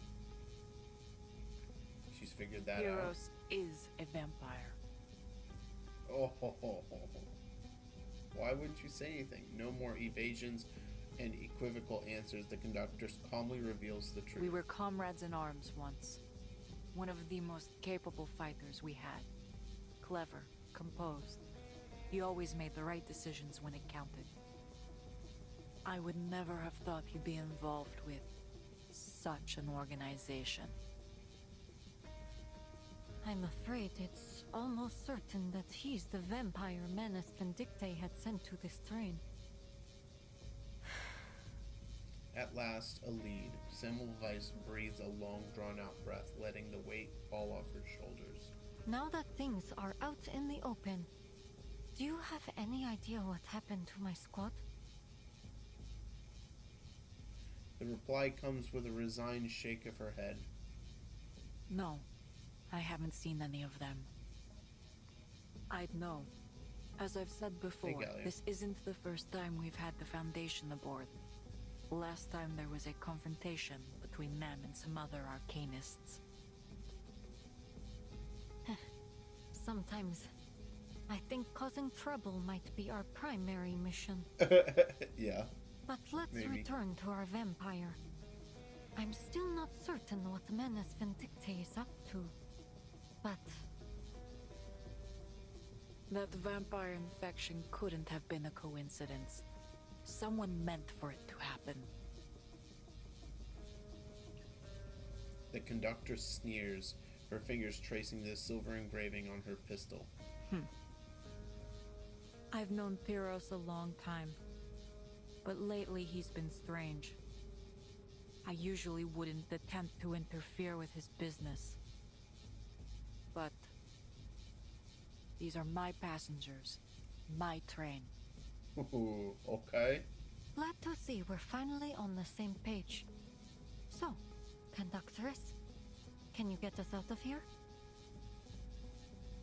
Haste makes waste, investigator.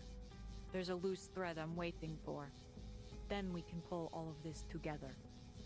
What's the loose thread? We're long past the point for patience, if you ask me. What? A bloody hand slaps the window, smearing crimson streaks down the glass. It scared the shit out of me, man. Another infected. What was that about haste makes waste, conductress?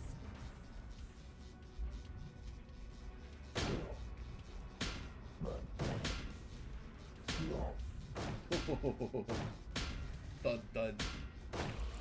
The man mumbles flatly, headbutting the glass again and again until blood pours from his brow.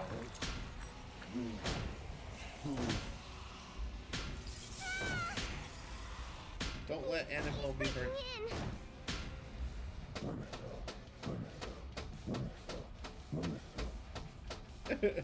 Conductors, there must be something muting arcane skills on this train. Arcane skills aren't everything. She pulls the passengers behind her, draws her sidearm, and takes aim. Before the shot fires, the infected passenger is yanked away by an unseen force. Another splash of blood smears across the window. Another infected?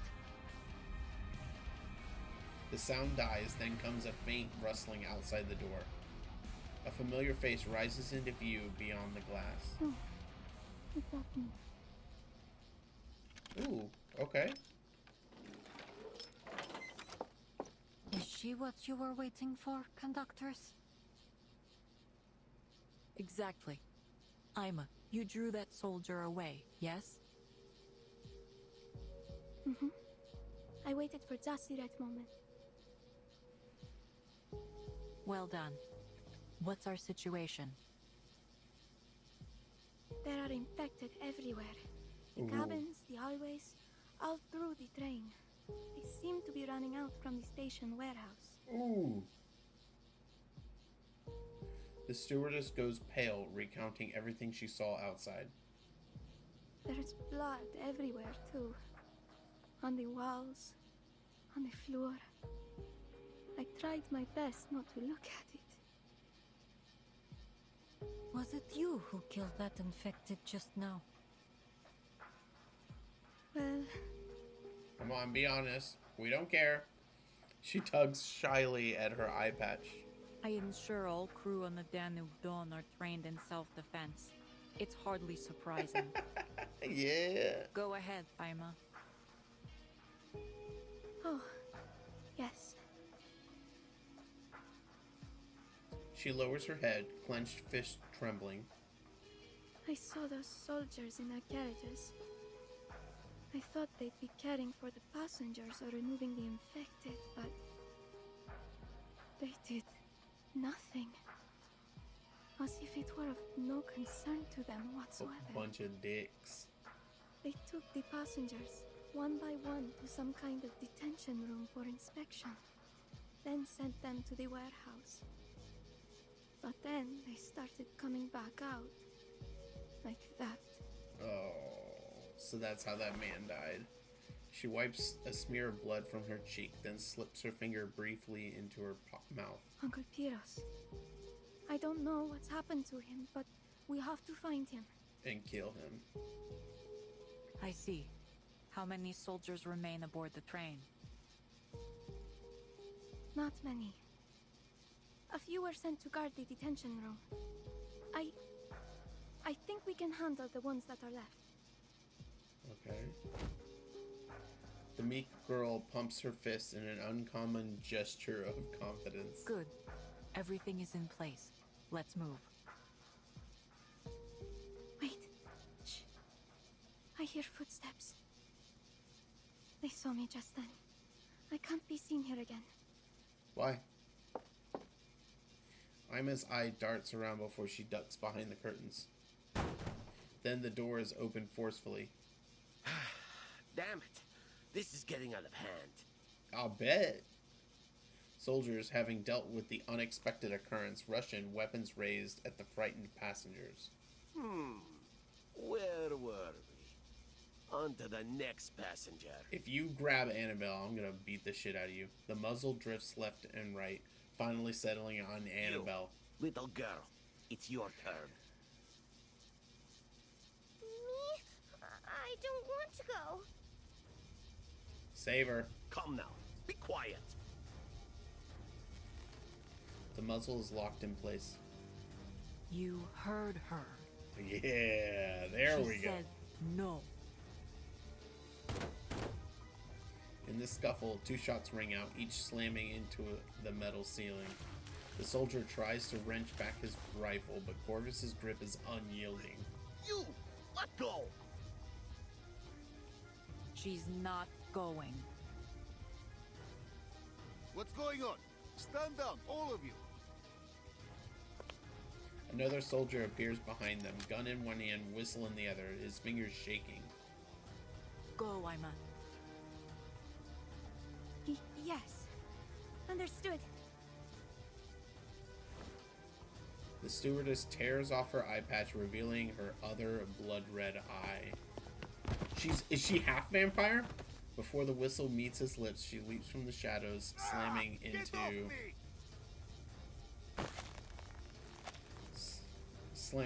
him. In a second, her arm snakes around his neck.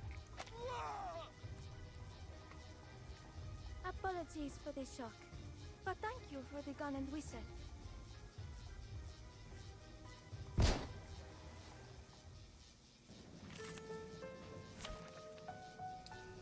Okay. Yeah, Galio, I did change my guild, finally, and had my first guild war yesterday. It went pretty good. The guild is really, like, it's really high. It's like, we're like top 200 or something. I don't know how long that'll last, but...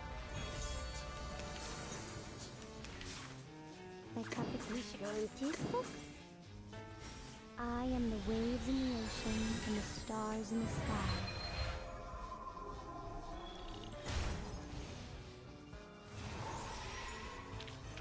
Don't act surprised. It's just another day on the job.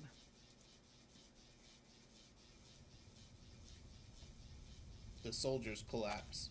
Ima drags them to the corner, exhales, and pulls her eye patch down. No one will take you away, Annabelle. At least for the time being. Nice.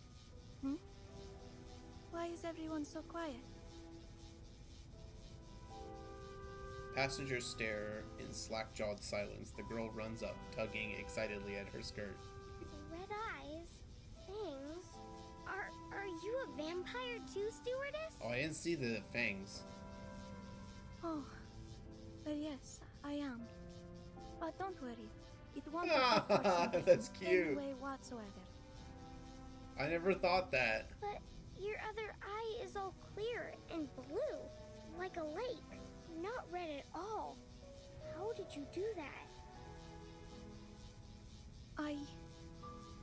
I'm Yeah, not a pure just as blood I thought. vampire. She's half vampire.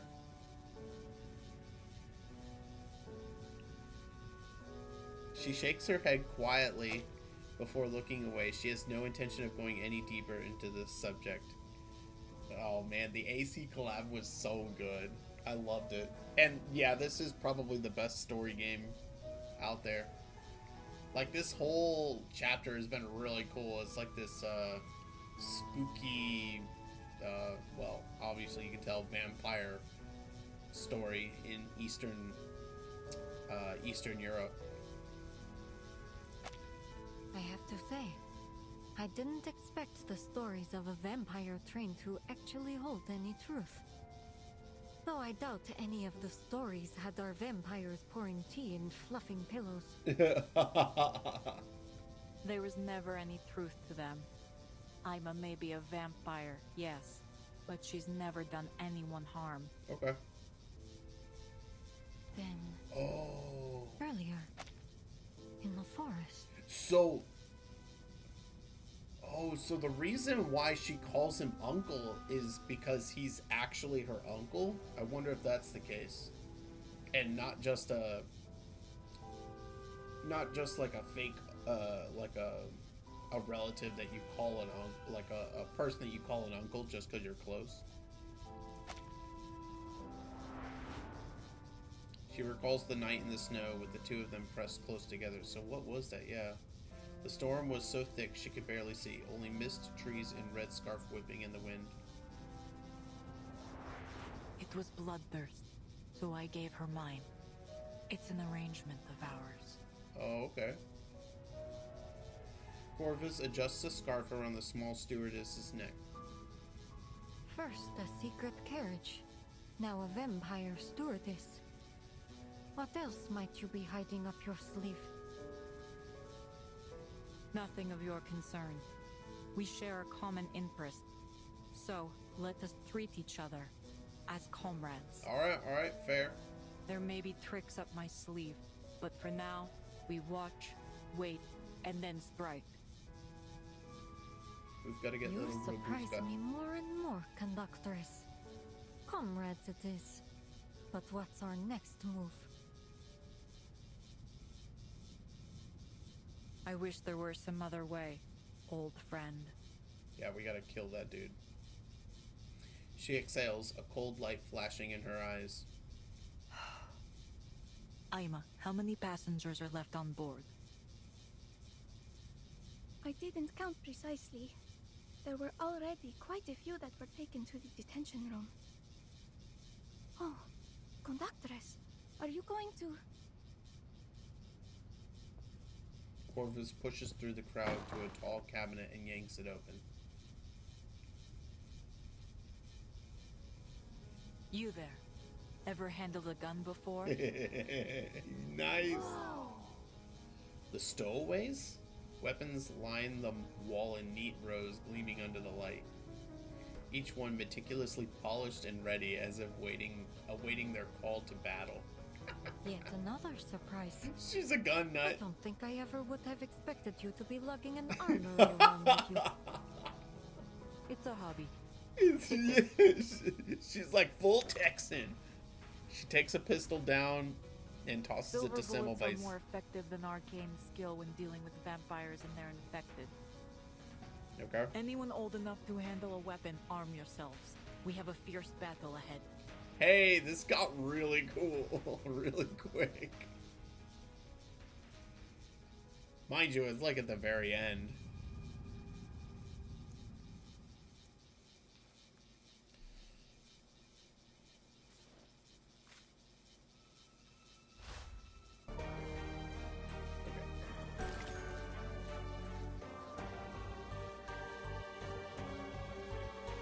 Is that Annabelle? Wait, no. Who's got the teddy bear?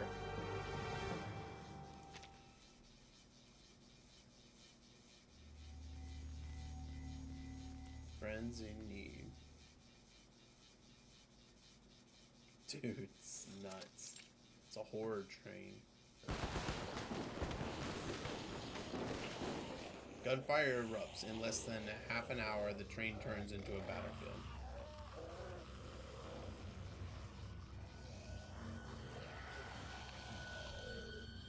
Kaneba. The gunshots are drawing them in. We've got to close the door. Head to the next carriage. I'll close the door. Corvus leaves cover and charges straight into the carnage. Conductors, don't!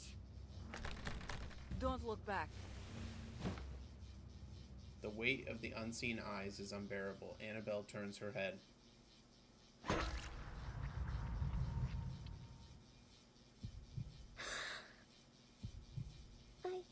I want to go home.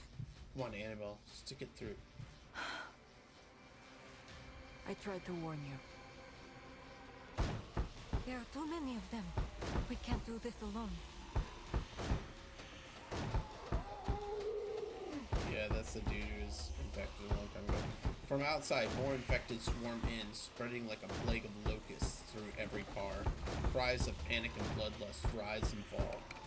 We have enough ammunition, but not enough hands to fire them. There is still one option left. There are more passengers. We can rally the people to fight. The other carriages are still under guard. I doubt we'll find many willing passengers who are still fit to join us.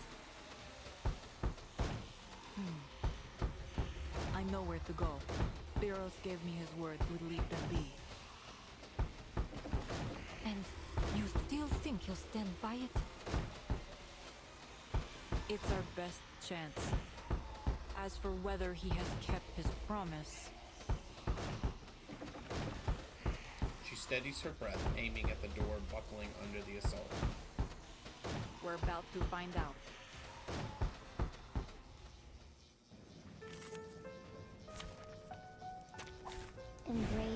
rather than resist. Shit just got real. It's the soldiers stationed outside the train. It seems there's another surprise waiting for us, Investigator. Okay. More like a shock. That's them! Devon's taking out our man! Stop them! I have my drills to The right. Yeah, Or right on this man. one. Sharp thing. The trail was all too obvious. Was it? Like a metaphor?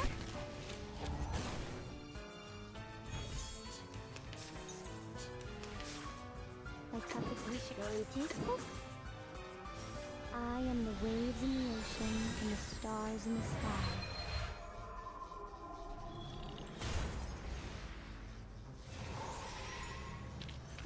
Don't act surprised. It's just another day on the job.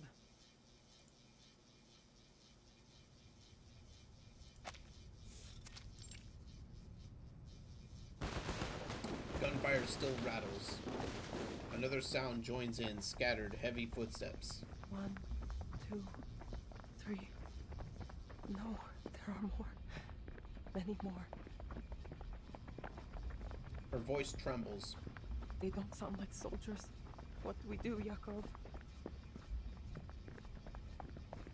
Ready your weapons, everyone!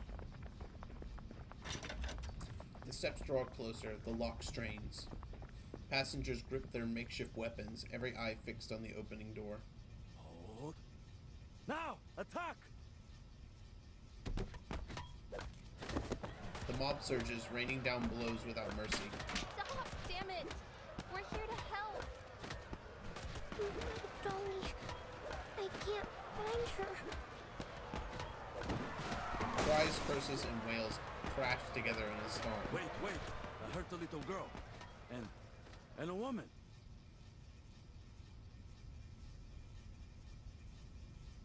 The little skirmish finds a belated end. A makeshift militia appears before them, young and old, bed-decked in piecemeal gear. Everyone, please lower your weapons. We'll give you real ones. There's really no need to be at each other's throats each time we meet. It's that investigator. She's back. And the conductress. Corvus steps forward, adjusting a tilted hat brim. Excellent. You're already prepared to protect yourselves. I'll make this short. The train is surrounded by vampire infected. We need your help to defeat them and get moving again. Take a weapon if you're able. We'll fight together. The stowaways and the passengers glance at one another. Silence holds for a moment. But why us? Look around you. We're just a bunch of regular folk. Refugees who probably never even touched a gun. The army's here, isn't it? Shouldn't they clean up this mess? They're the ones that are the And problem. say we risk our lives to save other people from these infected. What would stop them from reporting us if we try to cross the border after? Then voices rise again, questions sharp and insistent. He's right. I say we unload the carriages with the infected inside, and the rest of us keep going to Budapest. You're quiet, Yakov. What are you thinking? A single soft query hushes the noise, all eyes turning to their leader. I'd say...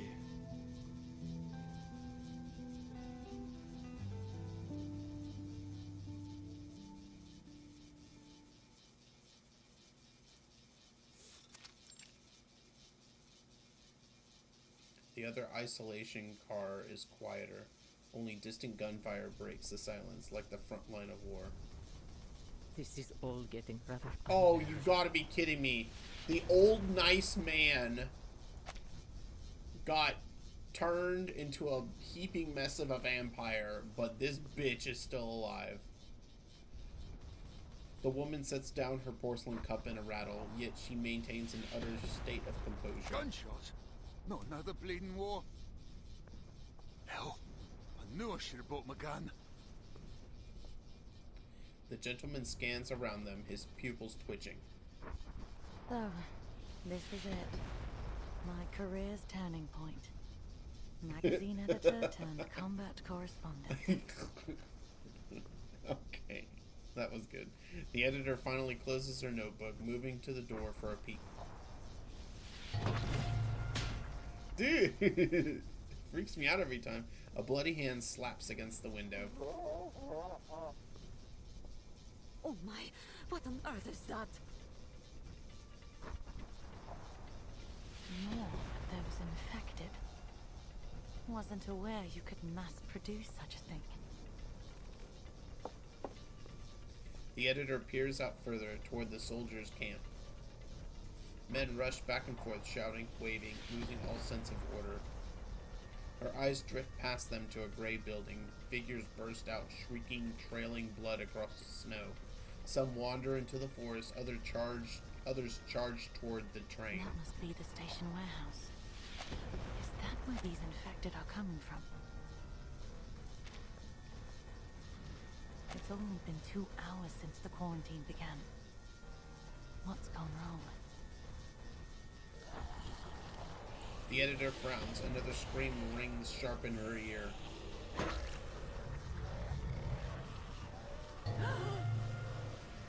Oh, heavens! I've never seen such a thing in all my life! Go join him. Huh?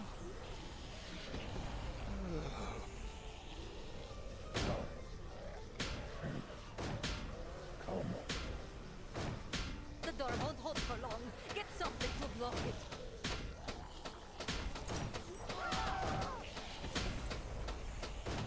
What are you all standing there for? Get out of the way. Gunfire rattles. Dark red bursts bloom across the train windows. Gunfire rattles. Dark red bursts bloom across the train windows. Through the smoke, armed figures emerge, faces pale and bloody. Think I strained my shoulder. I did warn you. Someone your size can't handle a shotgun. Well, you can hardly expect me to take them down one by one with a pistol. If this is some kind of robbery, then I'm afraid you'll be disappointed. A writer always travels light. Okay. It isn't. We want your help.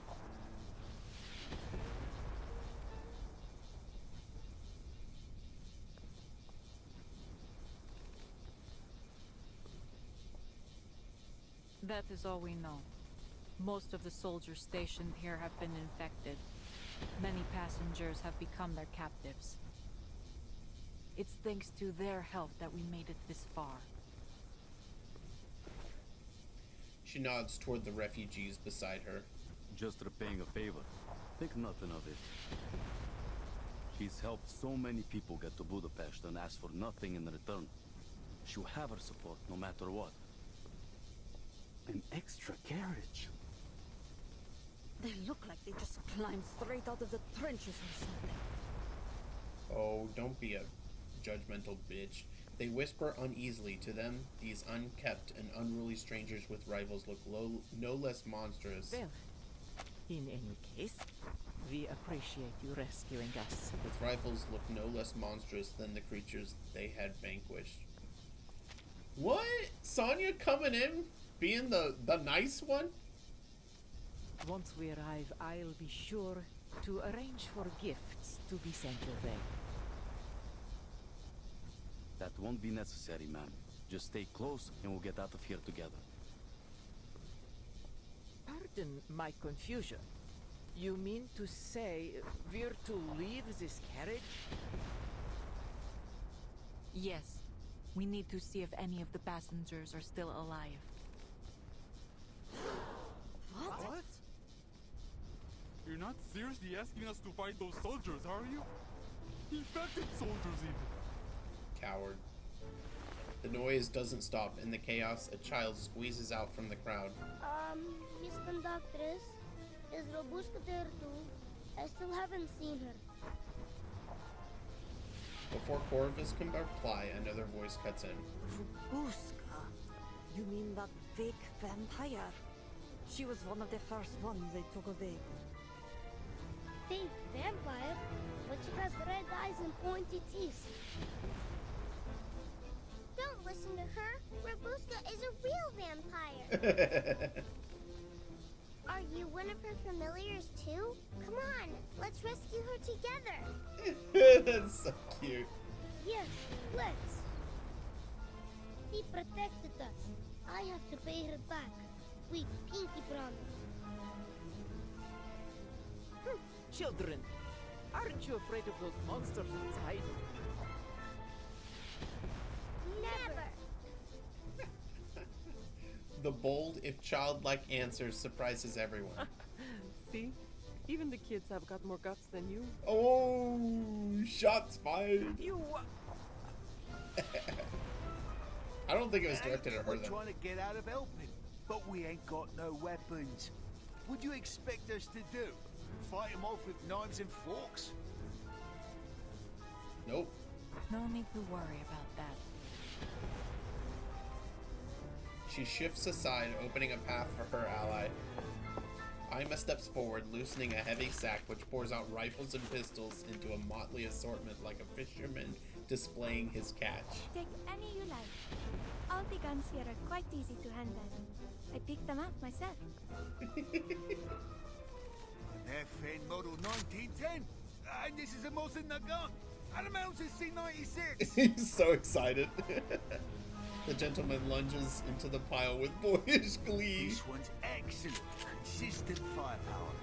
But this beauty, she's got a smoother pump cycle. Lovely for follow-up shots. Will the fighting ever cease? The old woman sighs, then hardens. Her gaze turns ice cold. All right, just pick one for me. Something with some punch. The grandma got better. She's no longer a jerk.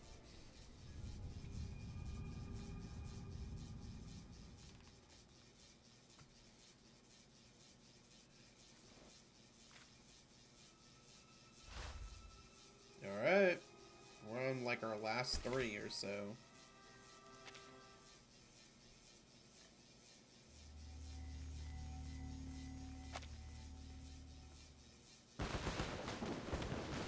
Against the rattle of gunfire outside, the warehouse seems unnervingly quiet. This is disgusting. The vampire's invitation still awaits a response. The girl bows her head, staring at her shadow. Let me remind you that although my life may be everlasting, my patience is not. I have to say, your hesitation is disappointing. What's this going to cost me? She looks into his crimson eyes. Every time I've been offered any kind of gift in my life, every time I've even come close to something, it's either been taken away from me or turned out to be a complete fraud. So, sir, which one is it? Neither. Because I'm not offering you any gifts, only an alternative reality. All it takes is a drop of blood and little bravery. Because there's a good chance you'll end up just like them. He lifts a limp arm, waving it at her mockingly. A small ask, I'm sure, for someone such as yourself. What's a little risk when your dreams are so very close? This is what you want, isn't it? He stands by the window, hand reaching for her. Yes, I crave it. Dizziness grips her. A sudden crushing tide of fortune crashes over Rabuska. Stone, walls, cargo, everything melts away.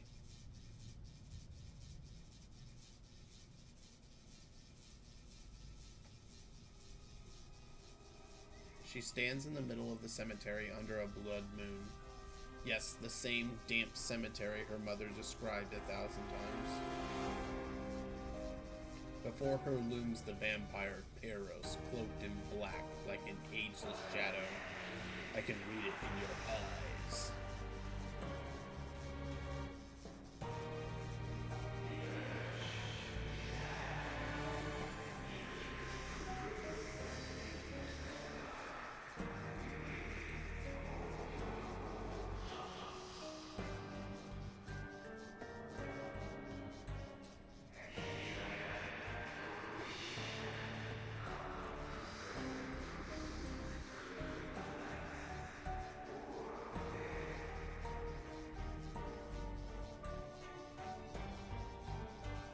Moonlight spills over his face, his red eyes overflowing, blood, corpses, and the reek of death. Blood, corpses, and the reek of death reflecting in them. She sees more than that. Their dead eyes meet hers in the reflection. Choose, they whisper. You cannot refuse us, just as you cannot refuse your past. What do you say? Faces flicker before her, mother, father, brother, and comrades. It is a chance to see them again. How could she refuse?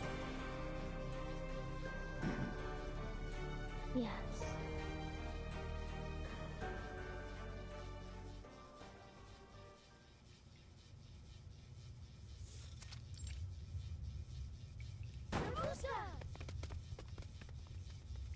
He's not here. Armed men storm in, but the familiar figure is gone. Blood stains the floor, still warm, trailing like a serpent. There are drag marks. Seems they've transferred some of the captives. Yellow light cuts across the room, shadows twitch in the corners. A familiar voice whimpers faintly. Oh, I just want to go home. Oh, did little William survive? It's all right, child. I'm here with you. We'll be fine. William! Miss Dorothy! Annabelle rushes forward, clutching her long-lost kin. Don't. There's... Shadows lunge from the opposite corner. Prepare for battle.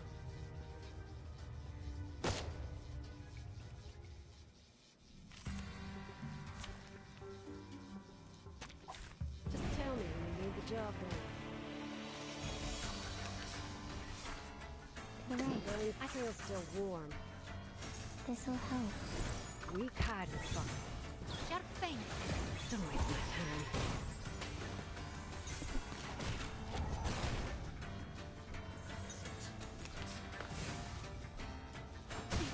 Cheer up. We should peaceful is left. To a brighter future for everyone.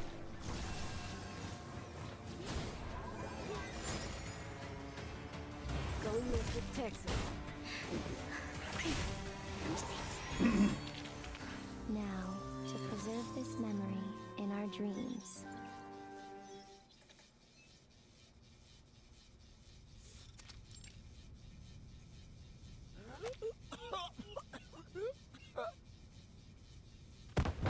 The soldier crumples, eyes bloodshot, veins crawling like creeping vines across his temple. Where's Biros? Where did he take the girl?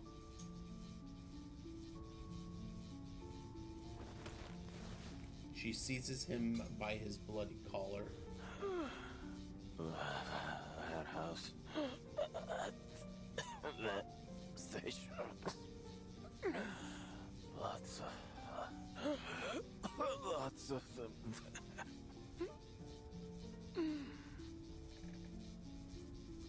He coughs, words slurred, gurgling. Did he do this to you? Yes. He gasps, then smiles strangely. It's too with hate. What? Speak up.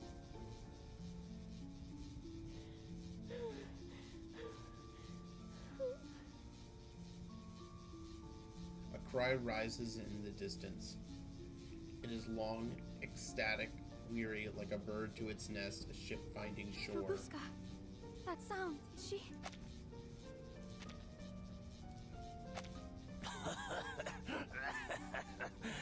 It's too late. Soon.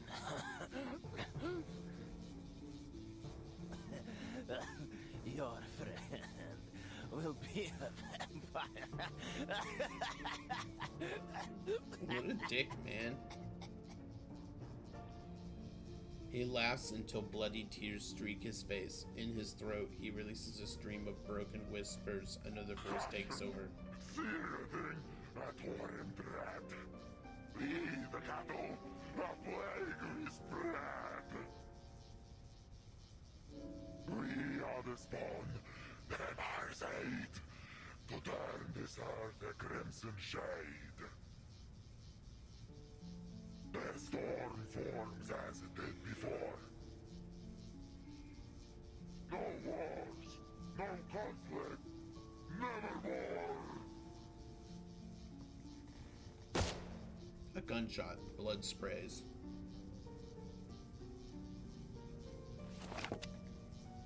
Corvus lowers her weapon, her stitched face grave. He's even turned his own army. It's no wonder these infected are crawling all over the place. The storm forms. She crouches, inspecting the corpse with an investigator's eye. Something's been off since the beginning. The symptoms have taken hold too rapidly. There has never been a recorded instance of the infection spreading so fast. Look here. Burst veins. Pupils so dilated they almost cover the entire iris. The infection's been accelerated. In other words, these are no regular infected. They're the failed product of a different kind of transformation. One task at a time. Come, we need to find Robuska.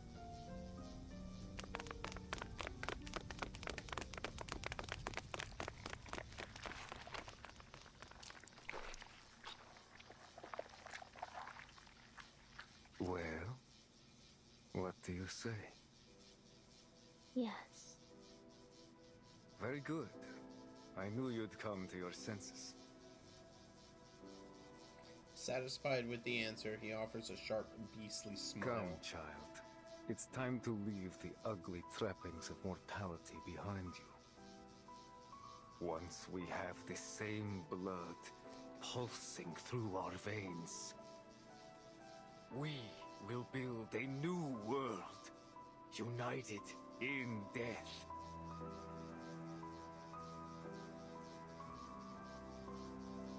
This is the bloodline she has longed for. Mama. Tatko. Julio. An echo of her childhood. I'll protect you. Tugging at the shreds of her surviving faith. Till the end of time.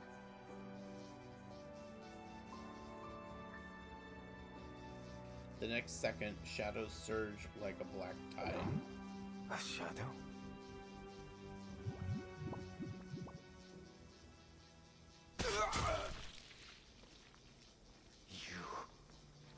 Why?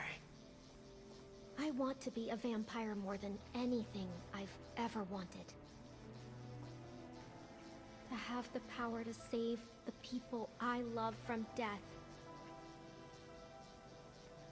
To be the one to protect and provide. But I never want to be like you. I may have red eyes and fangs, but I don't want to lie and manipulate to get what I want. Damn.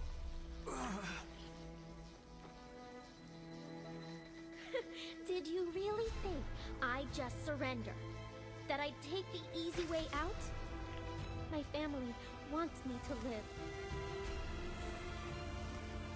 So I'll live, damn it. Live until the smoke clears and the sky turns blue again. Till the rain puts out the fires and the primroses bloom in the forests of Stranja.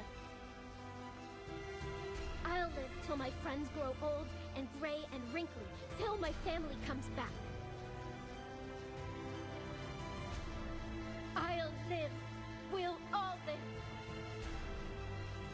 And you will rot in your grave. You wretched bastard! Yes! That was awesome! The true vampire convulses on the floor, his chest heaving like an old bellows. I did it. I killed him. It's over.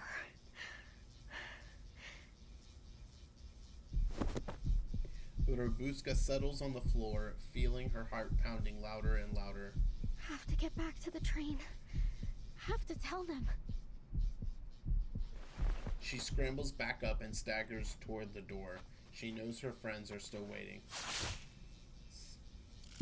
Before she can cry out, her body is flung through the air and slams to the ground.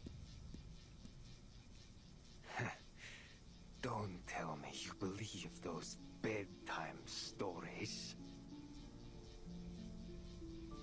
Pyros stands, his face twisted into a grotesque look of sinister joy. How? You should have... Died? Don't be absurd. Listening to that silly little speech was more painful than any stick to the chest. Let me guess. You brought holy water. And garlic too? He looms over the girl, dismissing her attempt with a wave of his hand. An unseen shadow coils around her throat, tightening and tightening again. Those legends were merely that. Not but childish forgeries. Just like you, little vampire. He looms over the girl, dismissing her attempt with a wave of his hand. An unseen shadow coils around her throat, tightening, then tightening again.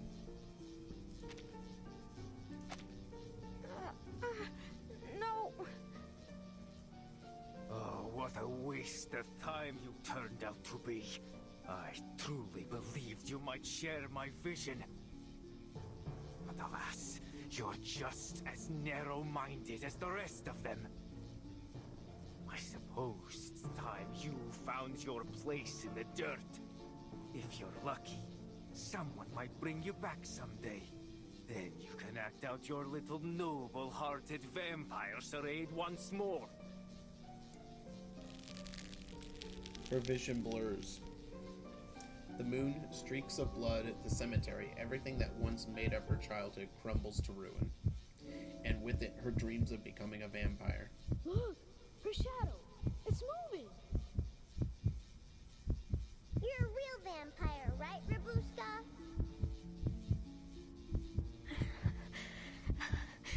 It's not a lie.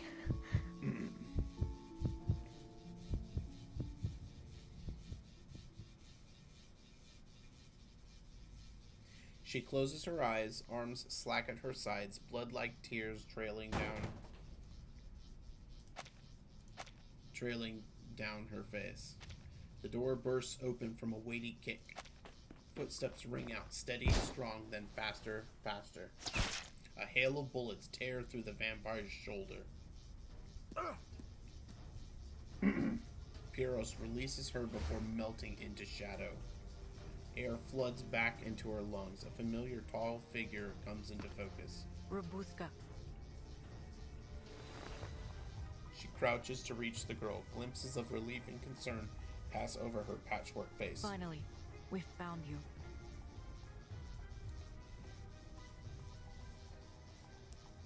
Saved her just in time.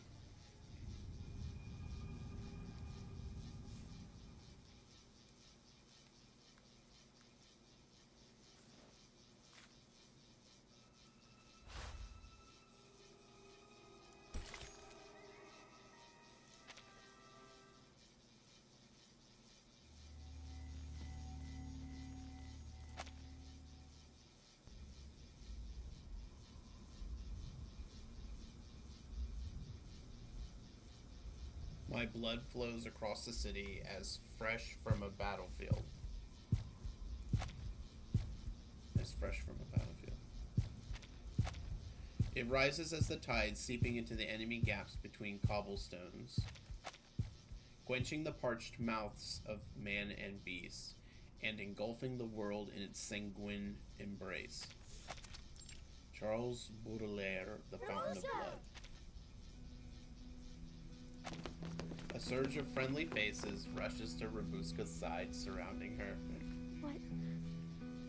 What are you doing here? I thought you'd never want to speak to me again. She has friends. That's not true. We like you, even if you aren't a real vampire. We saw it all! Whack! You put a big gold stake right through the monster's chest. So you're not a vampire. You're even stronger. The crowd closes in on Robuska, their warmth flushing her cheeks red.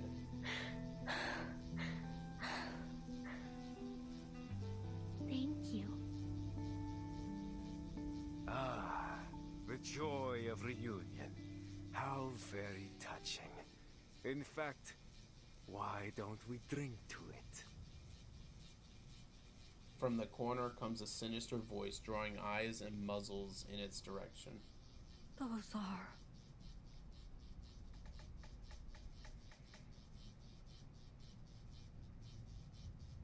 Corpses by the dozens piled high into a nauseating hill of flesh. The surface layer rots away, exposing pale gray sinew and trails dangling and... oh my gosh. The surface layer rots away, exposing pale gray sinew, entrails dangling in tangles, blood oozing down like a sticky mire. Pyros sits atop the mound, lounging. The bodies of the passengers. And the soldiers, too. Oh, it's disgusting. Is that all you see? You never did have an eye for detail, Iglika. His sharp grin deepens. Look closer. Your Foundation friend might find a little surprise. Oh, the squad.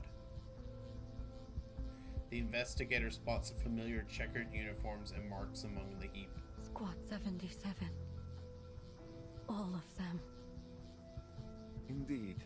I worried they'd prove irksome if not dealt with, so I handled them before they even boarded the train.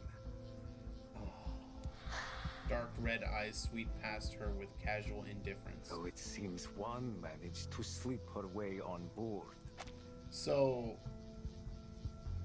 he must have bit that dude back at the train station.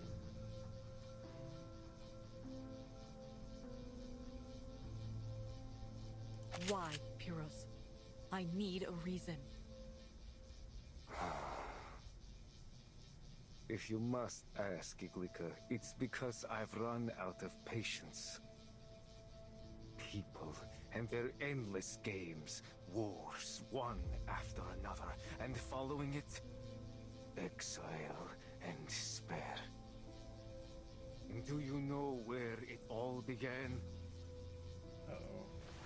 He hoists a limp arm, blood streams down it like a red river. Blood. Too many bloodlines are bound to this land, each serving their own desires. I was about to say he's gonna For start. centuries, He's gonna start his spouting Manus propaganda. Snapped at each other, unable to cooperate, unwilling to unite, never satisfied with peace. I tried to break them free from this cycle. Did everything I could, including joining the Liberation Front. You could have told me this. We could have talked about it. Oh, I could have, Iglika. But why use words when it is already clear to see? Don't you hear it? When you close your eyes at night, don't you feel the distant tremors of their cries? After you left the Liberation Front, after all others had forgotten how to even speak of our cause, a voice came to me. A voice from the heavens. She heard my prayers, and showed me a new path. Arcana. He gestures toward the mound of bodies, eyes blazing. A path of unity, where all would share the same blood, the same interest, the same goal. At the crack of gunfire, Pyrrhus vanishes, a shot clipping only a few fluttering bats.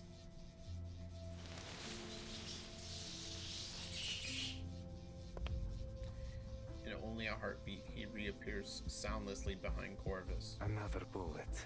You wound me in more ways than one, Iglica. You've lost your way, Pyrrhus. Do you truly think blood is to blame for all of this? It's one cause of conflict, yes, but so are misunderstanding, fear, even love. To blame everything on bloodlines means choosing a simple lie over a complicated truth. You haven't thought deeply enough then, dear Iglica. Look at these causes. Examine them at the root. And what do you find, Human nature. And our nature, old friend, is set by our blood. The vampire spreads his arms before the hill of flesh, his maddened eyes ablaze with baleful violence. Listen to me. Imagine a world with no bloodshed. Where everyone is free of mortal weakness and given infinite time to enjoy the pleasures of this earth.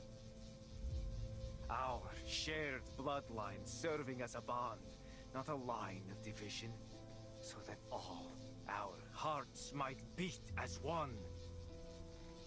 Race, color, creed, all would melt away in the face of this great family we will create.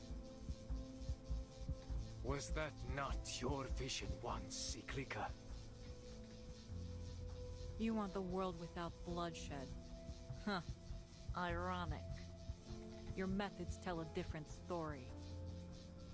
Look around you, Pyrrhus. She lost her You're accent for a starting second. a war, not ending one. Unity, really? Things didn't go your way, so now you'll drag us all to hell along with you.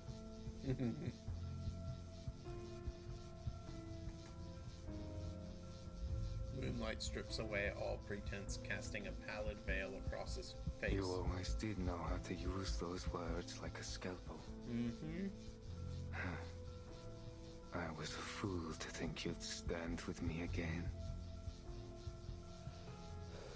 He sighs, turning his eyes with strange softness toward the stewardess.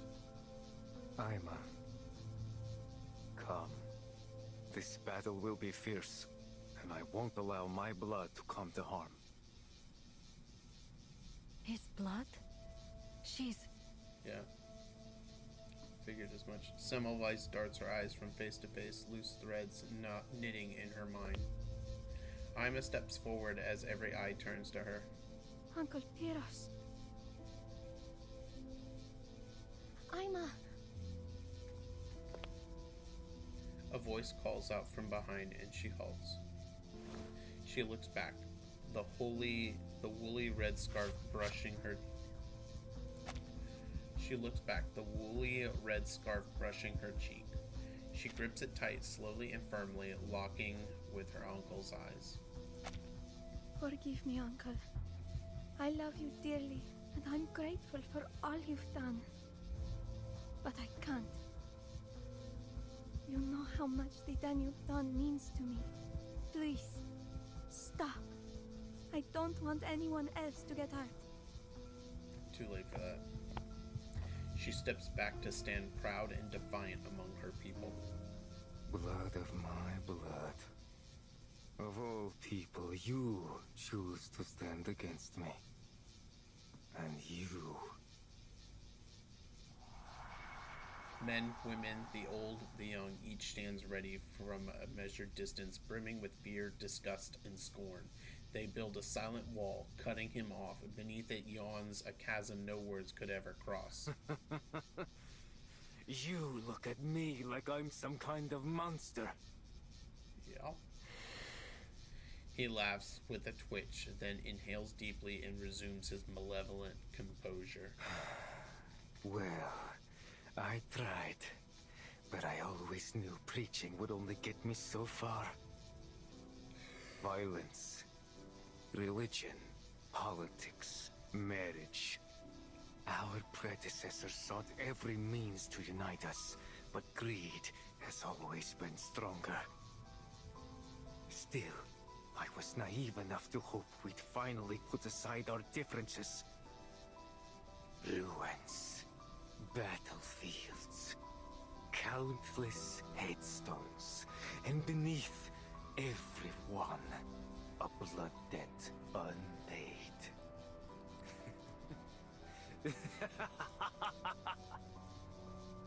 Perhaps, in the end, you were right, Itlika.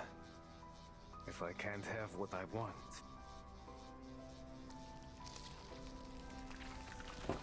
He reaches to pull out the wooden stake lodged in his chest.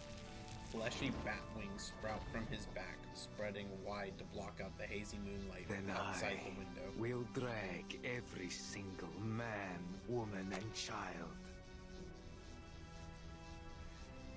Spreading wide to block out the hazy moonlight outside the window. And I will drag every single man, woman, and child to hell. The monster lets out a shrill cry, eyes streaming blood. The sound spreads through the night like a deadly signal, drawing hordes of the infected in from the dark. Gushing, seething! Nevermore! The infected are swarming. He must have called for them. Incoming! Weapons ready! Pyros, I will put a bullet through your heart myself. Yeah.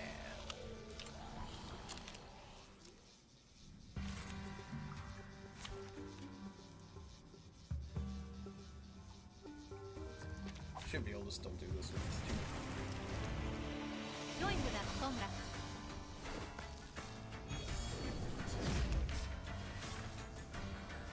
I know that look. Determined, resolute. Never thought it would be trained on me, along with the barrel of a gun. And you are as reckless as ever, Pyros. The most passionate among us. Yet the moment things don't go your way, the first to cry betray. You're a vampire. You have more time than anyone to achieve your goals. Betrayal, you say? Then tell me, what can I trust after all these failures? Blood, or your dead body? I will remember your sacrifice. Gun is loaded.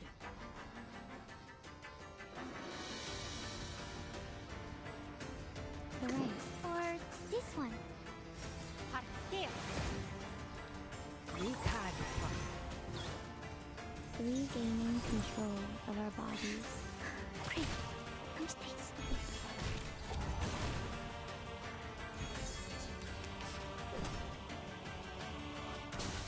You're a hard nut to crack. Take my blood as my gift to you.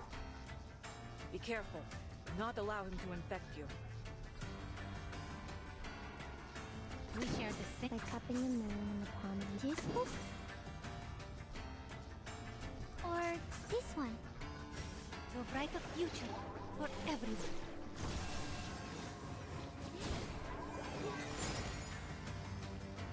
I am the waves in the ocean and the stars in the sky.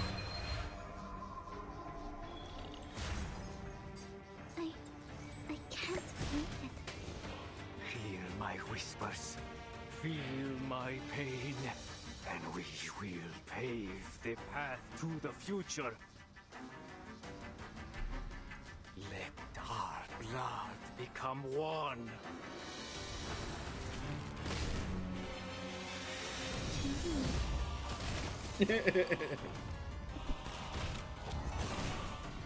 Marcus is like, nope. Cheer up.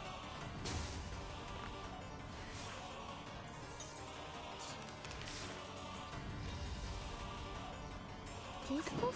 You can do the or this one. This book or this one. Great. No space.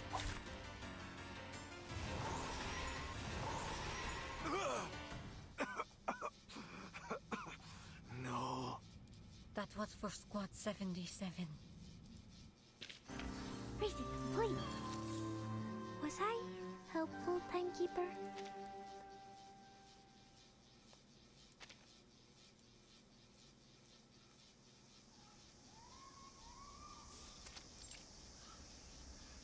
Is the beast still breathing?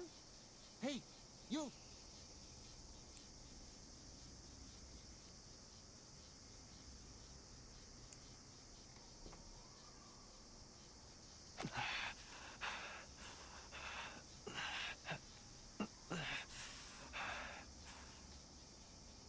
Devil take him. He's still twitching. Even after we staked him and left him under the sun for a week. He ought to be dust by now. The last one didn't last but 3 days. This one must be of purer blood. They say those are stronger. Why?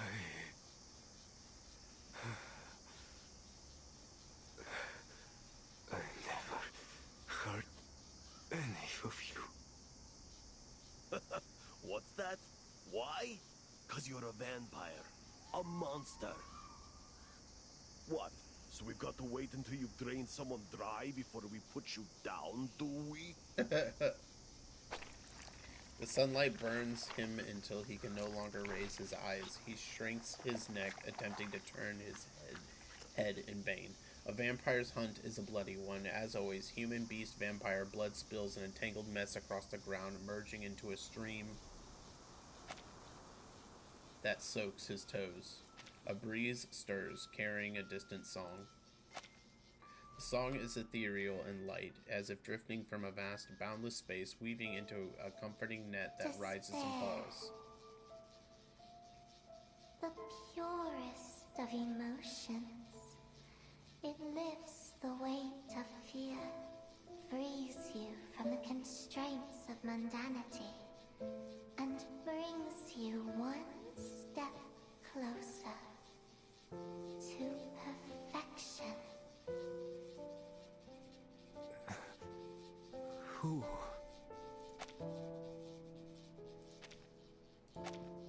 He smells and hears the crisp, cool wind. I am your wishmaker.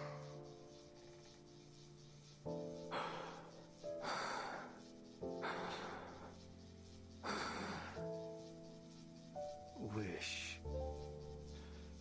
My wish. You need not speak it. The wind has whispered it to me.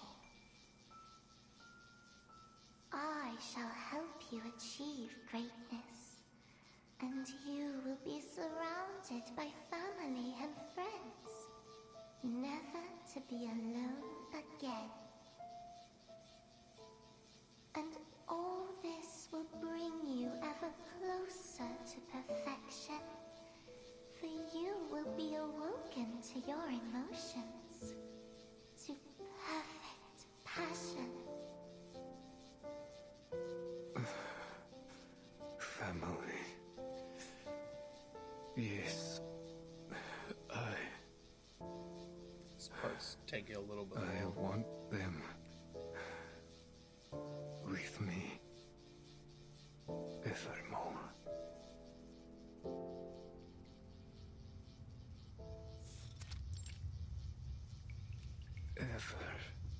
Evermore. The monster shrinks back into human form, like a wretched cocoon trembling in the corner, gasping for breath. His neck is torn open, dark blood flowing out like a spring. Iglinka. I'm here. His old comrade stands before him in silence. The space between them is not far, and yet it spans a fathomless deep. Is it over? It is, Beerus.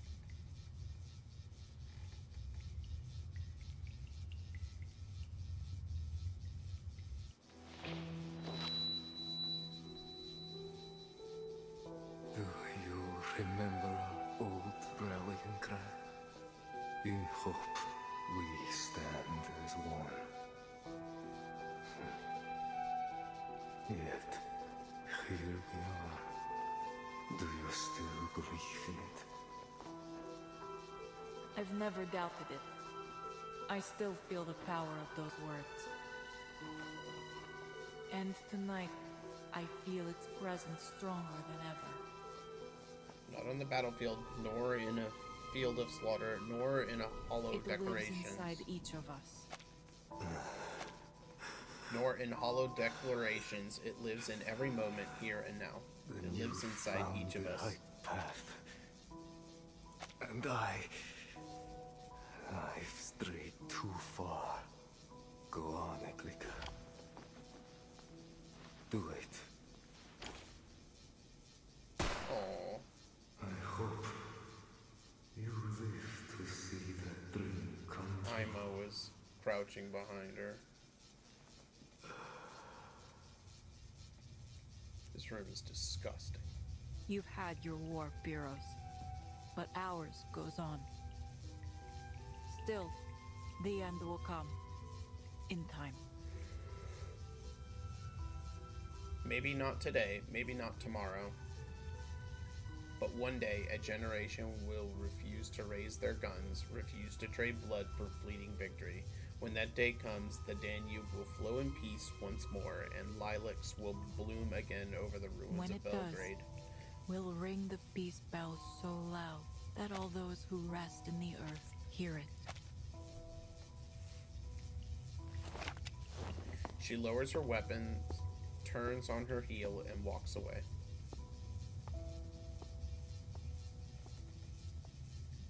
Farewell, Pyros.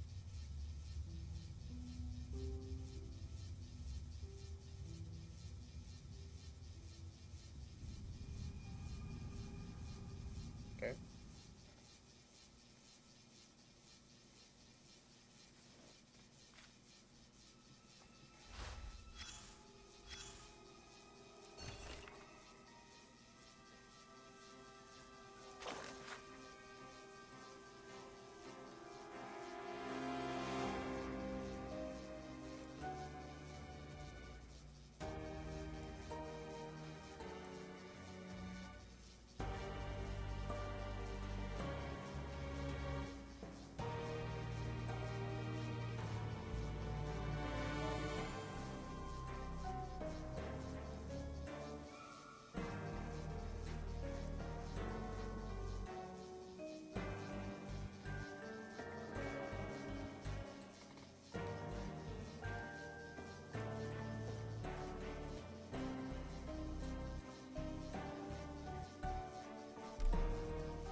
Surprised there's more combat.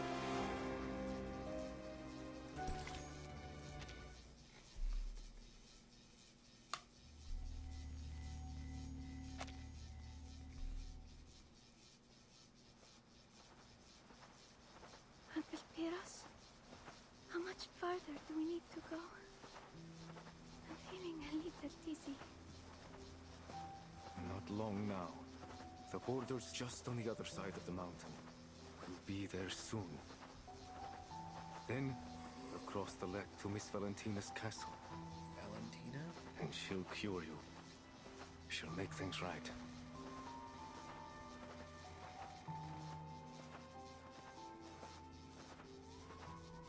But how do you know she'll help? I just know, Aima. A vampire always stands by her people. It's in our blood. In our blood. You'll do well to remember that, Aima. There is no bond stronger than blood. Uncle.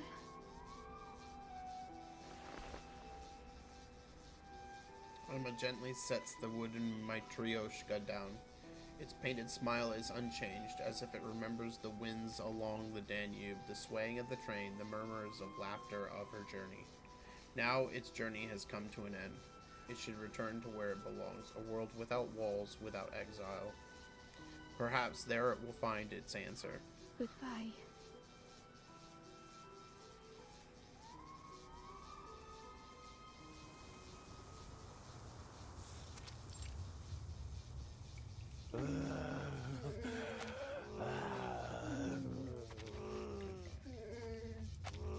Their leader gone, the monsters prowl relentlessly, their roars ripping through the silent snowbound night.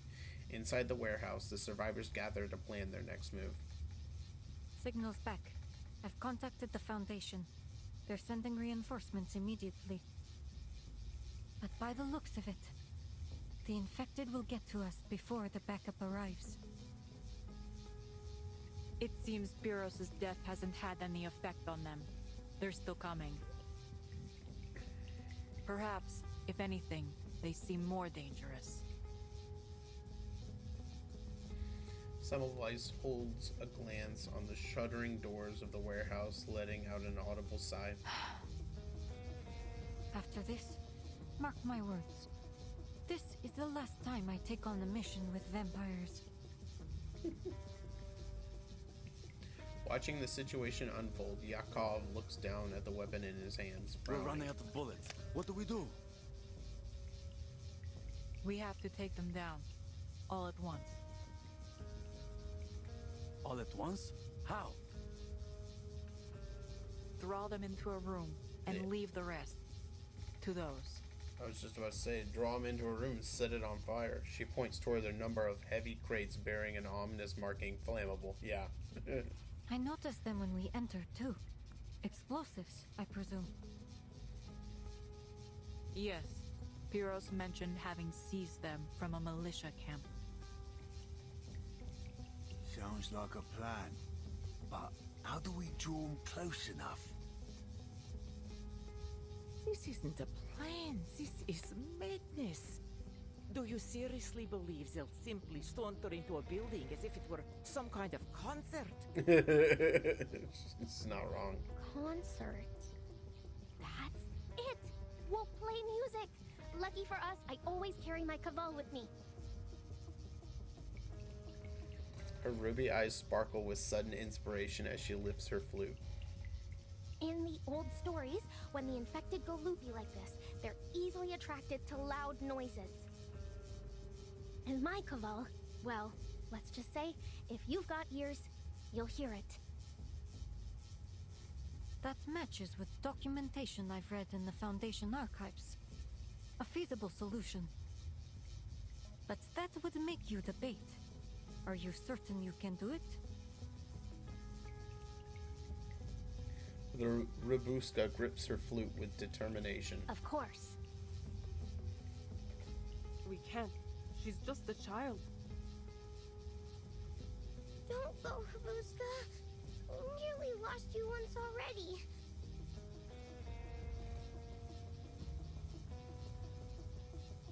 Don't worry. I can handle it. I run fast. Those infected won't get close. Besides, me and my caval can control shadows. I'll make a whole bunch of them as a distraction. See? Tell me, who else could pull that off? One by one, the others shake their heads. Worry and refusal are written across every face, save You're one. not afraid?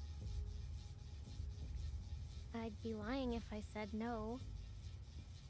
But I'm Robuska, the all-powerful, the deathless. And you're all counting on me. Corvus nods, offering her a knowing smile. Then go. I believe in you, old pal. See you when this is all over.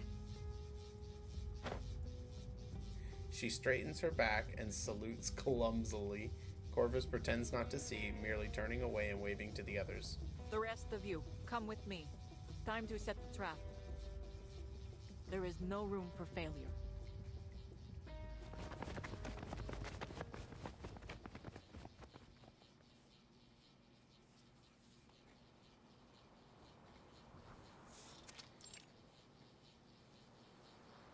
Snow still falls.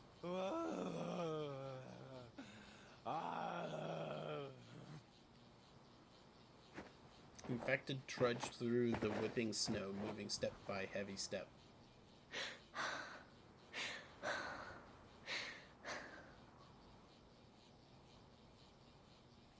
The girl stands alone, her only companion the wooden flute in her hands.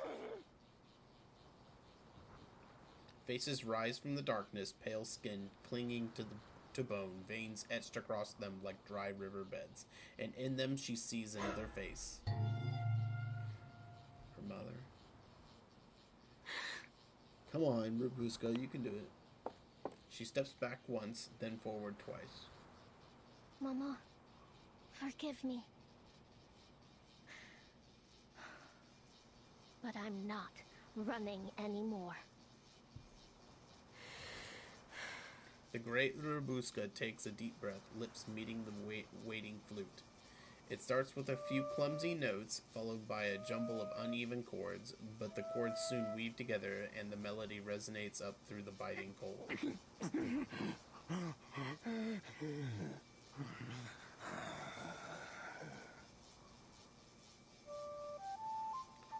It is a soft, lonesome tune, one that once carried her through the battlefields that had gone quiet, graveyards, and mountains. Through long years, she was the melody's only listener. Back then, all she saw was silence stretching into the horizon and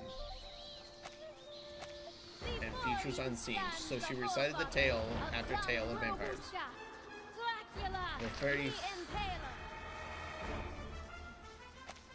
And I, her noble grandfather, the glorious first Duke of Arjesh. And That lineage, growing ever more tangled, became her closest companion on the road. When she comes to, she realizes just how far she has wandered. You've come so far, my Buska. Yes, I have. I crossed the Rila Mountains, waded through the Struma River, and traveled along the Danube.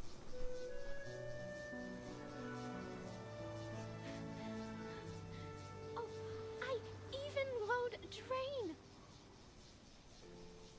You sound happy, my dear girl. Happy?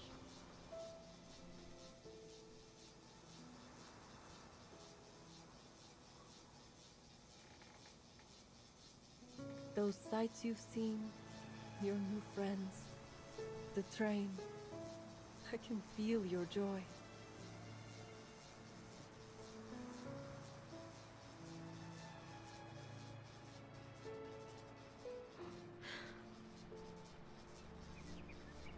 In the fading flute's descent, the last note melts into sunlight. She tilts her face upwards as if catching April wind once more. I am happy.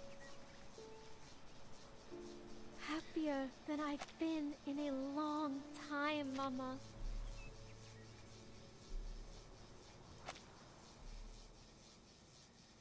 She's done it. The infected are swarming together. Explosives are in place.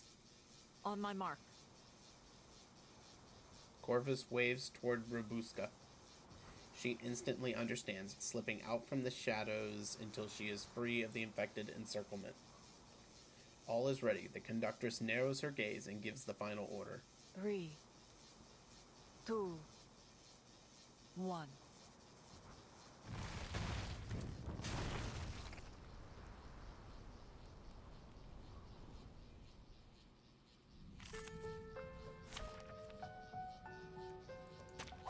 Just tell me when you need the job done. Clean up. Mile 3. Nicely done. Looks like the explosion took out most of them, and stunned the rest too. This is no time to get sloppy. There's one batch more. We need to take care of them. Fast. I'll go right to force them into the center. Then you leave the south corner to us. We ain't letting them escape. Good. Take up your weapons, soldiers. Prepare to engage. I will run the rank. Or this one. Here. Listen. The trail was all too obvious. Like a metaphor?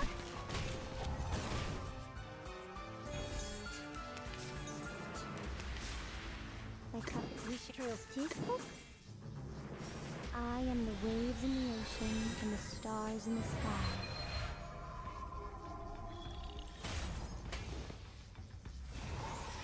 That's it. It's over. We did it! My goodness, it was like a dream.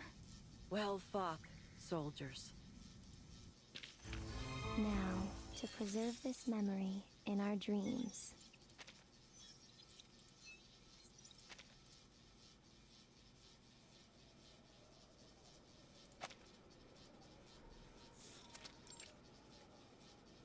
Please form a line and await registration. The train will leave at dawn, so please make good use of your time.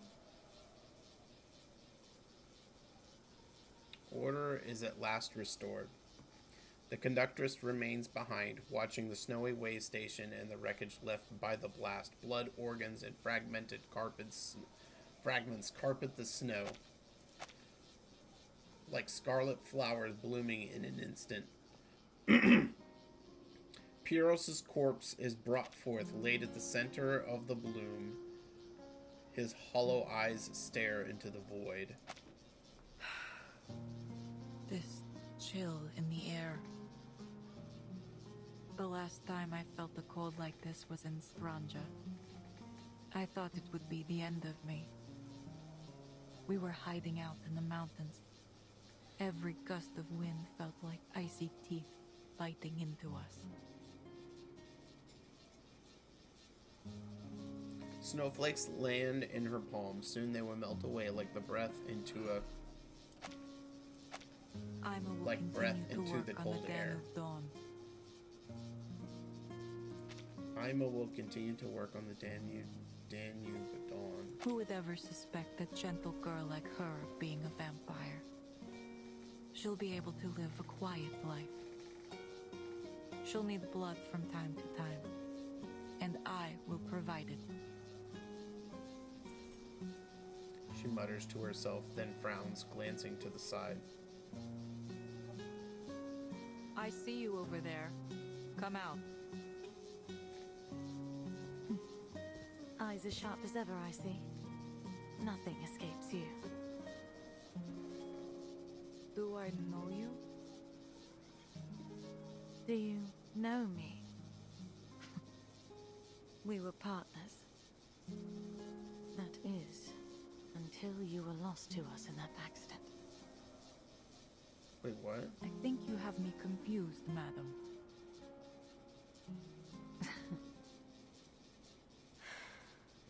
She sighs deeply. Indeed. How unfortunate that the similarities only go skin deep.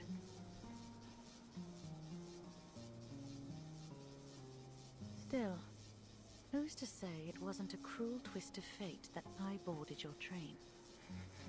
Because, in a way, we both lost someone today.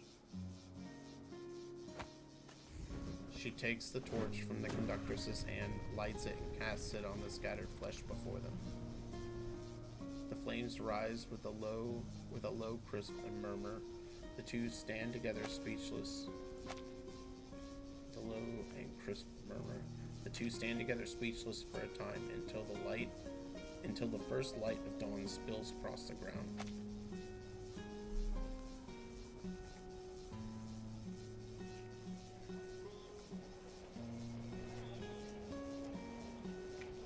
Dawn at last. It's been a long night. Time to go. She turns toward the train, still halted, waiting like a slumbering iron giant. The Danube Dawn is ready to set off once again.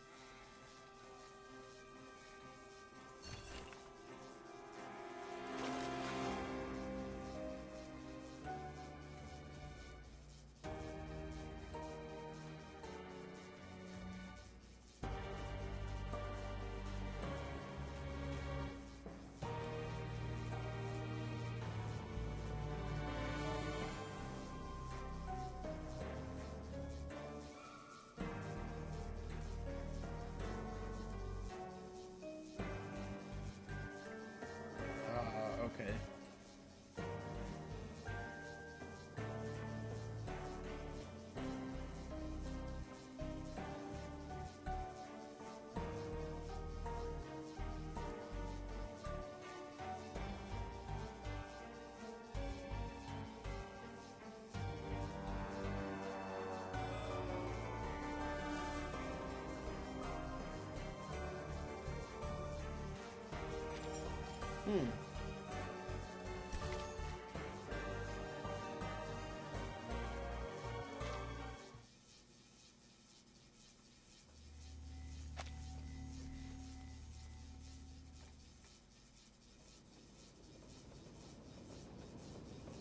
The bloody night is over. The train pushes west, weaving across snowy fields as it follows the path of the Danube. Only when they spy Schney's chain bridge shimmering over the river do they realize their ordeal is over.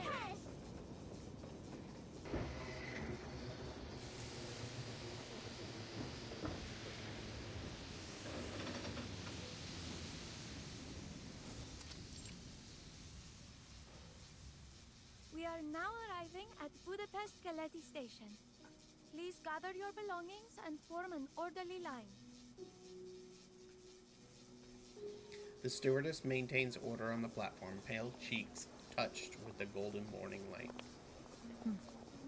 Thank you for an unforgettable journey. I don't believe I've ever gathered so much useful material on a single trip. I'm almost tempted to write a novel.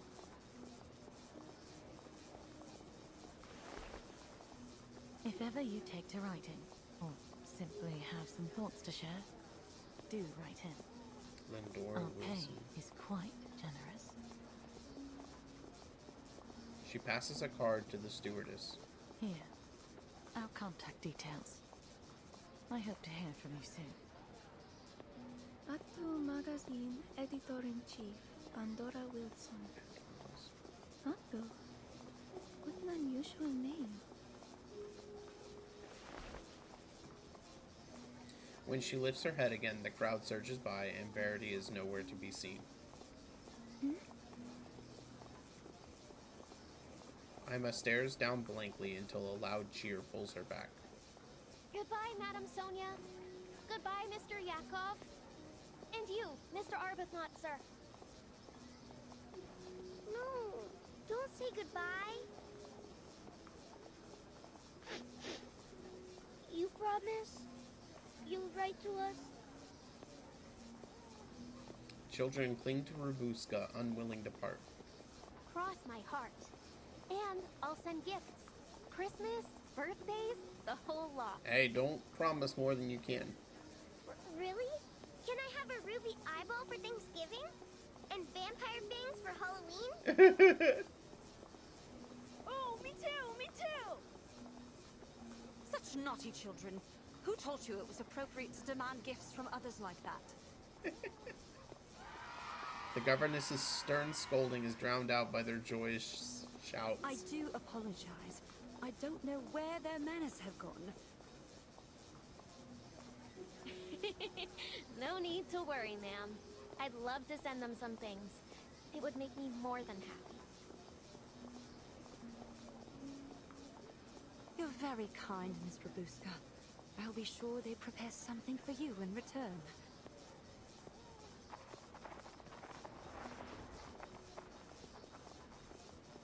Bidding farewell to the chattering children, Robuska lets out a long-held breath. Right. Now I really need to work hard. Ruby eyes and fangs don't pay for themselves. I may have some errands from the Foundation that would suit you, if you're willing. I won't say they'll be easy, but they pay well. You mean it? Of course. Now that the three of you are registered with the Foundation, you're free to lead your lives as you wish. The three of you. Oh, that probably includes deciding who you'll work for. Corvus and... Is that all? Your procedures were quicker than I expected. For a moment, I thought you'd take us away to the Foundation and lock us up. Oh. I admit I did toss the idea around.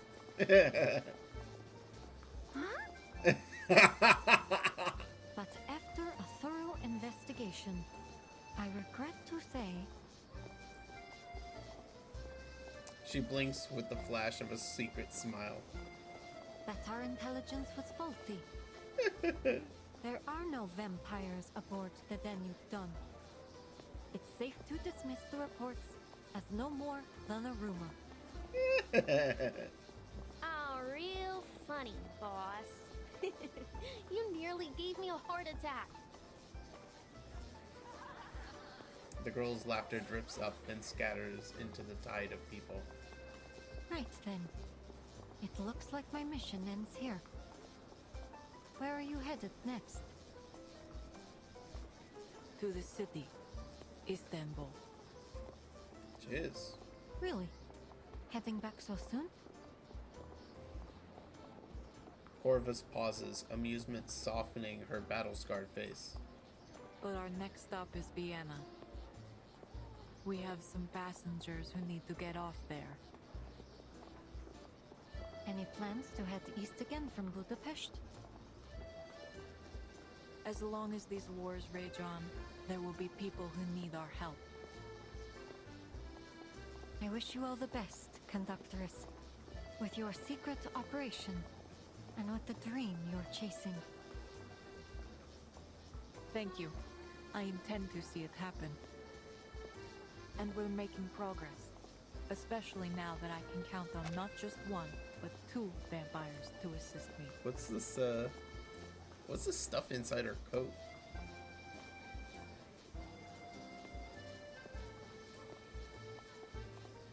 Maybe it's like tables for train times or something, I don't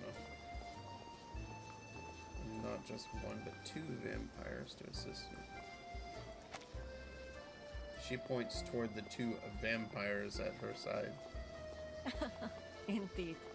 I can only conclude that things will improve from here. Perhaps we'll meet again, if we're lucky. She smiles, waves to the crowd, and turns away. Phew.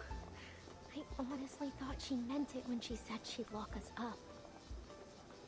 Vampires aren't meant to be locked up in a cell. I'm curious, Ruby. If you were given another chance to become a vampire, would you take it?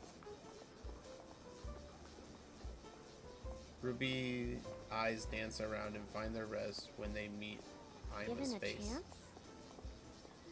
I don't need a chance. I am a vampire. Haven't you heard of me? The nightmare haunting the Danube Dawn. The terrifying monster, Robuska the vampire.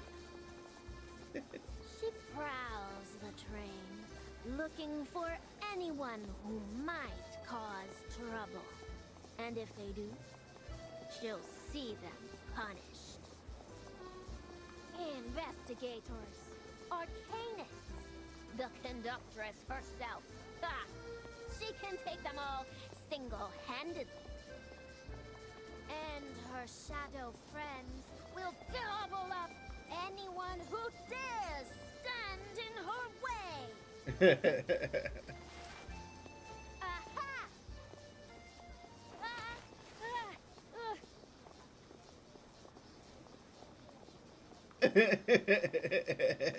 Single-handedly, you say? Let's see how our monster manages her chores first. The fifth carriage windows need wiping. Chores? How could you do this to me? Are you gonna get paid? I recall someone saying they'd do anything to stay on the train. Well, yeah, but we can't have a noble vampire scrubbing windows. We just can't. A beam of sunlight pierces the morning fog, warming everyone at the station. Bathed in gold, the conductress's scarred features soften.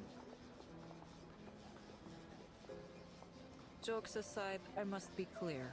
Working on the Danube Dawn is no easy task. You will learn the service manual by heart, and I will be testing you, so you'd better start reading. The station bustles. Soon-to-be passengers rush past, oblivious to the small exchange. After a night steeped in death and violence, the conductress and her crew brace themselves for a renewed journey. Still, they dream of these days painted gold by the morning sun.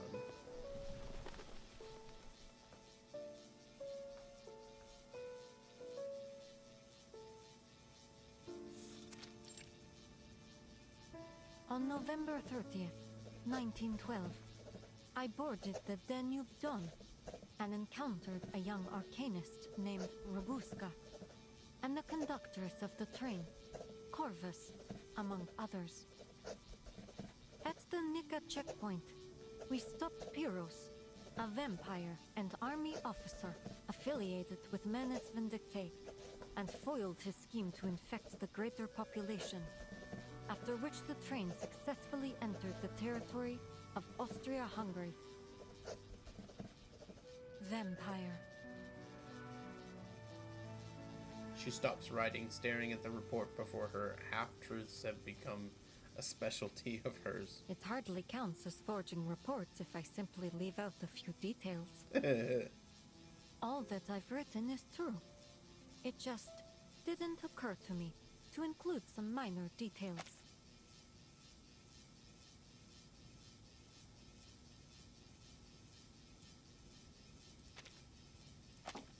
Miss Semmelweis.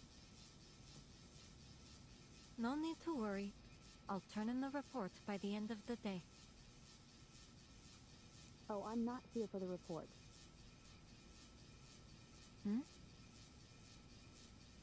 Our office in Vienna received the gift. They were asked to pass it along to you. The young clerk leaves a small gift box by the door and slips away. A gift?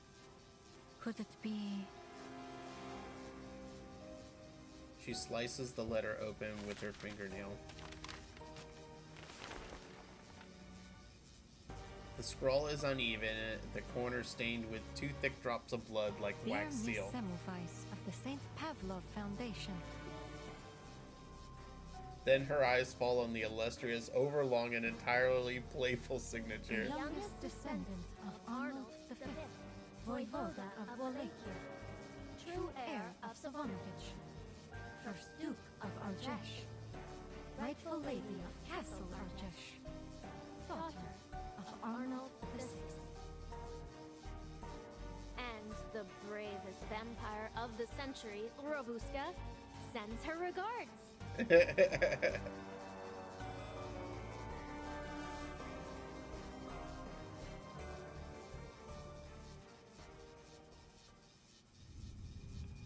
That was good.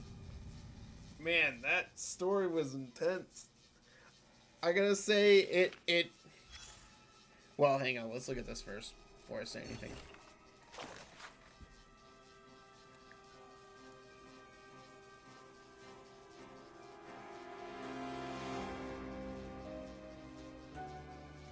Oh, really? She used to be an Utu editor?